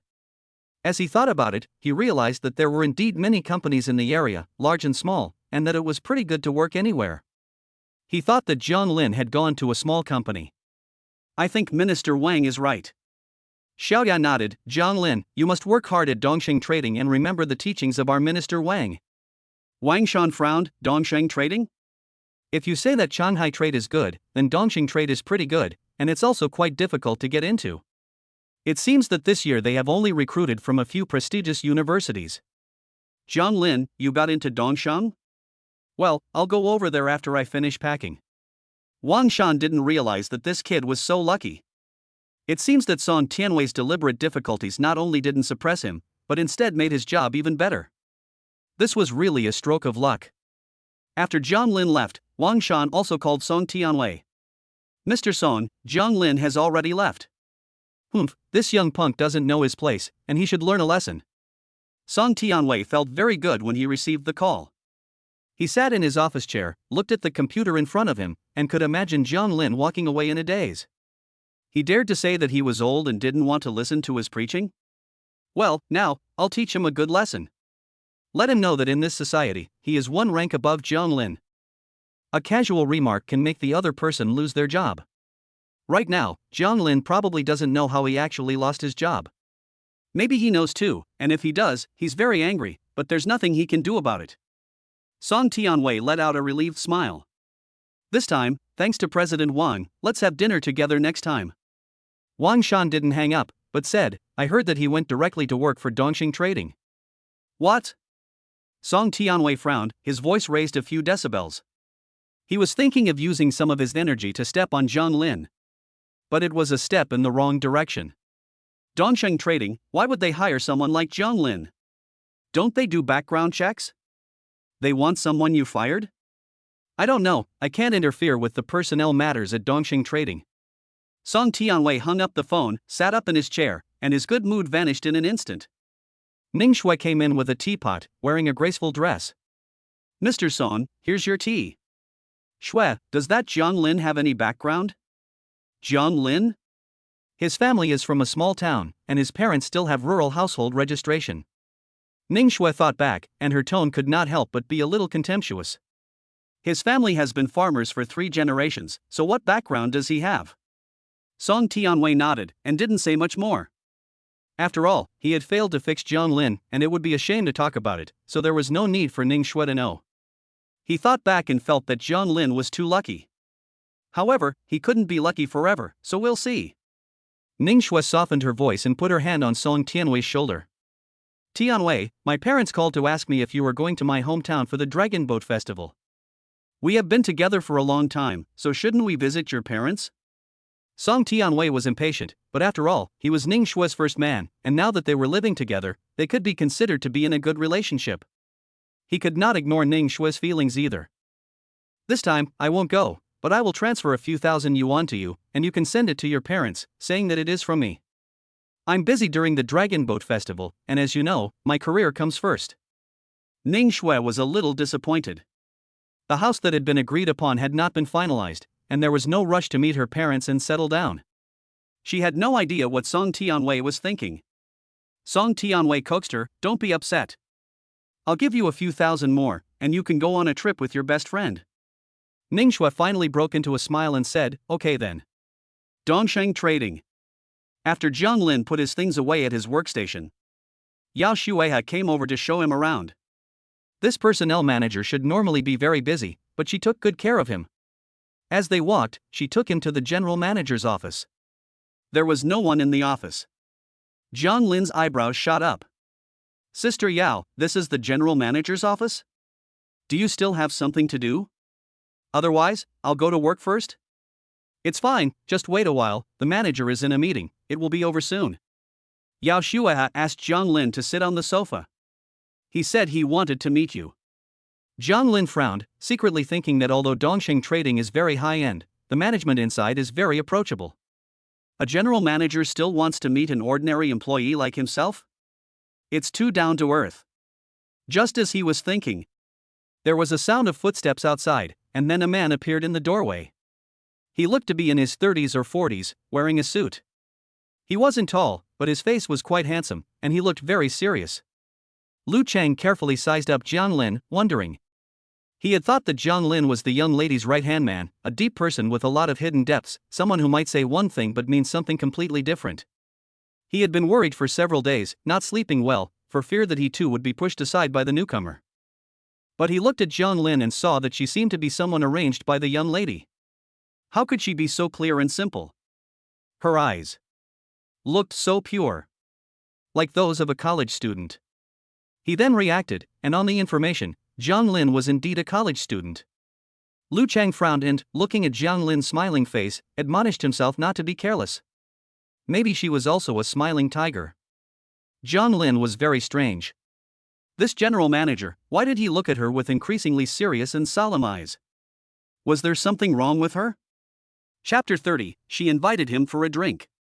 Lu Chang said to Jiang Lin, "If you have any difficulties adjusting to the company, you can talk to the Human Resources Department. Work hard, I have great expectations for your abilities." Jiang Lin smiled, said a few complimentary things, and left. Yao Shueha stayed in the office. "Lu Zong, why do you look so serious? This person is not simple, don't underestimate him." Lu Chang sat down, his tone very serious. Back then, the young lady also seemed kind and weak, but in fact, most of the people she arranged were just like her. Yao Shueha thought about it and realized that it was true. She knew very little about what was going on upstairs, and usually she only knew about Dongsheng's affairs. In fact, if you think about it, the young lady suddenly got rid of Mu Jinjin and then parachuted in such a college student. He seems harmless, but in fact, I guess the young lady has other plans. She couldn't help but sigh. A lowly person like me can only go along with the flow and be a loyal worker. I don't need to think too much about the arrangements made by the higher-ups, lest I strain my brain. Mu's group. On Mu Yunji's desk was information about Ning Shui. Previously, she had not deliberately tried to find out about Jiang Lin's romantic experiences, and had only investigated whether he had been in contact with the Mu family. After getting the answer, she did not pay much attention to it. One was a little surprised. She wondered what value this ordinary girl Ning Shui had that was worth the young lady investigating her. She said, "President Mu, Ning Shui's background is very simple, and her personal abilities are just so-so. It is said that there are other reasons why she was able to become an assistant at Confronting Health. As for her private life, President Mu shouldn't care too much." "Who says I don't care?" Mu Yunj flipped through the information. "What I want to know is her love life." She looked through the inconspicuous information and saw what she wanted to see. Ning Shui fell in love with Jiang Lin during her sophomore year and it ended on the eve of graduation. Now she is living with Song Tianwei, the marketing manager of Confronting Health. Mu Yunji's eyes were full of thought. She met Jiang Lin when he was a freshman. At that time, he probably wasn't in a relationship. After all, the information said that Ning Shui and Jiang Lin were each other's first love. This first love still lost to the future. Mu Yunj felt a little sympathy for Jiang Lin. They had a serious relationship for 3 years, but it didn't work out. The boy was still so innocent, no wonder he was always bullied. One saw the young lady looking at the information carefully, which was a bit messy. What was wrong with the young lady that she would care about the love life of a college student? Usually, the young lady only looked at things worth tens of millions in the business world. The world was a bit abstract. But one still maintained her composure and smiled. Missy, do we still need to investigate this Ning Shui in depth? No need. Mu Yunj already knows about Jiang Lin's past with those people. She cares about Jiang Lin, not other unrelated people. She already knows that Jiang Lin is still as pure as he was 4 years ago. Recently, he has been reducing his appearances in public, as I want to reduce his exposure. Yes, President Mu. When Jiang Lin returned home, she went to the market to buy groceries. Mu Yunj was at home, so she drove the children around and it was convenient for her to ride her electric bicycle. After buying some meat and vegetables, she returned home. And Mu Yunj happened to be driving back as well. What a coincidence. Jiang Lin greeted them. Tang Tang, Daodu, Daddy is going to cook something delicious for you tonight. Tang Tang put her hands up in the air. Daddy's cooking is the best, Tang Tang loves it. Daodu also looked curiously. Daddy, you bought a lot of food. Is today a special day? It doesn't seem to be a holiday. Jiang Lin gave a mysterious smile. Today is a day for celebration. Mu Yunj took Daodu's hand, while Jiang Lin held Tang Tang. And the two walked home side by side. The family of 4 was exceptionally close. Did you make money? Mu Yunj asked. Jiang Lin replied, more or less. I changed jobs and now I'm making 8,000 yuan. I'm quite happy about it, it feels like I've hit the jackpot. Mu Yunj thought for a moment, since there's so much to celebrate, I'll buy you a nice drink tonight. No, there's no need for alcohol, I still have to take care of the kids, Jiang Lin said. Mu Yunj laughed and said, it's not strong, don't worry. Jiang Lin didn't refuse when he heard this, so as not to seem to be letting down Mu Yunj's good intentions. At home. Jiang Lin put on an apron and went into the kitchen, where he made taro and pork ribs, mushroom chicken soup, stir-fried amaranth, and a cold cucumber salad. Mu Yunj also tidied up all the toys the children had messed up. And watered the plants in the small garden. Each busy with their own tasks. Jiang Lin saw Mu Yunj carefully watering the plants with a watering can as he carried the dishes from the kitchen. He felt that this life was simply peaceful and good. It's time to eat. Tang Tang also puts down the toy in his hands, runs over happily, sits down on the stool by himself, and says, Dad, the food you made smells so good. Tang Tang can eat 2 bowls of rice tonight. You can talk about eating more after you've eaten. Daodu says politely, walks into the kitchen, and helps his father take the food out. With his little arms and legs, he looks just like a little adult. He's very understanding. He speaks in a well-organized way, always with a serious look. Jiang Lin said, I'll see who eats more tonight, Tang Tang or Daodu. Daodu raised his chin, I'll definitely eat more, because if I eat a lot, I'll grow taller.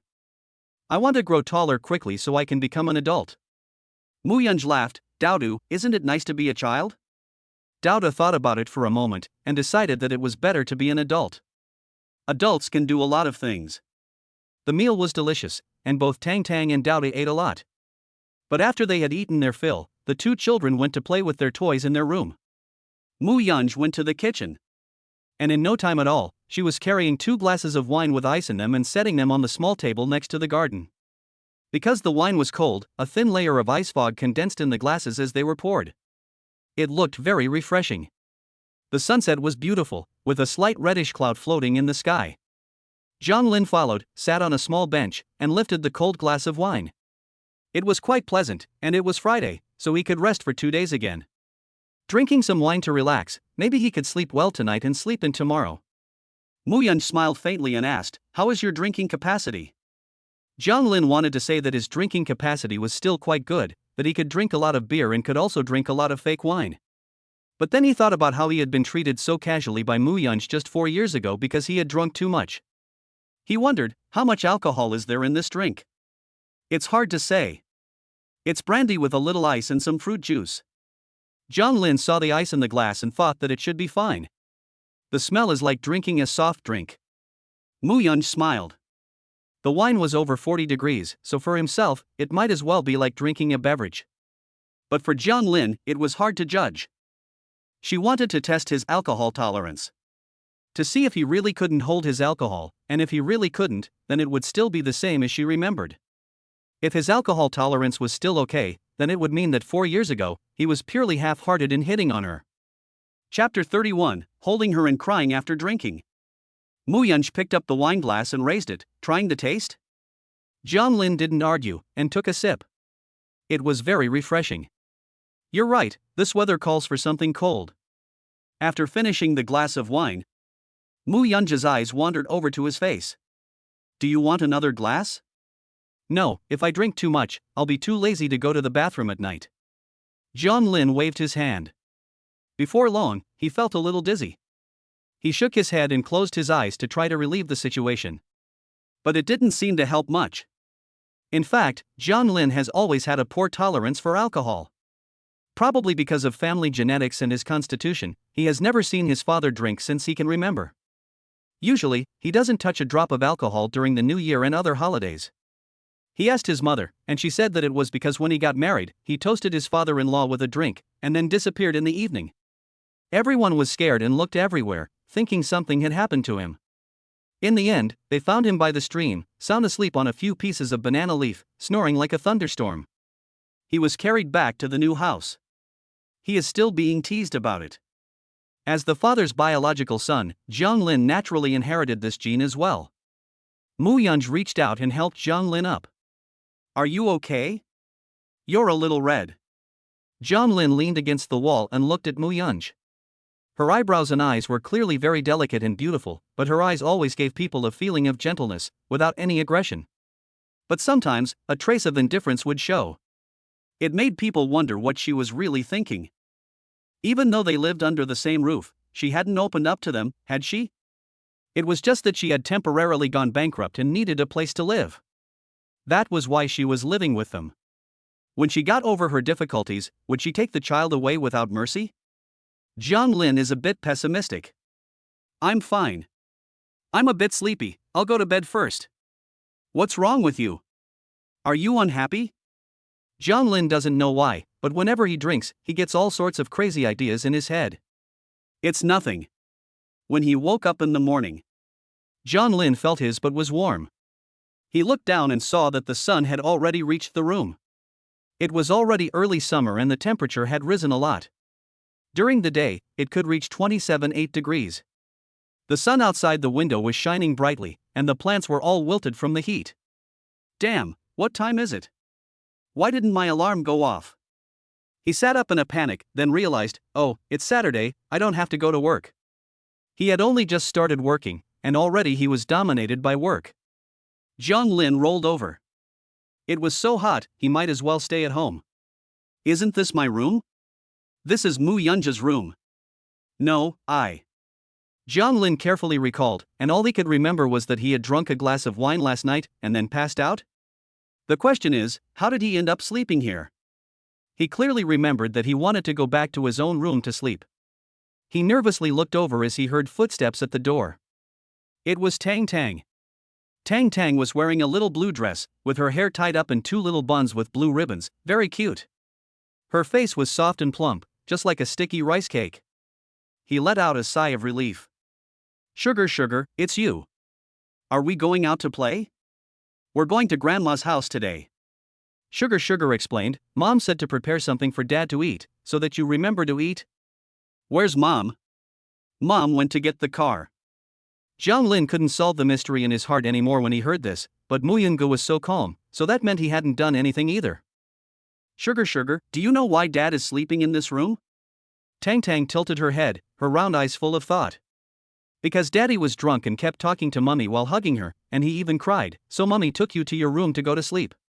She couldn't help but say, Tang Tang doesn't even cry, but Daddy cried, so that's embarrassing. I cried? Jiang Lin raised her voice, me? Why would I cry? Why? Dad said he was miserable, that he had been drinking fake wine and so on. He also said that he couldn't remember anything from work. Tang Tang wrinkled her nose, her cute little face serious. Dad, if you're unhappy, you can tell Tang Tang and Daodu, don't always keep it inside. That's not good. Zhang Lin was like a tomato that had been hit by frost. Tang Tang waved her hand. Dad, Tang Tang is going now, see you tonight. After saying this, she skipped out the door. Zhang Lin was also a little restless at home. After this incident, he finally understood why his father stopped drinking. After going out, Zhang Lin went to a restaurant near the university. Hangzi also arrived quickly. Seeing Jiang Lin's somewhat defeated appearance, he asked, "Why are you having a hard time again, buddy?" I heard from my fellow villager that you're no longer working at Shanghai Trading? What's going on? Zhang Lin didn't realize that Hang Zi knew as well. He gave a casual explanation. Song Tianwei must have done it because Ning Shui doesn't get along with you. This petty trick is disgusting. He looks bad, but his character is still so despicable. Hang Zi felt angry when he heard it. Fortunately, you found a new job, otherwise I don't know how that couple would be laughing behind your back. He changed the subject. But since there is nothing wrong with your work, why are you still feeling down? You're still bored out of your mind, and you want to meet up with your buddies, right? No. Zhang Lin sighed. I got drunk after just one drink last night, and then I cried while hugging the mother of my child. Wow, you're quite the actor. Hangzi's mouth curved into a smile. Brother Jiang, you really are my brother.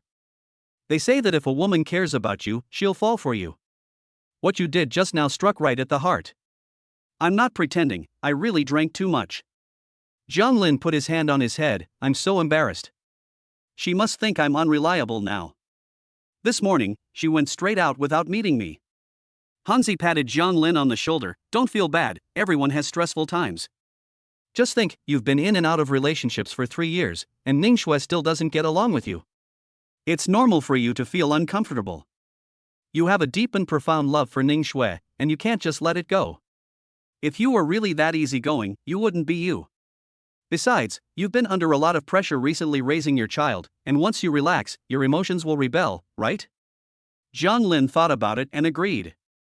In the past, when his friends in the dormitory broke up, they were miserable for a week or two, and it didn't get better for a month. It's only been a few days for him, so it's normal to feel bad, right? Hangzi was curious. From what you're saying, you and the mother of your child are living under the same roof, but you're still not close? We're not. Zhang Lin rubbed his hands together. She's only doing it for the sake of the child. Then you're wrong. Hangzi was dumbfounded. If she was only doing it for the sake of the child, she wouldn't be living with you. You just don't get it. She definitely wants to spend her life with you, and it's up to you to show her. Really? Zhang Lin frowned. I don't see it that way. What do you think it's going to do? You just need to seize the opportunity. If she can accept you and marry you, you'll have a child and a wife. How happy will you be? Zhang Lin pondered. He hadn't thought about getting married yet. But while he hadn't thought about it, Muyang was being pushed really hard. Chapter 32, the grandchildren are squeezing the Muyun family for benefits. The Muyun family mansion. In the living room of the main building, Su Manhua teased Sugar and Peas while occasionally glancing at Muyang, who was sitting on the sofa reading a book. Of her children, only her eldest daughter Yunj was the most beautiful, and her character most resembled that of the old master. However, she was slightly more paranoid.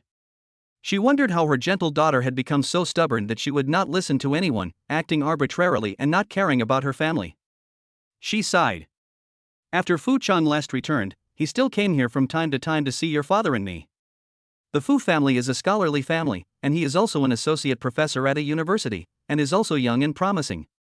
Back then, when you were at home studying with him, the old master always taught the two of you together. If it were in ancient times, you would not only be friends, but also childhood sweethearts. Muyang flipped through the book without pausing, without even looking up, and didn't see your mother marry your childhood sweetheart. Su Manhua was so taken aback by her words that she couldn't speak. What green plum blossoms? And you didn't marry your classmate either. I'm tired of talking to you. For every comment you make, I get 10 back. Su Manhua walked over to the sofa and sat down. I have racked my brains over your marriage, and I don't have any selfish motives myself.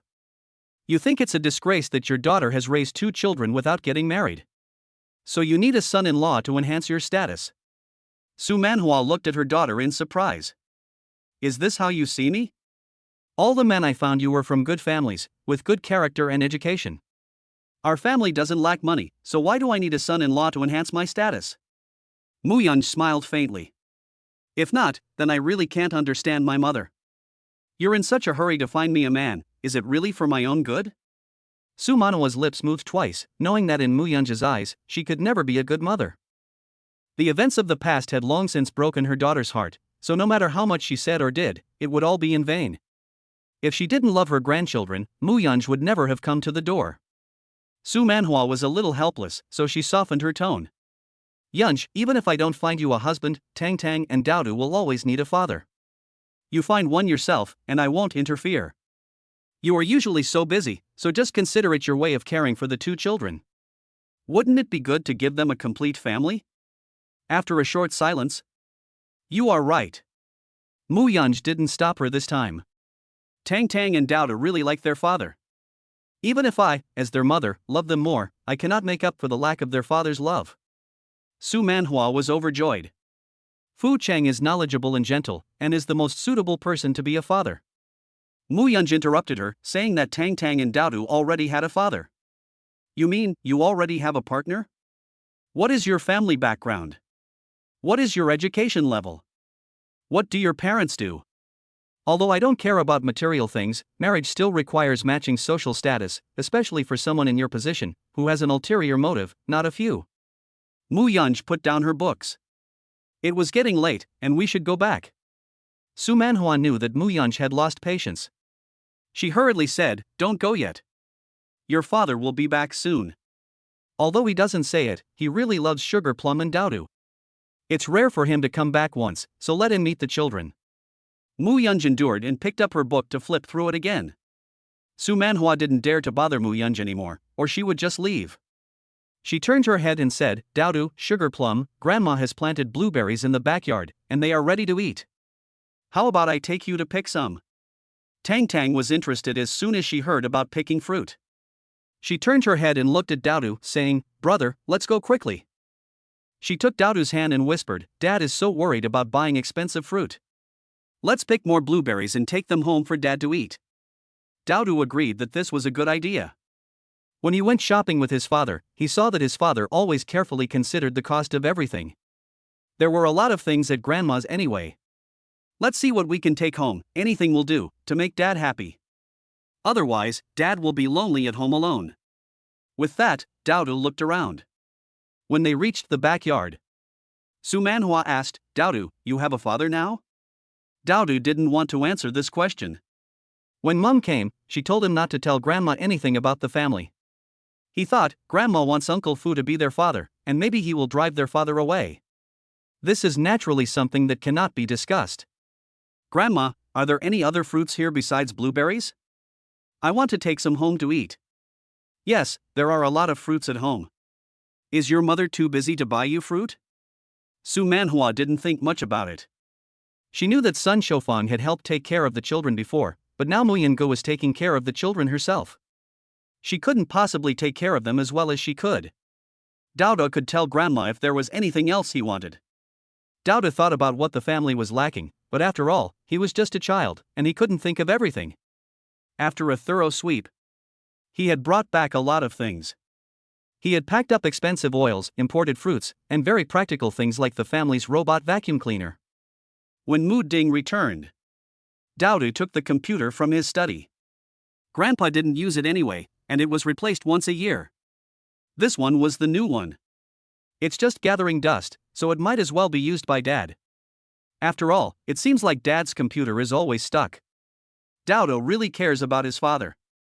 Mu Ding also couldn't help but twitch at the corners of his mouth. He pretended to be indifferent in front of Mu Yunj, but in the study, he hugged Daodu and said, My dear grandson, did you make your mother angry and that's why you don't have any pocket money? Grandpa will give you a big red envelope. Next time you run out of money, just tell Grandpa and he'll transfer some to you. There's no need to go to all this trouble. You'll be tired carrying something worthless. Grandpa, I'm not tired. I'll come back for more next time. Daodu blinked his intelligent eyes. Grandpa, do you have anything else of value? Why don't you just give it all to me? Mu Ding looked at his grandson's face. How could such a cute child be like a shrewish debt collector? Grandpa, here. This painting is quite beautiful, I like it, can I have it? Daodu pointed at the calligraphy and painting on the wall of the study. My dear grandson, this one is a bit too eye-catching. Grandpa, you're not going to give it to me? Mu Ding endured the pain in his heart. This was his favorite painting, although it was only worth millions, it had been hanging there for years, and it was his favorite painting in recent years. When it was afternoon, Mu Yunj looked at the trunk of the car, which was full of things, and fell into deep thought. There were all kinds of things. Daodu, what are you doing? Daodu hadn't said anything yet. Tang Tang spoke first. Mom, Dad doesn't have any money, so we need to bring him more things back so that he doesn't have to worry about saving money every day. My brother said that this way Dad will be very happy. Tang Tang took her mother's hand and cooed, Mom, Dad was so sad last night, so Mom should comfort Dad just like she comforts Tang Tang. When Tang Tang is unhappy, she'll be happy with a present, and Dad is the same. Mu Yunj sighed, her heart had been calm for many years, but for the first time, she felt a little ashamed. Chapter 33, My roommates came to visit, and I was jealous. John Lin finished eating with Hongzi. And Hongzi asked him to hang out together. After all, Hongzi had finished his exams and could take a 2-day break to relax. However, John Lin thought about his home in the old residential area, with its many trees, and the recent increase in insects, so insecticide was needed. So he declined. Hongzi thought that he had never been to Jiang Lin's house before, so he offered to help out as a handyman. The two went to the flower market together and bought some green plants, which Hongzi paid for as a gift for moving into the new place. When they returned home with the plants, Jianlin closed all the windows, smoked insecticide, and went to the door with Hongzi to buy 2 ice creams and sit and chat. After 2 hours, Jianlin went home to prepare to open the windows. A car pulled in and stopped in front of them. The window rolled down, revealing Mu Yunj's pretty face. Her eyebrows and eyes were cold, her luxuriant black hair was scattered about, and her skin looked even whiter. She glanced at the two of them sideways. She had friends over today, but they didn't say anything. It's so hot, what are you doing sitting here? I brought some food over, just in case I want to entertain my friends tonight. This is my roommate, Hongzi. Jiang Lin listened to Mu Yunj's words and explained, I just smoked insecticide, so don't go inside yet. I'll go back and let the smell dissipate. Didn't you get bitten by bugs the other day? I thought it would be better to fumigate. Mu Yunj nodded, I'll park in front of the house first. I brought a lot of things today, they're all in the trunk. You take the things back to the house. Jiang Lin agreed and took Hongzi home. Jiang Lin went into the house first to open the windows to let in some fresh air. The two children got out of the car and obediently stood aside while Hongzi helped unload the things. After everything was unloaded from the car, Mu Yunj drove to the parking space and parked the car. Jiang Lin settled the children and also came out to get things. Jiang Lin, you honestly tell me. Hongzi grabbed Jiang Lin by the arm. Was that beautiful woman just now the mother of Tang Tang and Daodu? Are you sure she wasn't some older sister, younger sister-in-law, or something? She is the mother of the child, her name is Mu Yunj. Hongzi was jealous and wanted to roll his eyes. She was so beautiful, she was like a goddess with long black hair. However, since she was his brother's person, he didn't want to praise her too much, or it would seem like he had bad intentions. He gave her a thumbs up, and said that his sister-in-law really was very beautiful. Jiang Lin nodded, he also thought that Mu Yunj was really very beautiful. Moreover, there was a feeling that he had seen her beauty somewhere before. Hongzi wondered, don't you feel amazed every day when you look at her? When you look at this face, can you still think of your ex-girlfriend, and can you still cry after drinking too much? Jiang Lin, touch my nose bridge. I don't know either. Maybe it's just that I look at her every day, so I don't feel amazed every time, but most of the time, I still feel amazed. Hongzi felt that Jiang Lin was just not appreciative of his good fortune. If he had such a good-looking mother, no one would ask him who Ning Shui was, and he would have already forgotten about her. Who the hell cared about Ning Shui? Tang Tang was drinking some banana milk, her face a little sweaty. Dad, Uncle Hongzi, what are you talking about? Nothing. Hongzi smiled. Tang Tang, when your uncle has a son, will you be his daughter-in-law? No way. Tang Tang stuck out her tongue. So many people want Tang Tang to be their daughter-in-law, she won't have time for them all. Hongzi couldn't help laughing. He carried everything into the house. Although Jiang Lin's house was not big, it was really warm and welcoming. He had a son and a daughter, and a beautiful wife. He was envious. Jiang Lin put down the last thing. Tang Tang, did you go shopping today? You brought back so many things? No, we got everything from Grandma and Grandpa. My brother even got Dad a computer. Tang Tang sat on the sofa, crossed her legs. After all, Grandma and Grandpa had a lot of stuff at home, and we could just take whatever we wanted. Next time Dad wants something, just tell Tang Tang and brother, and we'll go get it. Jiang Lin was a little speechless. Had they been shopping for bargains? But Jiang Lin crouched down and looked at the miscellaneous stuff. A lot of it was really useful. He put everything away in different categories, putting the fruit and vegetables in the fridge, and washed some fruit to serve to Hongzi. Hongzi, you're good at manual labor, help me see where in the house it would be best to install a robot vacuum cleaner. I'll cook dinner, you find something to do. Hongzi was puzzled. You're really not being polite. I thought I wasn't coming empty-handed either. If you don't do any work, do you still want to be my daughter's godfather? Hongzi thought about it, and it was true. So he picked up the robot vacuum cleaner and went to install it. Tang Tang followed him like a little tail, looking mysterious. Uncle Hongzi, are you going to be Tonton's godfather? Yes. Does Tang Tang want to? Tang Tang held out her white, plump hand. You have to pay me first. I don't have any money, uncle. Then there's nothing I can do. Tang Tang sighed regretfully, saying that only someone with money can be a father. You don't even have any money, and you want to be Tang Tang's father? That's just not going to work. Ha ha ha! Hongzi almost died from laughing at this child. How can someone so young and sprout-like have such a clever mind? He's downright devious. Does your father have any money? He doesn't seem to have any money either, so why do you want to recognize him as your father? Tang Tang put her hand on her hip, looking serious. Tang Tang is going to make money to support her father. Hongzi was melted. This daughter is good, attentive, and like an angel. Tang Tang, just tell me, what kind of sack do you like? Tang Tang pouted her lips and walked away. Hongzi's phone rang. He saw it was Yang Jia, so he answered, I'm having dinner at Jiang Lin's house. You guys want to meet up? Dinner? Forget it, he's already cooking, and you want to come over? I'll ask, but you have to bring a gift, otherwise Tang Tang will dislike you. Hongzi asked Jiang Lin, and Jiang Lin agreed. Before long, Yang Jia and Xiao Pingqing arrived with gifts. Fresh graduates don't have much money, but they pooled their resources to buy some useful gifts. Jiang Lin had already prepared a whole table of dishes. You're so polite, just coming over and bringing gifts, so formal. Who says we're here to babysit? Xiao Pingqing sat on the floor, smiling, playing with Tang Tang's toys. You two kids are just too cute. No wonder you're willing to be a stay-at-home dad. Who said that? I'm just a part-time stay-at-home dad. Yang Jia was also envious. Where's your sister-in-law? I don't see her.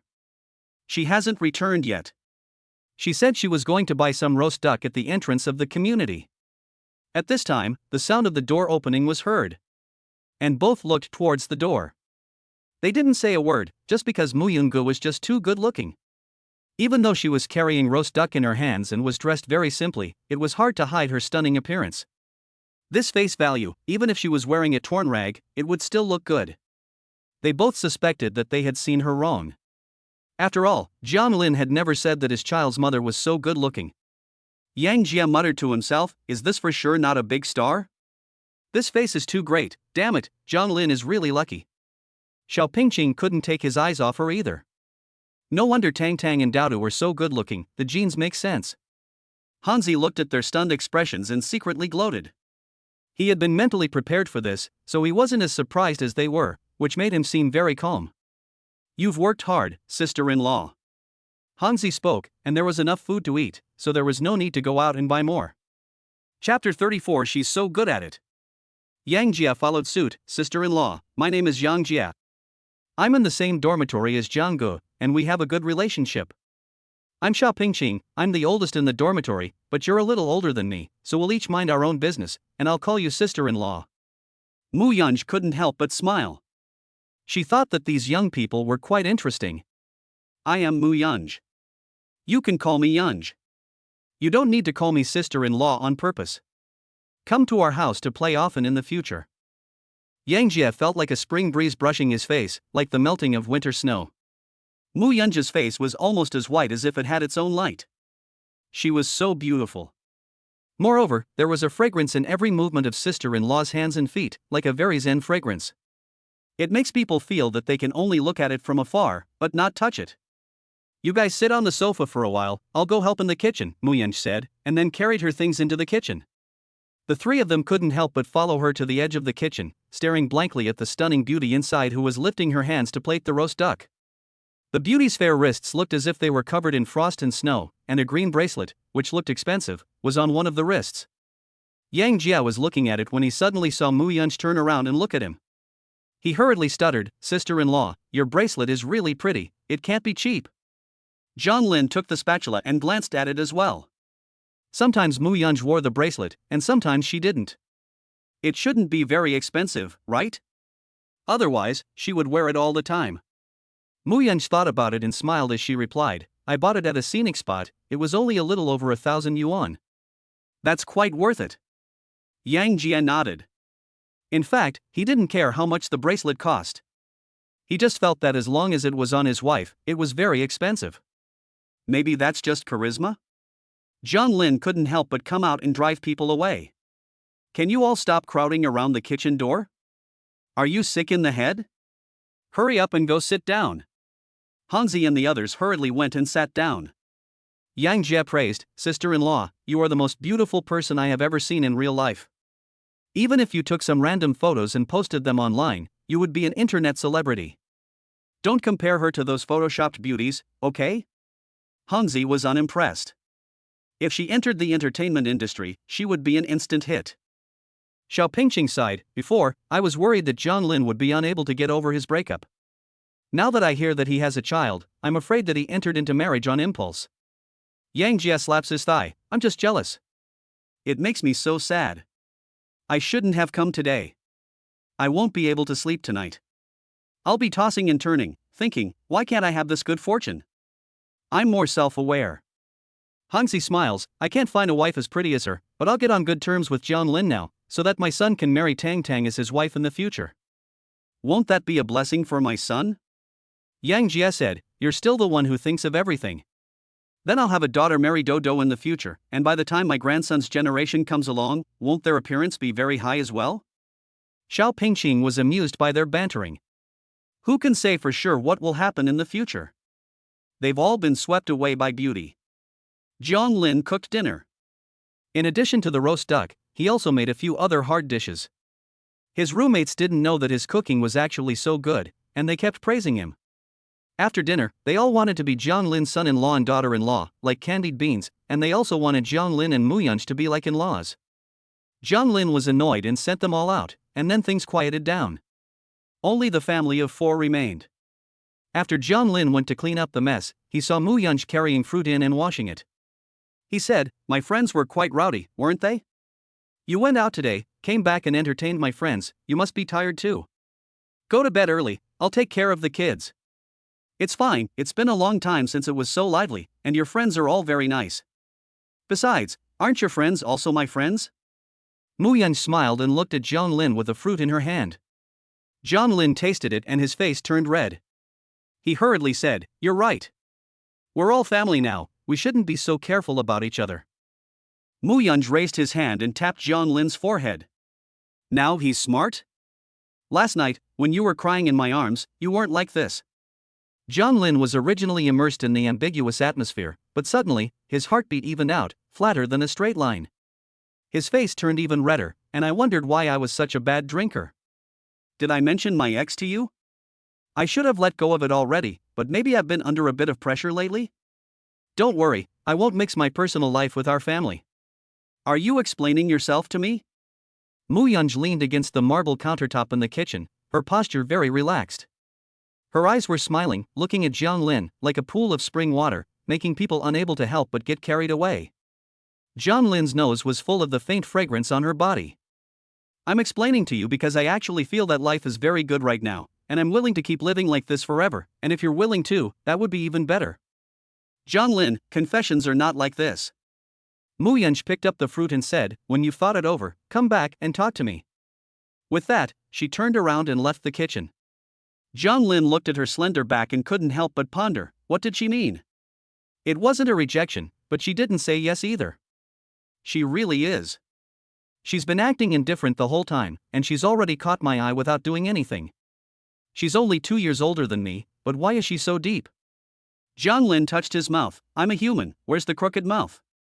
He shook his head, put the kitchen in order, and then went to pack up the family's things. Tang Tang and Dowdu had brought back so much wool, and they were waiting for Lin's praise.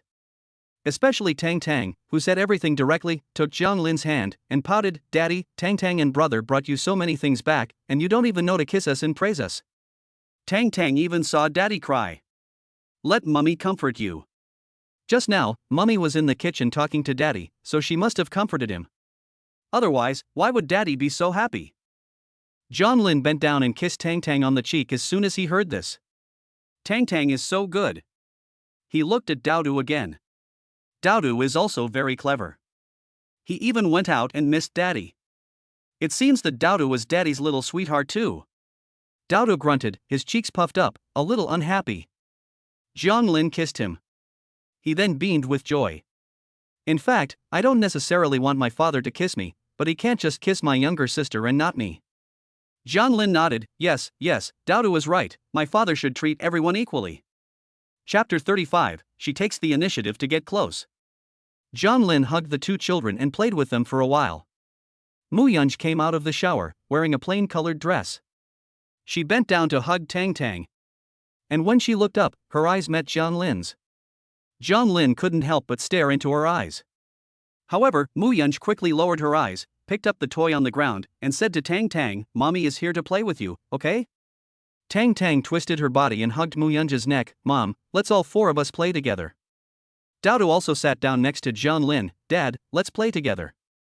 Muyunj smiled at Lin, as if to say, I'm going to make you miss your daily walk after dinner. Lin didn't mind. Dowdu said, that's right, every day after dinner, Dad takes us for a walk. Let's not play with toys, let's go for a walk. Dad even promised to buy me another ice cream to eat today. Tang Tang agreed, saying that yes, Daddy was going to buy her a new fairy tale book to read to her, as she had already finished the previous ones. The family of 4 went out. And Tang Tang and Dowdu quickly went to play on the slides in the children's playground, leaving Muyunj and Lin standing outside, watching the 2 of them play. However, the 2 of them stood far apart, several body lengths between them. Lin, here you are again. A young woman came up to them. I knew you would be out here with the kids today because the weather is nice. Your children, Tang Tang and Dowdu, are really cute. Last time, when I talked to you, I taught you how to make red bean soup. Did you make it? Do the kids like it? Xiaoyan is about 25 years old, with a soft, friendly face of an older sister next door. She has dimples when she smiles, which makes her very approachable. Lin scratches his head, oh, not yet. I haven't gone to buy red beans in the past 2 days. I'll go buy them in the morning, and I can make it for the kids at noon. That can definitely be done. It's hot, and my kids love it, and it's also easy to digest. As Xiaoyan speaks, she naturally stands next to Lin. By the way, the light bulb in my house seems to be broken. I don't know if you're free, could you help me fix it? As you know, in a divorced family like mine, it's not good to trouble others, and I'm afraid of heights. Lin thought it was a trivial matter, but Xiaoyan lived in the same building. Lin's family lived on the 1st floor, while Xiaoyan's family lived on the 3rd floor. They occasionally met when they were out walking their children. Xiaoyan was very sociable and could strike up a conversation with anyone. She had an air of a caring older sister about her, and she was very friendly when chatting with people about children and cooking. However, today was a rare outing with Muyunj, and he didn't really want to help. Otherwise, when the kids are playing later and they see that I'm not there, they might be unhappy again. I think that's fine. Muyunj walked over and took Lin's arm in an intimate manner with her fair hands. Lin wouldn't refuse such a small favor. Why don't we watch the kids here and let Lin go to your house to fix the light? Ah, you are? Xiaoyan was a little confused, and looking at the 2 of them holding hands, she couldn't hold back her smile. Muyunj gave a faint smile. Is it hard to tell? I'm the mother of Tang Tang and Dowdu. You don't usually go out and walk the baby, and I don't recognize you. So, since you two are here with the baby, I won't disturb you.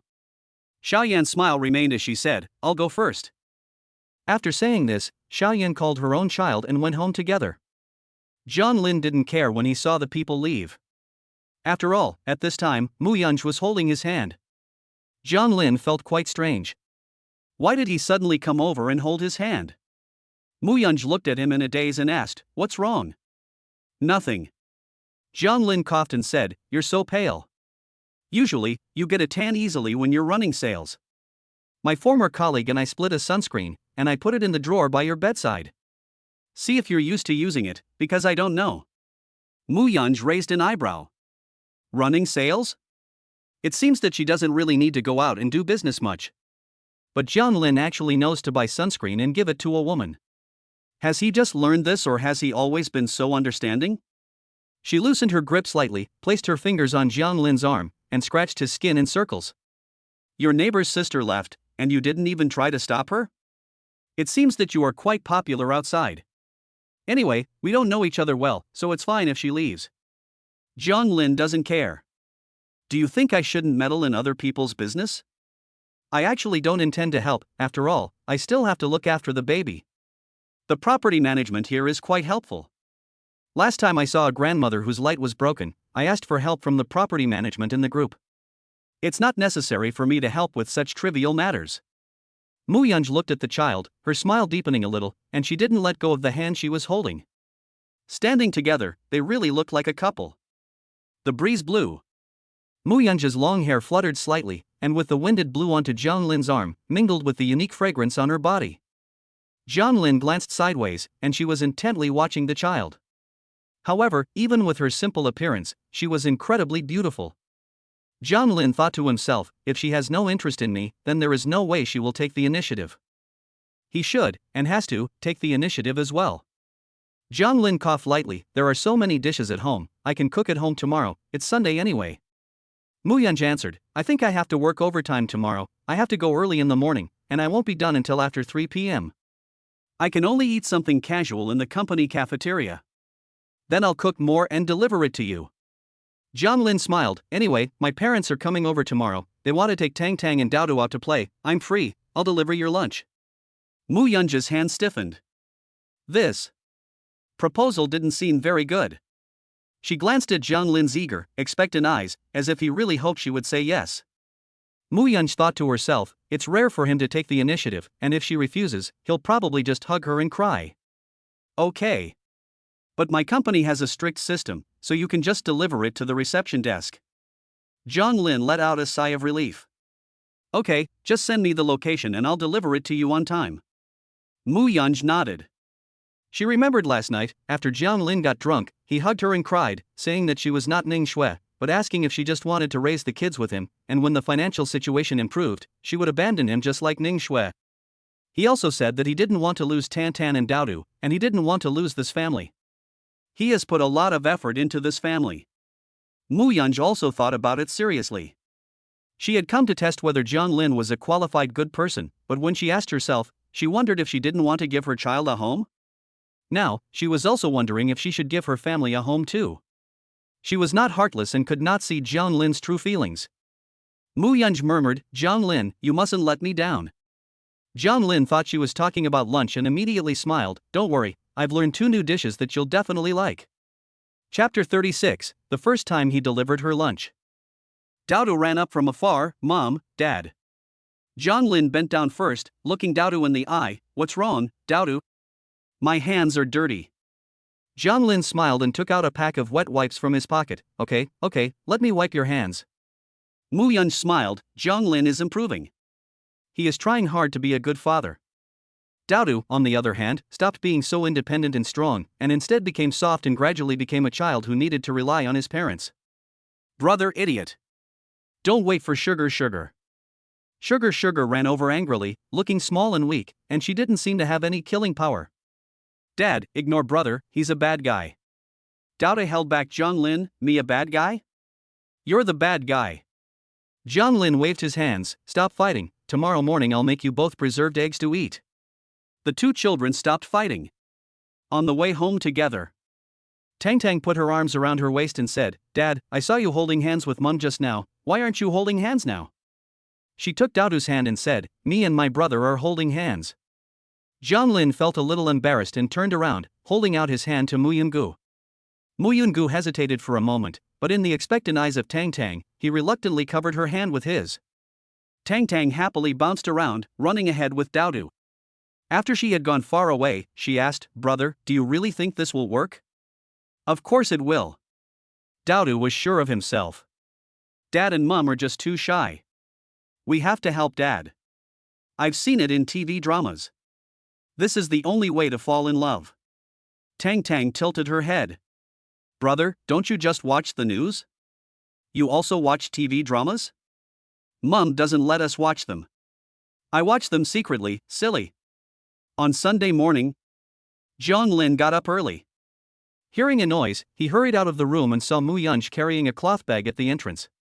"Going to work?" "Yes. You'll have a hard time at home today." Zhang Lin smiled at her quiet smile. "Don't worry about going to work, I'll take care of the house." Zhang Lin only withdrew his gaze after seeing Mu Yunj go out. She really has a hard time, having to work overtime on weekends. Running a business is indeed not easy. Therefore, Zhang Lin also treasures the family's money extra. It's not that she's so poor that she has to be careful with every penny, but the money is hard earned. She's a woman and she doesn't keep much money on her person, all for the sake of earning money to raise her children. As the family steward, he naturally has to take care of the household. He saw on his phone that his parents had already sent a message saying that they were taking a taxi over, so he didn't delay any longer. He quickly finished washing up and went to the kitchen to prepare some food to welcome them.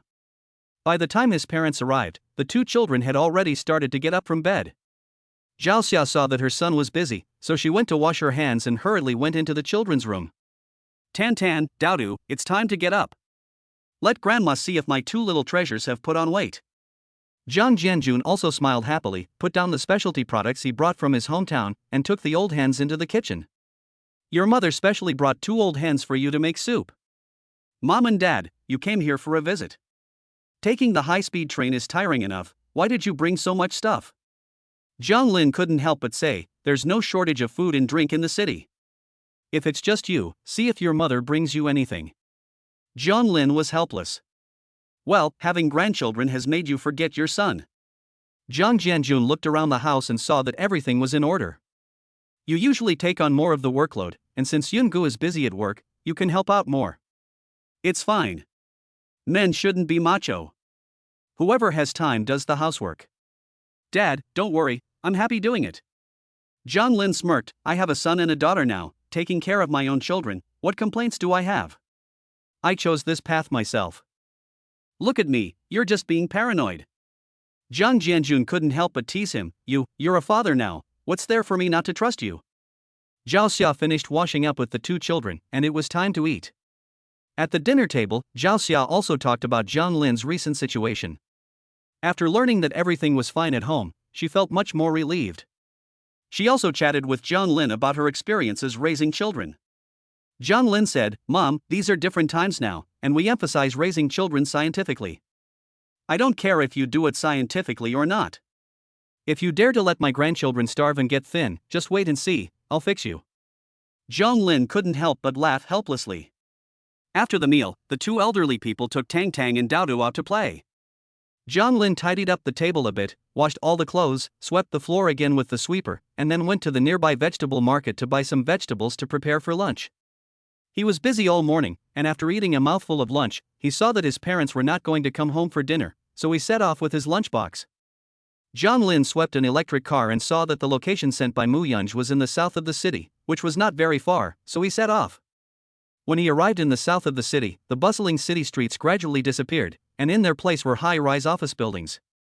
It wasn't until a somewhat dilapidated building that Zhang Lin stopped the car. Looking at the location, Oakley Plaza, yes, this was the place. This building didn't look very formal at first glance. Huge advertisements, many training institutions, the first floor sells mobile phones and computers, and there are many nail and eyelash salons upstairs. Compared to the other high-rises she has seen along the way, this one really looks a bit shabby. Is this where she works? Lin just drove past. A few blocks away is the campus of the Mushy Group. The tall buildings are shiny, the large front yard is a polished marble floor, and there is a cool artificial fountain, reflecting the sunlight and looking unattainable. There are a large number of security guards standing at the entrance of the high wall, and the cars entering and leaving are all very high-end. Lin feels that the people in this kind of campus are different from himself and Mu Yunj. Although they are only separated by a few streets, they are two different worlds. However, he doesn't feel that there is anything bad about working at Oakley Plaza.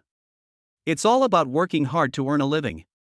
Lin, Mu Yunj walked over from the main entrance of the office building and was moved when he saw the man in the sun. It's so hot today, did you ride your electric bike all the way here? It's not even close to home, and it's a few minutes drive, so you'll catch a heat stroke. It's fine, it's only been 30 minutes, and I actually quite like riding an electric bike, the breeze is very comfortable. Lin took the package with Ali's lunchbox from the car. Didn't you say to put my lunch at the front desk? Why did you come here by yourself again? Mu Yunj smiled and said, I'm not busy right now. Let's go find a place to sit and eat. Lin greeted her, looked around, and saw a milk tea shop over there. I'll buy you a milk tea, and you can eat while enjoying the air conditioning. Mu Yunj smiled and took his hand. No need, I'll just find a place to sit and eat. Chapter 37, the young lady said that the family had brought her lunch. Mu Yunj watched Lin sweep an electric bicycle over, in such a frugal manner, and she didn't want to waste his money. Moreover, she didn't like milk tea herself, so there was no need to waste it. You can sit in the lobby. Mu Yunj took Lin to the lobby of the office building, sat on a stool, opened the lunchbox. Inside the lunchbox were stir-fried green zucchini, stir-fried meat with green peppers, and braised tofu. The flavors were very refreshing. It also smelled delicious. She gave a small smile. The food looked very good today, and it was a good match. Lin sat next to her and persuaded her, saying that it would actually be more comfortable to go to a milk tea shop, as it was quite hot here and there were no tables to eat at, which was not very convenient. It's fine. Mu Yunj didn't care at all. Someone is serving delicious food that is still piping hot. What is there for her to complain about? When she was on the mountain, she didn't even have that kind of good life. Lin hesitated. I'm afraid you'll run into your colleagues. Lin felt that Mu Yunj was like a fairy girl. If her colleagues saw her and just sat down at a random chair to eat, wouldn't that be a bit embarrassing? Aren't girls supposed to care about their face? Generally, pretty girls themselves already attract a lot of attention. In that case, wouldn't it make her colleagues point and laugh? Mu Yunj lifted her soft black hair to the back of her ear and pinned it in place. Her fair, side profile looked lonely. What did she care about what other people thought? She just wanted to be comfortable. Lin saw that she didn't care at all, and obviously her thoughts were unnecessary. She didn't say anything. Mu Yunj ate slowly and gracefully, not in a hurry. Although she was sitting in the lobby, it was no different from eating at a table as usual. However, she didn't have a big appetite at lunch and finished all the food, leaving a little bit of rice in the bowl. She looked at Lin and said, Do you want to hang out nearby? In an hour, we can drive back together. There's a movie theater nearby. I have a movie ticket, so we can go directly and watch a movie for free. Lin looked at it and saw that it was a movie package of your choice at the Xingqing Theater, and there was popcorn and Coke too. Your company has good benefits. So, do you want to wait for me? Sure, there's a movie that just came out recently, I'll go watch it, just call me when you're off work. It's only an hour anyway, so Lin didn't need to go home early. His house was already clean, his kids weren't home, and there was nothing for him to do if he hurried back. Mu Yunj nodded and said, I'll drive to the cinema and wait for you downstairs. After Lin said yes, he wanted to get the lunchbox that Mu Yunj had put in it, but Mu Yunj refused. I'll put it in the car later, just concentrate on the movie, it's not convenient to carry a lunchbox. After the two of them parted ways, Lin went straight to the cinema. Mu Yunj, on the other hand, returned to the office at a leisurely pace. Wen had a document to ask Mu Yunj to sign, so she waited outside the office. When she saw her return, she asked, Did President Mu have lunch outside? President Li has a contract to sign. I tried to call you, but I couldn't get through. He's still waiting. Mu Yunj nodded, went into the office, put the lunchbox aside, sat in the boss chair, opened the contract and started reading it. She was always very cautious in her work and would never sign a contract casually, so even if she had already finalized it, she would still read it carefully. A few minutes later, Mu Yunj finally picked up the pen and signed her name. Wenwen took the contract downstairs. She had just heard the security guard say that she saw President Mu walking out. Now that President Mu was back, she had an extra lunchbox in her hand. It looked like the kind she usually brought with her, but ever since she became the secretary of the chairman, she had never brought her own lunch again. Why would President Mu bring her own lunch? Did someone else bring it for her? That was too unbelievable. Wenwen shook her head and decided not to speculate about the thoughts of the young lady. After all, she was not a mortal like us who could guess her thoughts. Mu Yunj was free, so she went to wash the lunchbox and then went back to her computer to work. After an hour, she looked at the time on her phone and got up to leave. Wenwen saw the clean lunchbox, a simple yellow lunchbox. Ms. Mu, are you ready to go? Mu Yunj noticed Wenwen's gaze. A family member is delivering the lunch. Huh? Wenwen was a little taken aback. By the time she reacted, Mu had already left for work with the lunchbox. She stood there in shock. The young lady actually told me that a family member was delivering the lunch? Huh? Does the young lady need someone to deliver her lunch? Could it be that? Wenwen had reacted. Today was the weekend, and since the two children were not in school, she had come to deliver the young lady's lunch. That's right, apart from her children, the young lady doesn't care about anyone else, and she usually doesn't let her children show their faces in public, so that's why she went out to meet someone, right? Wenwen couldn't help but smile. The young lady also has to eat food from the human world sometimes. Mu Yunj drove to the cinema downstairs and picked up Jiang Lin. Jiang Lin got into the car and saw the lunchbox there, clean as a whistle. You washed it? It was nothing. Mu Yunj started the car. How was the movie? So, but the Coke was pretty cold, and I almost fell asleep. Jiang Lin answered, and by the way, I need to ask my mom where they took the kids to play. Mu Yunji's slender fingers tapped twice on the steering wheel when he mentioned his parents. Your parents can stay in your room tonight, no need to go out and find a room, they're here to see the kids anyway. Mu Yunge looked intently at the front of the car, his voice flat. You sleep with Daodu, I'll take Tang Tang. This was not the first time Mu Yunge had mentioned letting her parents stay at home. Jiang Lin felt that Mu Yunge really had no airs and was easygoing.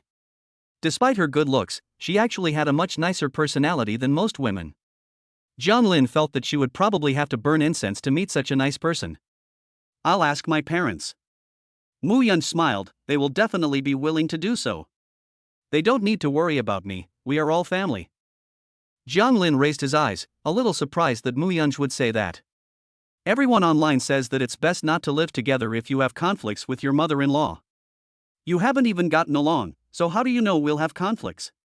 Mu Yunge didn't care at all, and besides, I'm not even your wife yet, so there's even less chance of conflicts with your mother-in-law. Jiang Lin was silent and shut up. Right, what is he getting into? This is still a long way from happening. Mu Yunge felt Jiang Lin's silence and added, Jiang Lin, you have a pure and kind personality, and I'm sure your parents are also very nice people. Moreover, they consider everything for you and love Tang Tang and Daodu. Naturally, I will respect them. Jiang Lin was surprised. Was this her way of making up for it? Chapter 38, Ex-Girlfriend Showing Off. The car drove home. Along the way, the two of them didn't say much. Jiang Lin went into the kitchen to prepare dinner, and Mu Yungu followed after changing into a new outfit. The small kitchen seemed even more cramped. What are you doing in here? Go outside and blow on the air conditioner, it's hot. Mu Yungu looked at the box of mushrooms on the cutting board and said, while opening them and putting them in a bowl, I'll help you, but you can't do all the work around the house by yourself. When I'm not busy, we'll do it together. Jiang Lin thought for a moment, then said, you help me wash the vegetables, and I've been stewing the chicken all afternoon, so you can just add the mushrooms before taking it off the heat. Mu Yunge did as she asked. When Jiang Lin heard the water in the pot boil and went to get the spatula, Mu Yunge also reached out to get it at the same time, so their hands overlapped. Jiang Lin saw that she had Mu Yunge's hand in her hand, so she quickly let go, saying, I'll do it. Mu Yunge suddenly said, thank you for bringing me lunch today. Jiang Lin heard and realized that it was actually all home-cooked food. If you like it, I'll bring it to you next time. Mu Yunge shook her head, that's okay, I'm afraid you're too tired. Jiang Lin wanted to say that he wasn't tired at all, but he didn't say it out loud. He put the vegetables that needed to be blanched into the pot, and said, when I get a stable job in the future, you won't have to work overtime on weekends and feel so much pressure. Mu Yunj lowered her head, her mouth curling up into a smile. Zhao Xia returned home with the children, and as soon as she opened the door, she could smell the aroma. Seeing the two people busy in the kitchen, she gave her husband a wink and said, "Isn't this great?" Jiang Jianjun also couldn't help smiling. At the beginning, their son treated that Ning Shui like a treasure, and they also thought that Ning Shui was a good kid, but unfortunately, she did such a thing. Now, they have lost the sesame and picked up the watermelon, which is even better. Mu Yunj heard a noise and also cut up a plate of watermelon that had been specially refrigerated and took it out to put on the coffee table in the living room. "Auntie and uncle, you have worked hard looking after the children today, have some watermelon to quench your thirst." Zhao Xia saw that Mu Yunj was extremely beautiful, but her attitude was so amiable that she couldn't help but admire her at first glance. "Yunj, you sit and rest, don't be busy. Zhang Lin has already said that you have to work today on Sunday and you just got back, so just sit for a while." Jiang Jianjun sighed. "Life in the big city is stressful, and with 2 children to raise, it's not easy for you too." Mu Yunj felt touched when she saw that the 2 elderly people really cared about her. Her own biological parents had never cared whether she was suffering. Her father only cared about family harmony and didn't care about his daughter's grievances. And her mother only cared whether she had a man from a good family, not whether she really liked him. She sat down next to Zhao Xia and looked at this woman. Although she was dressed plainly, she was kind and loving. And although Jiang Jianjun was not good with words, he also considered everything for the sake of his children. "Mom, Grandma bought us clothes today. Daughter took out the new clothes specially, I like them very much, Grandpa and Grandma are very good to us." Mu Yunj took a look and saw that these were all brand-name goods, not cheap. She frowned slightly, knowing that the Jiang family had already paid a lot for this house and didn't have much money left. The old couple even paid for their own fare to come to the city. "Don't buy your children such expensive clothes in the future. I usually don't buy them expensive things either. As long as the clothes are comfortable to wear, it doesn't matter what brand they are." Zhao Xia felt a little moved. She didn't expect Mu Yunj to be so beautiful but not materialistic at all. Not only did she not mind that they were from a small town, she also felt bad for them spending money. What a good girl. "This is the first time we've bought clothes for our child, so we definitely want to get something nice. Next time, we'll just buy whatever." Mu Yunj nodded with a smile, "So let's make a deal." Zhao Xia saw Mu Yunj go back into the kitchen to give the child some fruit, and her phone rang. She wondered who was calling, and when she took out her phone, it was Ning Shui. Her face suddenly changed slightly, and she took the phone and went outside to answer the call. Ning Shui's voice came from the other end of the phone. "Auntie, I saw your circle of friends, you're in a city again? Did you come for the Dragon Boat Festival? I just bought a car, why don't I take you guys for a drive around the city and go to the attractions? It's convenient to have a car." Zhao Xia suppressed her impatience and knew that she was just showing off. "That's not necessary. I don't like going out. Besides, although I don't know my way around city, I have my son and daughter-in-law to keep me company, so that's enough." Ning Shui's teeth were grinding as she heard Zhao Xia refer to her daughter-in-law over and over again. "Auntie, I met Lin Sen's girlfriend last time, and I have a feeling that pretty girls like her might not be sincere with Zhang Lin. You have to find out where her child came from, so as not to be cheated without knowing it. It's not easy for you to earn some money." Upon hearing this, Zhao Xia felt that this relationship was here to sow discord. She couldn't figure it out. Her family, the Jiang family, had treated Ning Shui sincerely, but Ning Shui herself didn't want it and insisted on going after a rich man. Now that her son has a new girlfriend, she's rushing in to drive a wedge between them? Isn't this being mean-spirited and jealous of other people's happiness? "Xiao Shui, I've been good to you. You still care about me, so you're a good person. But you and my son broke up, and although I'm very sorry, there's nothing I can do. You're getting married soon, right? Xiolin, too, right? By the way, I suddenly remember that I gave you a 5,000 yuan red envelope for your birthday last year. After all, the family is in a tight situation now, and you've bought a car, so you don't lack for money, do you?" There was a long silence on the other end of the line. Zhao Xia urged, "Shui, I heard you've got a rich manager as a boyfriend, so you shouldn't be unable to come up with such a small amount of money, right? Or is it that your manager doesn't spend money on you?" "Auntie." Ning Shui quickly interrupted, "You're joking, my boyfriend treats me very well. This Dragon Boat Festival, he gave me 10 or 20,000 yuan. I'll transfer you the 5,000 yuan via WeChat. I'm calling you because I've been in a relationship with Zhang Lin for 3 years, and I hope that he's doing well, just like I am. After saying this, Ning Shui hurriedly hung up the phone. She angrily sat down on the sofa and then transferred 5,000 yuan to Zhao Xia on WeChat. At first, she wanted to delete Zhao Xia in a fit of anger, but then she thought that the only way she could get to know Jiang Lin was through his mother, so naturally she couldn't delete her either. This Jiang Lin, is he serious? I haven't even started yet, and he's getting married? He calls her daughter-in-law so smoothly? Lu Xia came over to keep Ning Shui company at the weekend, eating grapes out of a bowl. What's wrong? Why do you care what an ex-boyfriend does? Aren't you and Song very close? We were very good together. Ning Shui threw her phone aside, but now, whenever I mention meeting the parents, he changes the subject. You know, I gave him the first time. If he doesn't marry me, who else am I going to find? Go back to Jiang Lin? He's doing well now, sweet and sweet with his new girlfriend. Where is there room for me? Lu Xia was thoughtful. It seems that the saying on the internet is also true: only when a new relationship is not going well will you keep thinking about your ex. Ning Shui was even more angry when she heard this. Why are you still mocking me? I'm not. I think you're just being paranoid. Song Tianwei didn't just buy you a car? If you still don't feel secure, I don't know if you'll be like Jiang Lin's girlfriend and get pregnant early. If you get pregnant, and Song Tianwei delays it, he'll have to hurry up and marry you. Ning Shui thought about it, and it did make sense. Chapter 39. Jiang Lin must be overjoyed to be a father. Zhao Xia returned to the living room. Tang Tang pulled her and asked, Grandma, it's almost time to eat, where have you been? Don't sneak away, okay? Mom already said that Grandma will stay at home with Tang Tang tonight. Zhao Xia smiled and pinched Tang Tang's little meaty hand. Grandma went to earn money for Tang Tang's toys. Grandma is awesome. Tang Tang gave her a thumbs up. Zhao Xia was so happy for her. Zhang Jianjun asked secretly, you looked really upset just now. Who was that on the phone? Zhao Xia told him what had happened, whispering, don't let our son know. He might still be concerned about the relationship. We should just keep it between us. Zhang Jianjun nodded. He agreed. After all, she's not our daughter-in-law, so it's only right that we get the money back. She came to you to show off, but my wife is still the best. Not only did she not fall for it, she even made a profit. Zhao Xia snorted, what do you mean profit? This is called returning things to their rightful owner. Zhang Jianjun also imitated Tan Tan and gave a thumbs up.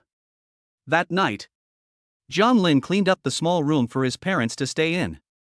He slept in the children's room, and Tan Tan kept asking him to sleep in the master bedroom, but he refused. Lying in bed, Jiang Lin read with Daodu. Although Daodu doesn't say so, and her personality is not as sweet and cuddly as her younger sisters, she still really likes her father and enjoys his company. Dad, can you teach me arithmetic? Arithmetic? Yes. Daodu nods. I can't do sums very well. I need to get better at it so that I can earn money for you in the future. My dear, what's the point of putting so much pressure on yourself at such a young age? Jiang Lin is helpless. The family is not that poor, so don't worry. Dad, just teach me. Daodu has a card with a lot of pocket money in it. If he learns how to manage his own pocket money, he might be able to earn some interest or something. He secretly went to learn about bank deposits the other day, and it seems that the interest rates are very low. For 10,000 yuan, there is only 200 yuan a year. And for 100,000 yuan, there is only 2,000 yuan a year. For 1 million yuan, there is only 20,000 yuan in interest. It's not even enough to spend. Jiang Lin thought for a moment, then took out a piece of scratch paper. I'll teach you addition and subtraction first. 1 plus 1 equals 2. He looked at Daodu, who was looking at him like he was crazy. Dad, I want to learn to do math, but I'm not retarded, so can you start teaching me something more normal? Jiang Lin was surprised. Other kids don't start learning addition and subtraction until the first grade, but Daodu, you're only 3 years old. But I already know that 1 plus 1 equals 2. Upon hearing this, Jiang Lin realized that he could not treat Daodu, a child prodigy, as a normal child, and began to test Daodu to see what he knew about mathematics. Then he began to teach Daodu from the basics. It was past 9 o'clock in the evening when Jiang Lin stopped teaching and Daodu went to take a bath and go to bed. Daodu was still full of interest and said, okay. Jiang Lin's phone rang. He picked it up and saw that it was Hanzi calling. What's up? He is coming to the school this Friday to pick up his diploma, so don't forget to take leave in advance.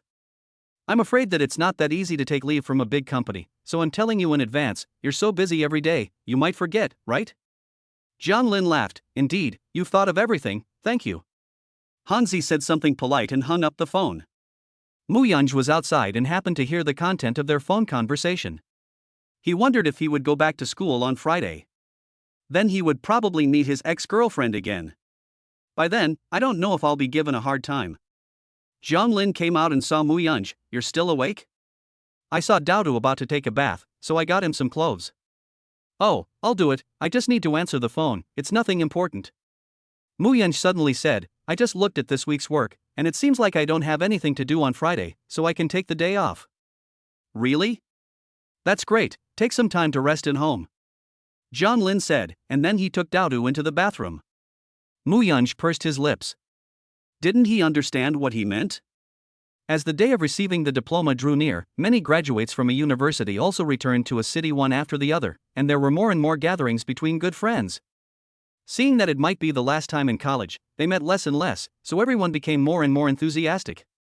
Moreover, everyone's work had been settled for the season, and they were actually all curious about each other's prospects. Jiang Lin, a social animal, works during the day and takes care of the baby at night. He has been repeatedly postponed, but finally on Wednesday night, several roommates from the same dormitory who are good friends got together, and the time was set for 8 p.m., which did not involve working hours at all. Jiang Lin had no choice but to go out and have a late-night snack with them. Mu Yunj promised to stay at home and take care of the baby, and since the old couple did not go back, there was nothing to worry about. He took the subway to a popular food stall in the city center. As soon as he entered, he saw a large table with a dozen people, all of them his closest university friends, already seated. Jiang Lin, you little rascal, you're so late, how about you punish yourself by drinking 3 cups? Class monitor Song Shanglong slammed the table and stood up. You've ignored us, and you never showed up when we asked you out. I'm not like you guys, I'm busy as hell. Jiang Lin sat down, but he couldn't drink. I'll only be able to take 1 cup. Hongzi laughed, and I can testify to this. He really can't. He was hospitalized last time after drinking fake wine, and his stomach is probably still not fully recovered. Zhang Daxiang said, I heard about it too. You're so unlucky, bro, right? Other people cry and drink after a breakup, but you went to the hospital after a breakup. This is amazing. It's all over the class. Who doesn't know about it? Jiang Lin let out a deep breath. This is so embarrassing. The past need not be mentioned. I've moved on.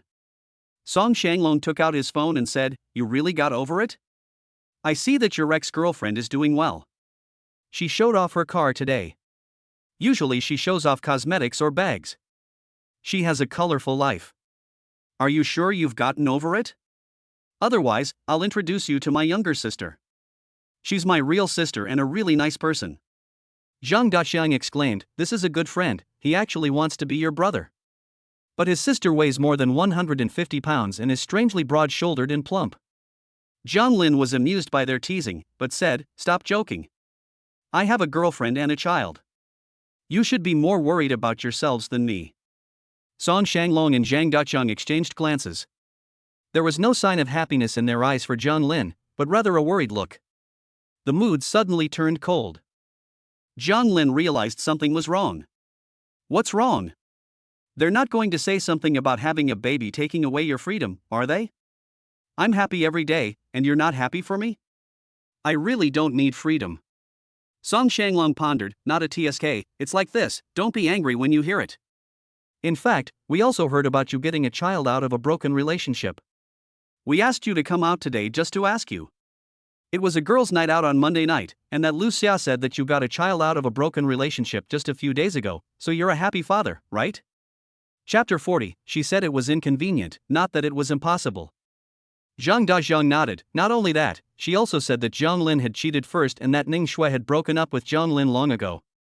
She said that Ning Shui was the White Lotus and that Jiang Lin was to blame for everything. Zhang Daxiang said this with full sarcasm in his tone. He didn't believe a word of Lu Xia's either. After all, the truth was obvious to everyone. It was absolutely abominable to confuse right and wrong like this. Jiang Lin's face immediately turned cold. Ning Shui and Lu Xia had been annoying, but now they were even spreading rumors about their own child behind his back? He was furious. But before he could react, with a loud bang, Hongzi stood up with a thump on the table. You believe what Lu Xia said? The child has already had a paternity test, so how can he be a happy father? Do you take me, Jianggu, for a fool? He was so angry that his teeth were chattering. I think this Lu Xia and Ning Shui really need to be taught a lesson. Yang Jie nodded and looked at Zhang Yuan with some sympathy. After getting into a relationship, the two had really been like stepping in a pile of stinking dog shit. They had broken up, but they were still so annoying. Ning Shui had cheated on him with a short, fat old man, and yet she had the nerve to spread rumors about others? Xiao Pingqing was much more sensible. In fact, they were about to graduate, so they didn't need to care about what their classmates thought, and they wouldn't see each other in the future. However, it really was annoying not to get the truth out. If only there was evidence, they could report it to the police and make Lu Xia legally responsible. Song Shanglong also breathed a sigh of relief when he saw their attitude. It seemed that it was just a rumor spread by someone with a grudge, who couldn't bear to see Jiang Lin doing well. On Friday, I'm going to ask Lu Xia a good question. Jiang Lin has no grudges against her, so why would she do such a thing? Everyone else agreed. Yes, they've already done a paternity test, so it's definitely a done deal. They just can't stand to see Jiang Lin doing well. Some women are like that, they're bitches. They don't want someone, and they don't want anyone else to have them. That's disgusting. Do they really think they're some kind of princess? After cheating on her boyfriend, she expects him to be her lapdog and wait for her to come back? I think Ning Shui cheated on her boyfriend, and Lu Xia, her best friend, is not necessarily a good person either. Birds of a feather flock together. I heard that Lu Xia also followed Ning Shui into the same company. She earned over 10,000 yuan a month just after starting work and even bragged about it in her circle of friends. Everyone knew that Lu Xia had slandered Jiang Lin at the girls' gathering on Monday night, and they were all outraged. After all, girls like to gossip, and it's not good to spread rumors. It's hard to stop a rumor, and it's hard to dispel a rumor. Hanzi saw Jiang Lin's cold expression. Jiang Lin, don't be angry. We'll help you vent your anger when you go back to school on Friday. Let's see where they go. Jiang Lin shook his head, but he still came to his senses. Hongzi, you have already passed the written exam for the bank exam, so you just need to wait for the interview results. Don't be stupid in this situation. So just swallow this humiliation? Jiang Lin thought about it. I have to think about it. Yang Jie knows that Jiang Lin's personality is that he is too kind, and he is not as shameless as the other party, so he is subject to bullying. But as a good friend, he can't just let Lu Xia and Ning Shui get away with it. Although he didn't mention it to anyone, he had already made up his mind. The night snack was supposed to be a happy occasion, but in the end, no one was really enjoying themselves, so they decided to have another one on Friday night. Everyone was a bit unsure about Jiang Lin's situation, and he didn't like to talk about his personal life. His roommates would never gossip about him either, and they all kept their mouths shut. Back in the dormitory, Xiao Pingqing had just started working in June and was living in the dormitory, while Hongzi was taking exams and naturally also living in the dormitory. Yang Jie liked to hang out with them in the dormitory, and as a single guy, he wasn't in a hurry to move away. When brothers encounter such things, Hongzi couldn't swallow the insult. His sister-in-law was so beautiful, and their two children looked exactly like Jiang Lin. Why was Lu Xia such a bitch? Why did she have to make such a mess behind his back? Humph, Yang Jie swiveled his chair a little. Do you guys know about PPT literature? When Jiang Lin broke up with Ning Shui, the day he drank himself into a stupor, didn't he specifically back up a copy of the chat history before deleting it? If we just make a PPT of the chat history and the timeline of Ning Shui's cheating and release it to a few local Weibo accounts, won't that make them look like backstabbers? Hongzi frowned. The idea was not bad, but the problem was, how could we have the chat logs that he had backed up? We couldn't let him know about this, or he wouldn't necessarily agree. He slapped his thigh in frustration, hating the fact that we were such good friends. Yang Jie opened the computer's Dunyang cloud disk. Hey, last time I wanted to transfer something, I borrowed Jiang Lin's cloud disk. After all, he had a membership, so I didn't want to waste the 25 yuan membership fee, and I forgot to log out. The chat history is all there. Hanzi looked at Xiao Pingqing and said, "What are you doing?" Xiao Pingqing nodded and said, "We men don't know about this. I'll ask my junior to come over and let her take care of it." We need to sort out the time clues and not leave any loopholes. She usually likes to read gossip and knows how to incite emotions. Oh, a junior? Hongzi teased, I thought you wouldn't agree. Xiao Pingqing's eyes were cold.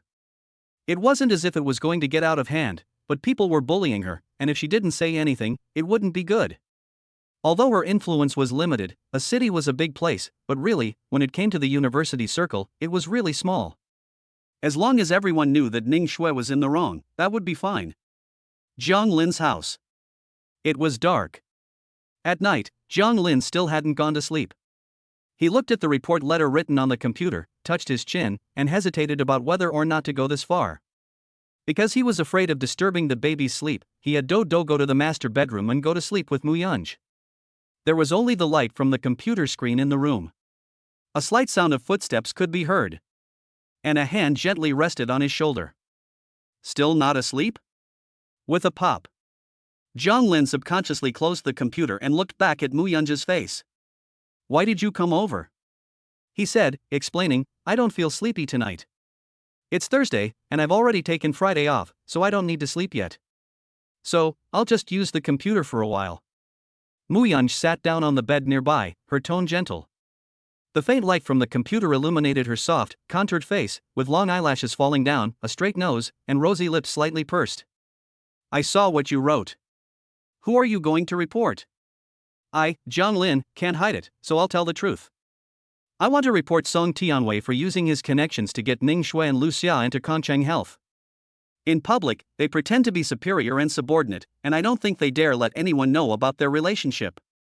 Luckily, I also have photos here to prove that their relationship is unusual, so. Jiang Lin was afraid that Mu Yunj would feel that what she was doing was inappropriate. I was actually just considering it, I hadn't actually done it yet. Mu Yunj stood up, raised her hand and gently touched Jiang Lin's head. You've finally grown up and know how to fight back against those who bully you. Isn't that great? In fact, Mu Yunj's style of doing things has always been to take revenge. She has always known that if you give in, it's not about being tolerant, it just makes people think you're weak, and enemies will only take advantage of you. Therefore, she never gives people the opportunity to take advantage of her. Mu Yunj bent down and opened the computer. She read the report letter. And wrote it quite well, and it was very clear, but it still had a bit of a personal touch. I'll edit it for you. The main point is to emphasize the negative impact Song Tianwei's actions have on the company. After saying that, he moved the computer a little, and a pair of slender fingers started typing on the keyboard, just like a butterfly flapping its wings. It was very beautiful. Jiang Lin turned his head, not looking at what she was writing at all, but at her profile and her eyes, which were illuminated by the light.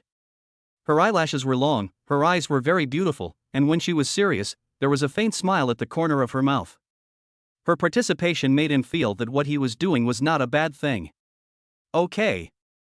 This email address you used to report it is not working. I've sent the report to my WeChat, and I'll post it for you tomorrow morning. Mu Yunj didn't hear Jiang Lin's voice, and when she turned her head, she happened to look right into his face. They were so close to each other that they could feel each other's breath. Mu Yunj hadn't noticed before that she was pressed up against Jiang Lin. Jiang Lin looked at her lips and swallowed. They were getting closer and closer. Just when they were about to get close, Mu Yunj suddenly smiled, straightened up, and immediately pulled away. At this point, she couldn't do anything bad, there were too many family members around, it was inconvenient, so she should go to bed early. Jiang Lin watched her leave the room, and then realized with hindsight that she had said it was inconvenient, not that it was impossible.